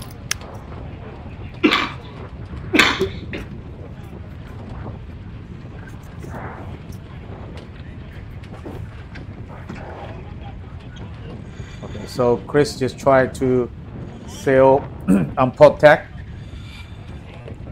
Yeah, Max just follow, but a little bit slow. So right now, yeah, Chris is in a good position, yes. And after tacking, he will be right on time. Yes. And also on the starboard tack. So Max just go underneath. It's a split start. It's a split start. So you think Chris will tack back again, or just maybe not? Yeah, maybe not. So let's focus on the following match between the Zach West and Gavin Brady. So just first of all, we should congratulations to Zach, because he just won the first match in this event.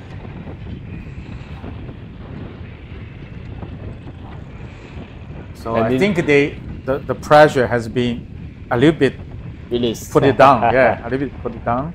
And meanwhile, for Gavin, they are still not losing any of the matches yet. Yes. Okay. Just at 4-minute gun, both of the boat just enter the starting box.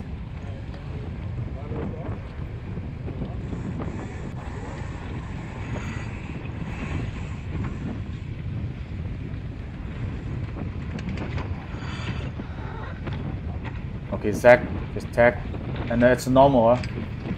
Both of them into the dial up and head to the wing. They start to look at yeah, each still other. have some speed. Try to hold the position, and also send the bowman to the foredeck to hold the jib. Okay.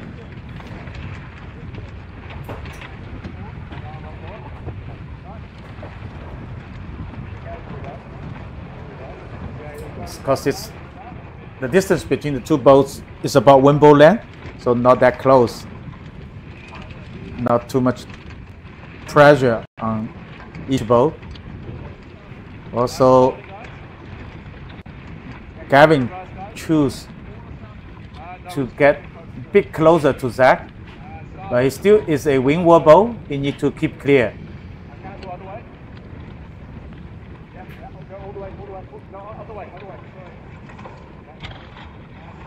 So now they're still looking at each other. Yeah, but Zach just back the main on port side. So just hopefully just moving backwards, try to steal the boat. But Gavin just matched and also back the main, moving backward. And okay, Zach suddenly changed the side, pushed the main on the port, on the starboard tack, still moving backward.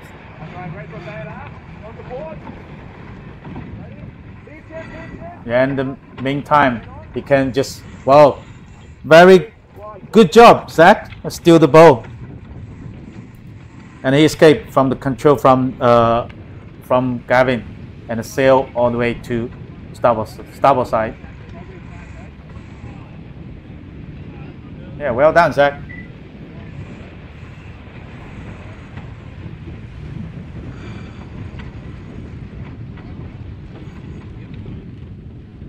Since it's only 1.5 minutes left, because they spent too much money. Sorry, too much money. Too much time. They spent too much time at the first stage. So no, time is money. You're right.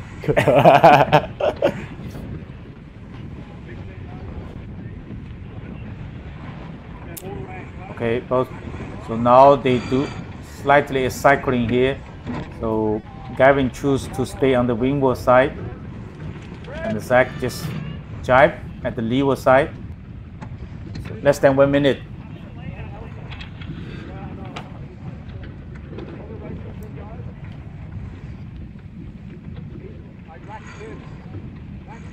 So they're having some of the separation. Yeah, here. But looks like Zach is a little bit low. I mean, there's too much distance between him and the starting line.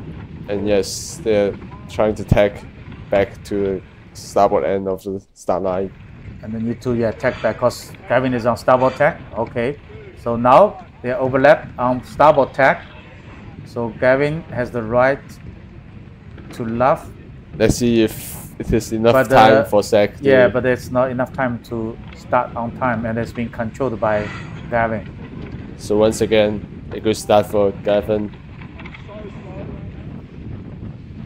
Yeah, very good start. Yes, they control everything again before the start. Yeah, even both of them are late, but still doesn't matter. It's match race. Okay, and in this situation, I think it's really tough to Zach because it's really hard for him to escape, and definitely Gavin will put a tight cover on him all the way up to the windward mark. Okay, let's focus on the third match in flight 16.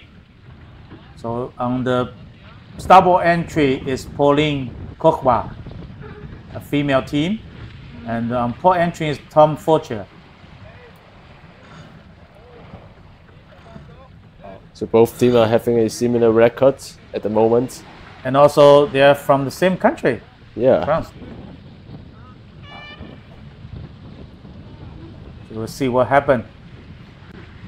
At the 4-minute gun.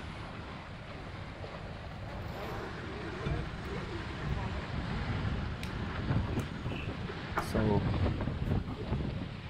we are pulling it on starboard. Wow, so Tom is doing very well. It's an upwind cross. Yeah, he successfully made it. And Pauline just tacked underneath him. Now it's all about bow speed. But the Pauline is in a very good controlling position. Okay, you can see Tom is easy the main because he tried to sail low. Hopefully he can cross Pauline. But it looks like no way here.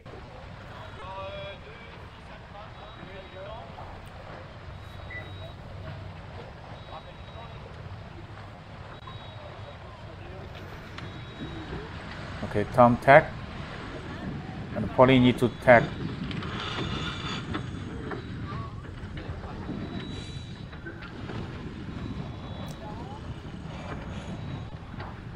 Well, it's overlap. It's Yeah. overlap and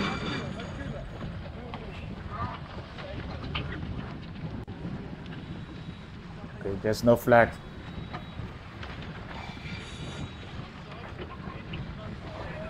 Yeah, okay. Well done, Tom. Now he can jet back onto starboard tack. Yeah, that's a nice move. Just escape from the controlled position.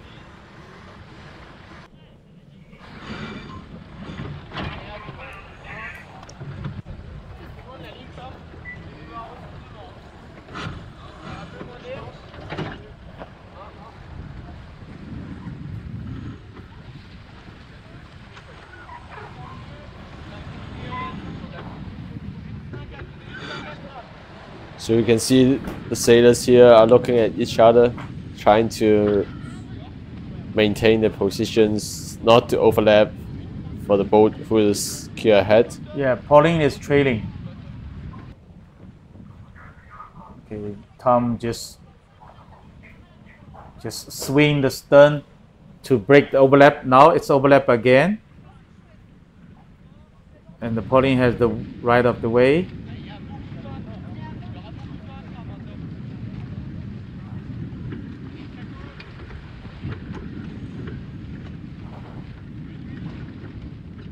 Okay, they're all the way to the ping end.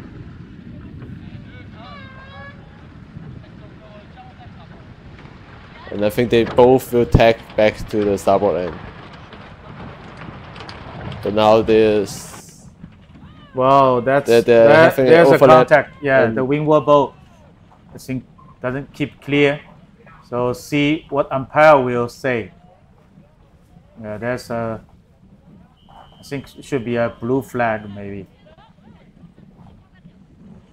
Yes, there's Yes. a blue flag on the umpire's boat, you can see. So well done, female team. Just give a penalty on Tom.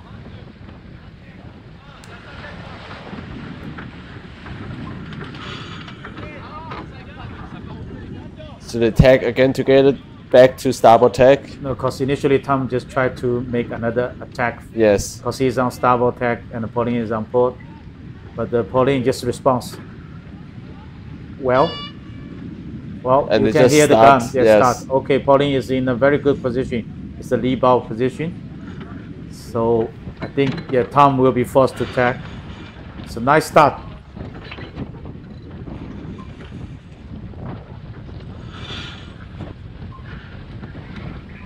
And here is the typical loose cover here.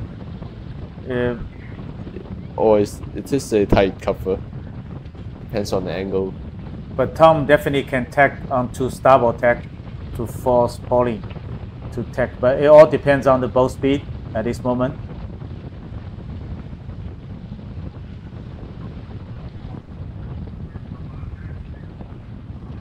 You can see Pauline is just trimming the main using the fine-tune system, and also the traveler just try to give more power on the mainsail and to help the boat to sail an upper angle.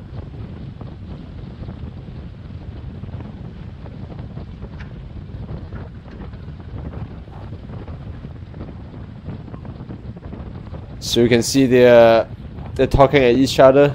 Yeah, you can see Tom, all the crew is hiking really hard, try to help the boat to sail high angle. And the wind speed is only like 10 knots. They are already... It looks like the wing Yes. left hand shift a little bit. So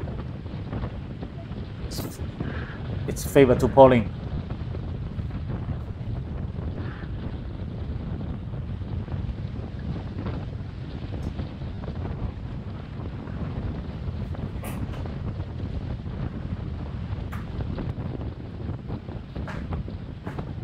Yeah, Pauline is in very strong controlling position.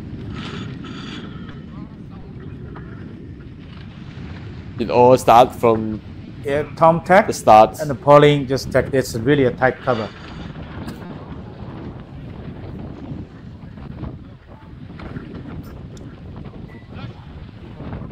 So we can see from the animation, they both tag and tag again. Yeah, that's got tag deal. Trying to do the tight cover and also escape from it.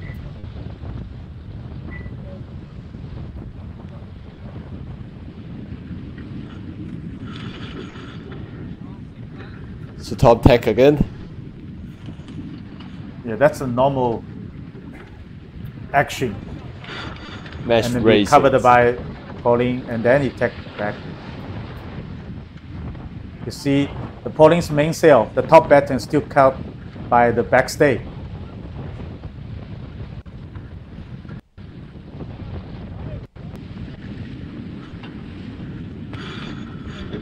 I think Tom made some progress. But still behind.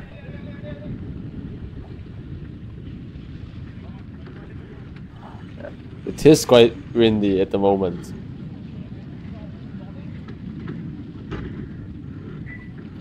Okay. Everyone is hanging out of the boat, trying to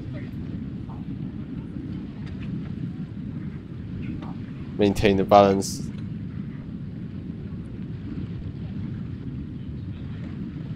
Okay, I love this angle from the Pauline's boat, the camera. You can see the relation between two boats, and I think Pauline is big game and tacking on the ley line.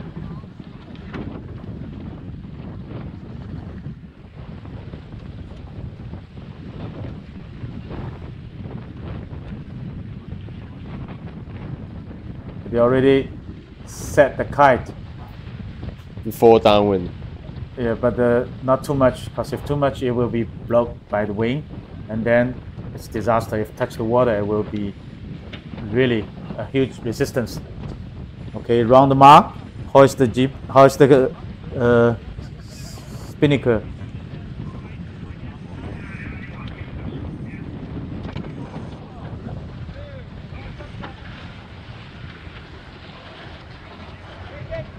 So right now, Tom also passed the outwind mat and starting to hoist the spinnakers. Yeah, there's about 4 to 5 boat lengths, the gap between two boats.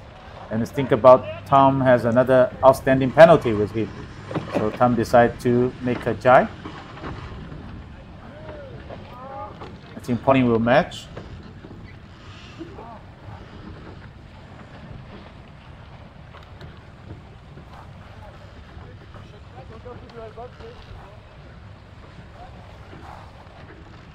So again, you see all of the crews are sitting in the front side of the boat. When it comes to downwind, trying to work and squeeze a bit here. Okay, it's all about, you can look at the spinnaker trimming, right? The luff is still flapping a little bit. Yes.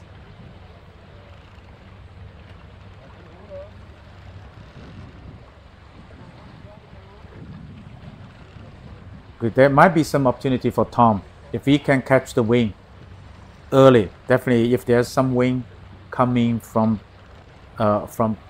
behind, definitely he can pick up the wind earlier than Pauline. So yes, that's the only opportunity to him to catch up Pauline. Meanwhile, for Pauline, they want to stay in the same rope as what Tom does, to prevent them from separations. Yeah, as we can see from the green. The left-hand side, the port side of racing area seems to have better wind.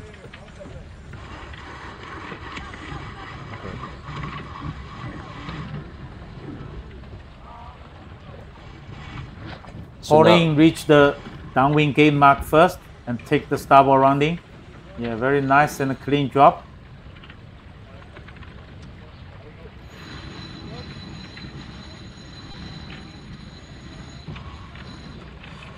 And then right after that, right after the rounding, Pauline just decided to tack because she realized that Tom will take a forehand riding, so need to take a cover early.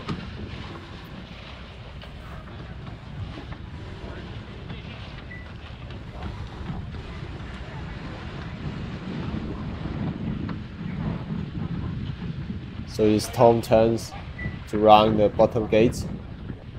Yeah, it's just port rounding.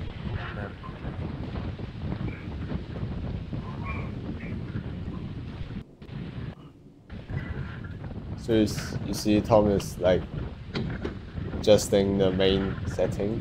Yeah, the main traveler.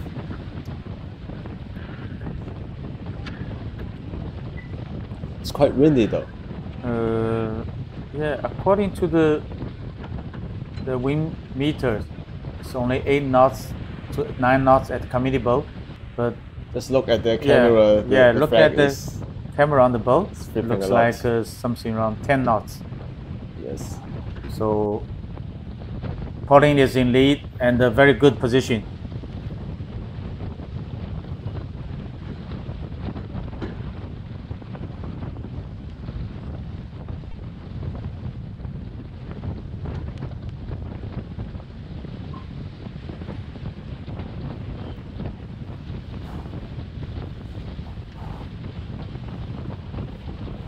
Look at the angle. Looks like Tom has slightly good angle.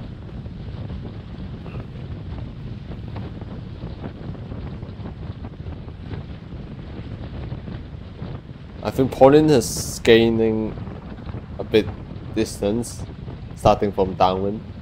Yeah, the mark rounding. Yes. Because Tom take the forehand mark, which is a bit far away. Yes. So he just sails some extra distance. Okay, Pauline sink there on the starboard ley line. Do a nice tack.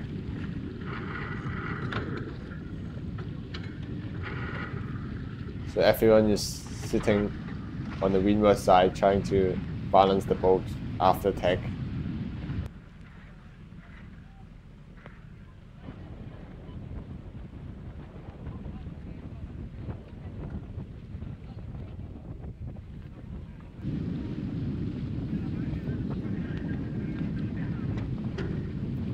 So right now, I think Pauline is having a slightly header here.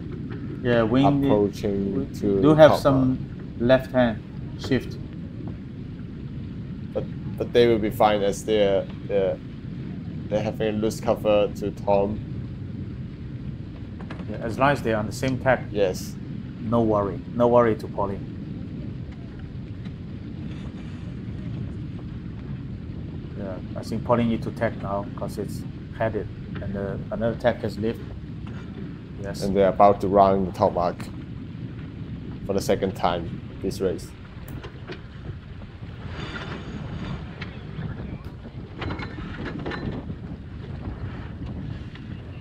So the spinnaker is getting ready.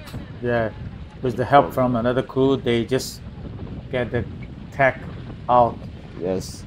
A little bit and then rounding the mark, hoist the spinnaker. You can see what they would do after passing the top mark from this angle. Everyone is moving, squeezing, doing all the things, trying to maintain the speed. And they're doing a great job.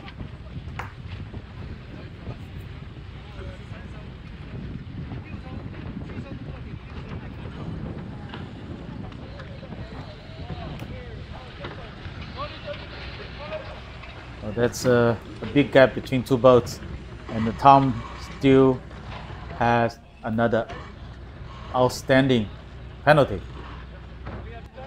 I think if they're losing, they can like just skip the penalty just to finish. It doesn't matter. It doesn't if matter you skip at or all, not. right? Yeah. You just lose the match. Yeah. There's no loser, only winner. And there's no second place in match race.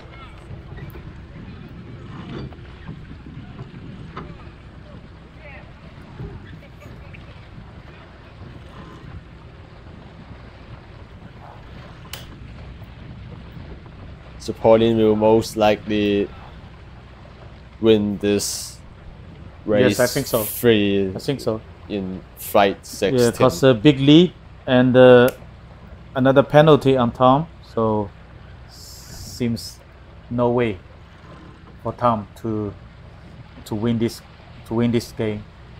So after this flight, there will be a slightly change of the team. Result, you mean? No. Here we got a change of the boat. Oh, okay. You mean for the other sailors, and that's going to take a bit longer for the interval between flight 16 and flight 17.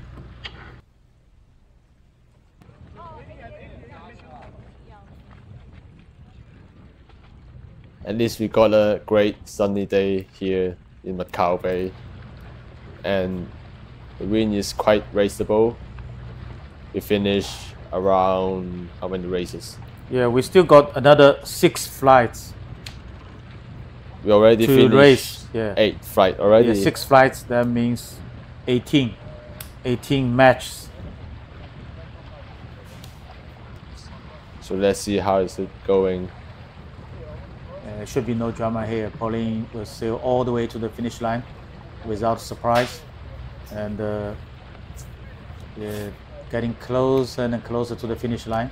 I think Tom knows that no opportunity for him to overtake. So both teams are fighting for the qualifying positions before advance to the quarterfinal.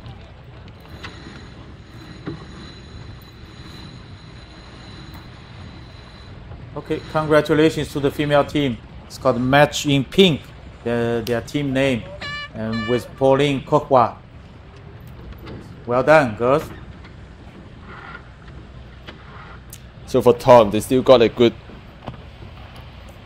sitting at the moment, but they still need to do better for the race but you know, afterwards. In this kind of race, each win counting, right? Yes. Each win is counting.